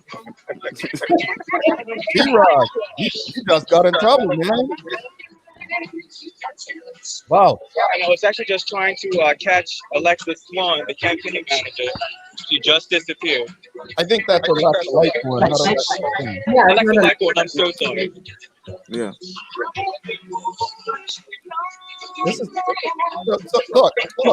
I know that Somerset is like another place, another land. You know, even people that support Somerset and Cotton Match, it's a strange place, right? But it don't take that long to get to town. Where you at? Are you speaking to these people? I'm sorry. What's that? It might be a line at Ice Cream. At Ice Cream? Yeah. You think they stopped Ice Cream there? Hey, it's late, man. And fish on the buns, good way to celebrate. Yeah. Y'all want to pull up? You can. Carl, I know y'all gotta go. So if you don't want to stay up to check the premier, feel free. Before I go, what was the turnout? Do you know? What's the national turnout? Do we have that number? What's that? Oh, I was saying before I go, does anyone have the number of what the national turnout was? So national turnout caller was 55%. Wow. That's very good. I mean, considering 70% is around the norm. 70, yeah. So that's insane. That number is insanely low. Yeah, And like every fourth person didn't vote this time. That's insane. Like I mean, wow. Yeah, like if you think about it like that, like if you have a family of four, that everybody votes. This time, Granny didn't. Everybody's granny didn't, or maybe everybody's grandson or granddaughter didn't. That's striking. Just for context, the last election, the PLP alone got 20,059 votes. This time, total vote count was 25,763. Oof! Wow. So quick question. I've seen a few people have messaged me and said the coronavirus played a huge factor. I mean, we don't know for sure, but do you think that it did play a significant role? I know it's a factor, but yeah, I think some people are in denial about how apathetic people are or disgusted that people really are, and they're trying to blame so many different things instead of looking at it for what it is. And if we're not willing to look at it for what it is, we're in trouble as a country. Or at the very least, just consider it. Like that's the thing that tends to frustrate me about the sort of out of hand dismissals. It's like, I mean, clearly none of us can prove that it wasn't the pandemic that pushed voter turnout to these strikingly low levels. But folks that disagree with that can't prove, or rather disagree with the general premise we've been presenting, they can't prove that we're wrong either, right? And to me, and I think to all of us, like it's plausible that all of these factors came into play, and this one factor in particular took up a bit more space than the others. But when folks just dismiss it out of hand, like no, it was all pandemic. It's like I don't understand why you feel the need to be like so unreasonable. Just be open to consider that this is a problem, and steps should be taken to address it. You know? Well, someone just said, Sean Smith just woke up as it's 4 a.m. Is it true? 30 seats PLP. Yep. Can we answer in unison? Yep. Yeah. Yep. Let the staff go their heavy blanket. I mean, y'all acting like I'm talking harsh, you know, like, come on, folks. Didn't you just hear me say to Carla, if you need a roll out? I'm going, but it's actually historic, whichever way we look at it. And it's an honor to be a part of this, because I was not expecting, as you all know, I am not into politics as such, but I was not expecting it to be such a windfall like this. So this is history, no matter how we interpret it, it's history. So while I need to be in my bed, it's an honor to be here, and I'm going to try to hang until I fall off the chair. Then you'll have to call the ambulance for me. And Anthony D'Elia. So don't laugh until we know you're okay. All right, we got you, sis. Truth be told, I, just sharing personal stuff. I usually, you all know, I'm an early sleeper, so I'm way past my bedtime. That said, they like to call me these names like Grumpy and all this stuff. Y'all can't say that to me in the morning. Not tomorrow morning. Nope. Don't worry, I'll be shouting at you. I'll be grumpy for you, Jamal, okay? We're all in it. But I can't thank your families enough for being understanding. Is that everyone's children sleep right now? Nobody's up sneaking around and watching the show or anything? Oh, thank goodness, yes. Maybe. We got a maybe. It's funny because one of the children sent a message at 2:30 and was like, can I come down to use the such well-trained daily hour basis? They know about live and whatever. So then the family chat, they're like, is mom alive? I really have to use the bathroom. Like, no, it's all right. Yeah, that's the name they call me on the show. They call me. I don't know. It's just so they're so rude to me in the morning. Dawn Leverock says, does the 55% take into account the 3 constituencies that did not have to vote? Interesting. Oh, that's important. Though. I think that would be unfair to calculate that because they couldn't vote. So it doesn't logically, just on basic numbers, just doesn't make sense to include that. But it does take away from the overall number, though. Yeah, but the percentage will be different. So instead of it being out of the percentages remain, but I think Nakisha gave the overall numbers of that election and then the numbers of this. Oh, in that context, I got you. That does. The percentage shouldn't make a difference. Yeah. Like the aggregate would change, but eligible to cast their vote today. Yeah, or including the early the advanced pollers. Yeah, look what we're getting. Look at these two. I'm not even listening to Kathy and Elizabeth. And Elizabeth, look what they're doing to us. Look what they're doing to us. It's unbelievable. All nighter, right? I think when leaders do this, they're trying to see if the media will stay up. They're trying to see if they'll stay involved in the conversation, if they can hang with them, so that they can say some things and get away with it.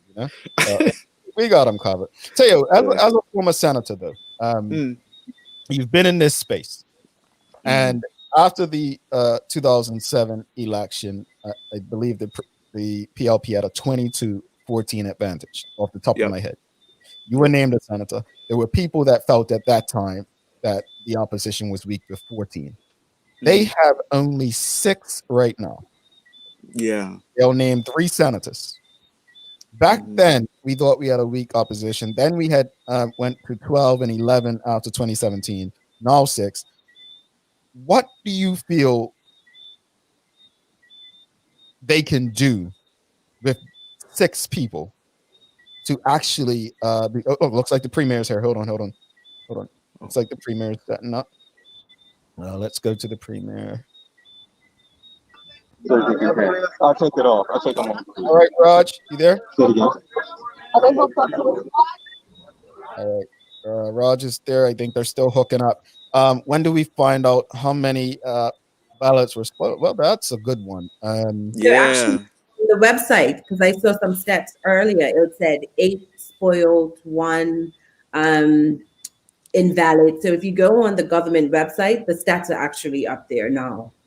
All right, Miss Political Researcher. No, I just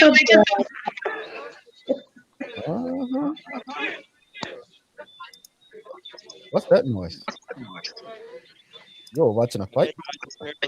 All the MPs are here and accounted for, so the last person that we're waiting for to arrive to begin the press conference is Premier Burke. Oh, so he must feel like he has to make an entrance, huh? Something like that, it would appear.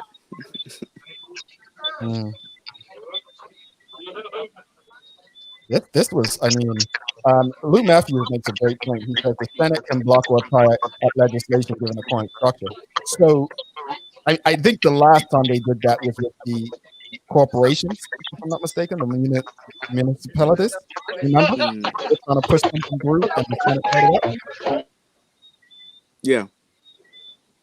Yeah, something like that took place then. But how normal is that? It's not terribly usual, but like the an interesting thing about the position that the OBA's remaining members of parliament are in is that they're freed from the burden of having any sort of obligation to a meaningful, unified message. Like, to be honest with you, they could all function effectively like independents. So they could take stances on issues that being beholden to the party line would disqualify them from, because it doesn't matter if all six of them bind together. It has no material effect on any vote on a piece of legislation. So, they're not burdened by party at this point. Like they're members of the OBA, but that doesn't mean a lot. I think we have to. Sure. All right. Looks like Raj has some action here. Raj, you there? You're on mute. Raj, you're on mute. Stand by for a minute. Tell that person get out of our way. There's a photographer in our way. Raj, there's a photographer in our way. Here we go. Here we go. Is it frozen? It's probably because so many people up there. These signals. Oh boy, what a time to freeze. It's from all the digital signals in one place. Jackie, you there? Yeah. All right, set us up because Raj is frozen.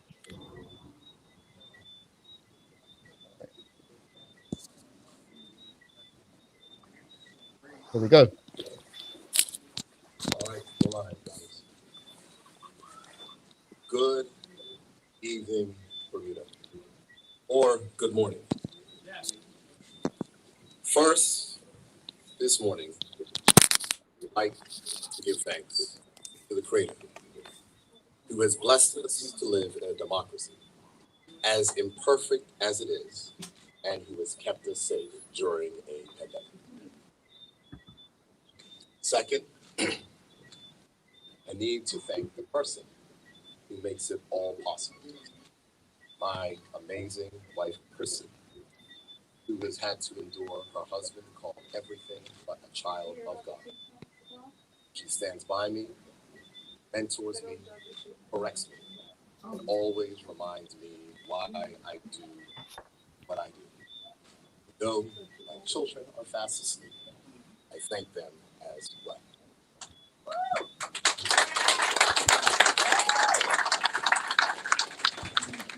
Next, I must thank our campaign party organization.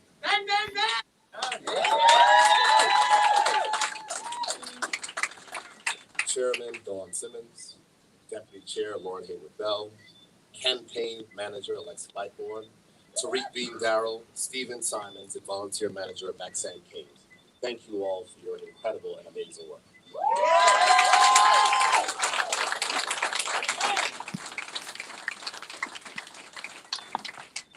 I must thank the 36 candidates across the country who worked hard to deliver this. Our team is a powerful and diverse team. I would, however, like to recognize a few to congratulate the newest members of the House of Assembly. Mr. Anthony Richardson, constituency number 7.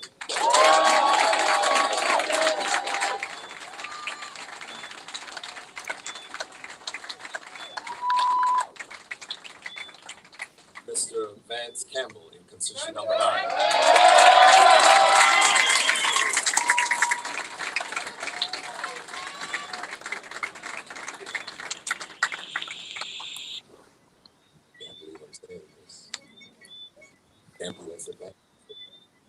Jashay Adams, constituency 19.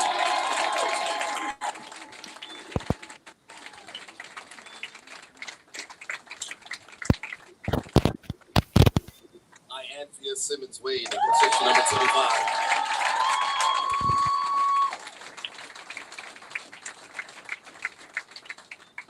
Mr. Jason Brody in consistent number 30.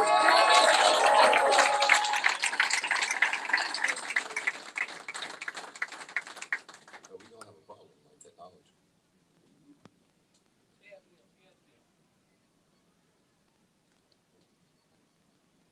Constituency number 31, Crystal Caesar.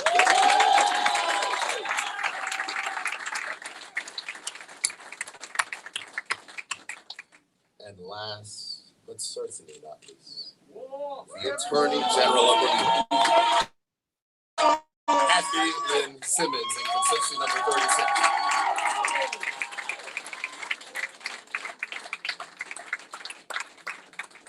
I must also recognize the great performance of our candidates in the seats that we did not win this evening.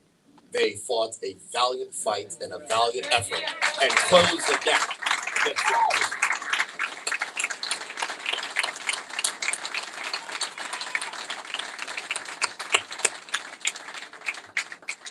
I think that it's only right that I name them. Mr. Owen Darrell in constituency number 8.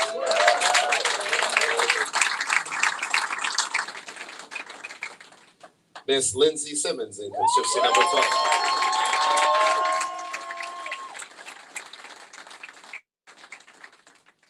Miss Davida Morris in constituency number 20.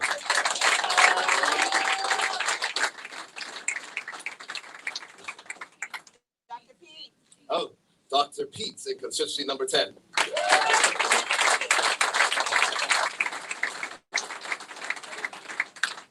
Curtis Richardson, who has closed that gap every single time he runs in constituency number 22. And our youngest candidate, the wonderful Miss Ariana Hodgson in constituency number 23.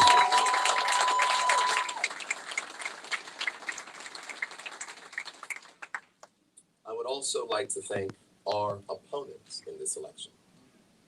Thank you for running and enriching our democracy with your ideas and your enthusiasm. It is important that we have a strong and vibrant democracy in Bermuda. Most importantly, I would like to thank the voters and all the Bermudians who put their trust and faith in the Bermuda Progressive Labor Party today.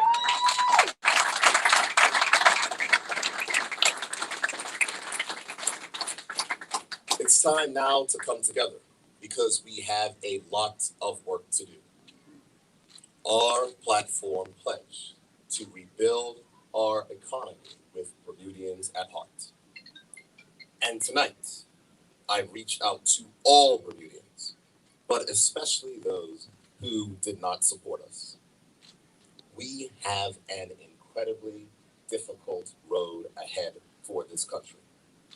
And it is going to require us all to work together, whether we be government, opposition, business, unions, and citizens. I now say that it is time for us to put aside our red, our yellow, and our green, our historical divisions, and come together as one people. One Bermuda to recover our economy and to build a more inclusive economy that benefits all. I pledge to you today that this Progressive Labor Party government will not take this significant margin in the House of Assembly for granted. This is an awesome honor, and now is not the time for arrogance. It is the time for humility and for reflection. It is a time to redouble our efforts to reconnect with those who feel across this country that this government is not listening to them. So, as I close, let me say this. Over the next few days, I will meet with my colleagues, and it is my intent to go to Government House next week, Thursday, to swear in a new government. In closing, I wish to remind all of Bermuda, especially our supporters outside and throughout the country, that we are still living in public health emergency and a pandemic. The excitement catches the best of us, but please let us govern ourselves with the common sense that the Minister of Health and Minister of National Security require. As I close, I say this. Thank you, Bermuda. Thank you for your trust. Thank you for your confidence. Thank you for your overwhelming support of our positive vision for Bermuda. And thank you for saying no to the negativity that has epitomized the last 2 weeks of this campaign and responded emphatically to a positive vision for the future of this country. Thank you, Bermuda, and thank you, team. PLP! PLP!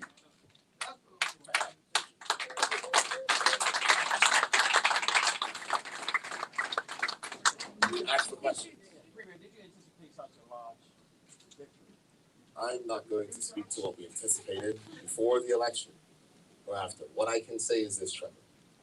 This team has worked incredibly hard. And the Progressive Labor Party doesn't just canvass when elections are called.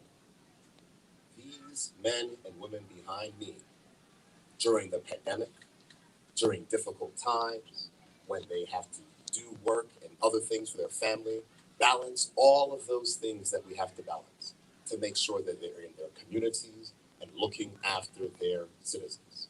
The Progressive Labor Party is the candidates, but it's also our branches, our campaign workers, all throughout this country who deserve a round of applause as well.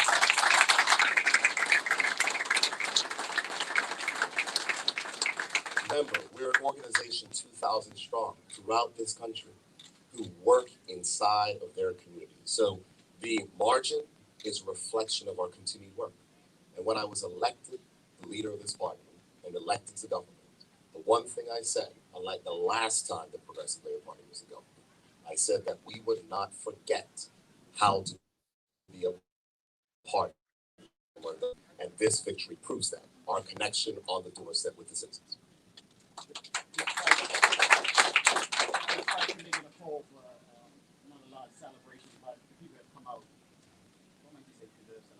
For the people who are outside, I want to say thank you for your support. Thank you for your love.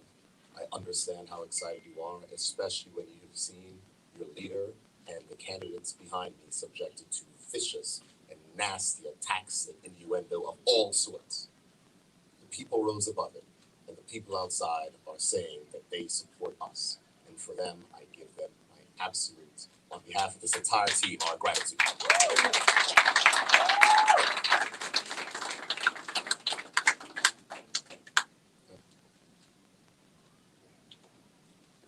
Well, I must say one thing.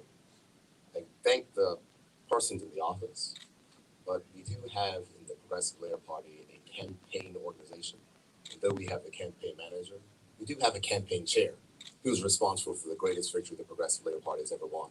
And that campaign chair is the Member of Parliament one more time for constituency number 11, MP Christopher Faye.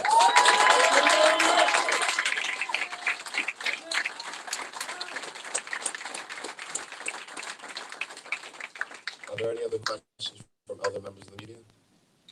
Tarai, nothing. Remember, you need a whole new Senate team. Oh, my peace, no. Owen, anything? All right. Thank you all. Thank you, Bermuda. And to the people outside, I am coming out in 1 second to say thank you. Everyone, thank you very much. Candidates, congratulations.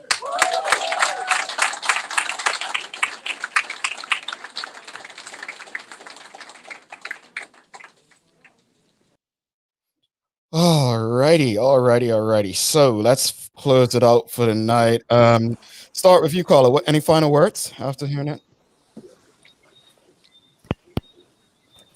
No, just let's hold them accountable, guys, and I hope that the OBA really reflects. Keisha, anything? Well, Jamal, I think it's a good day for the PLP. I think it remains to be seen what that translates to for Bermuda in general. We need a strong opposition. it looks like the people are now the opposition.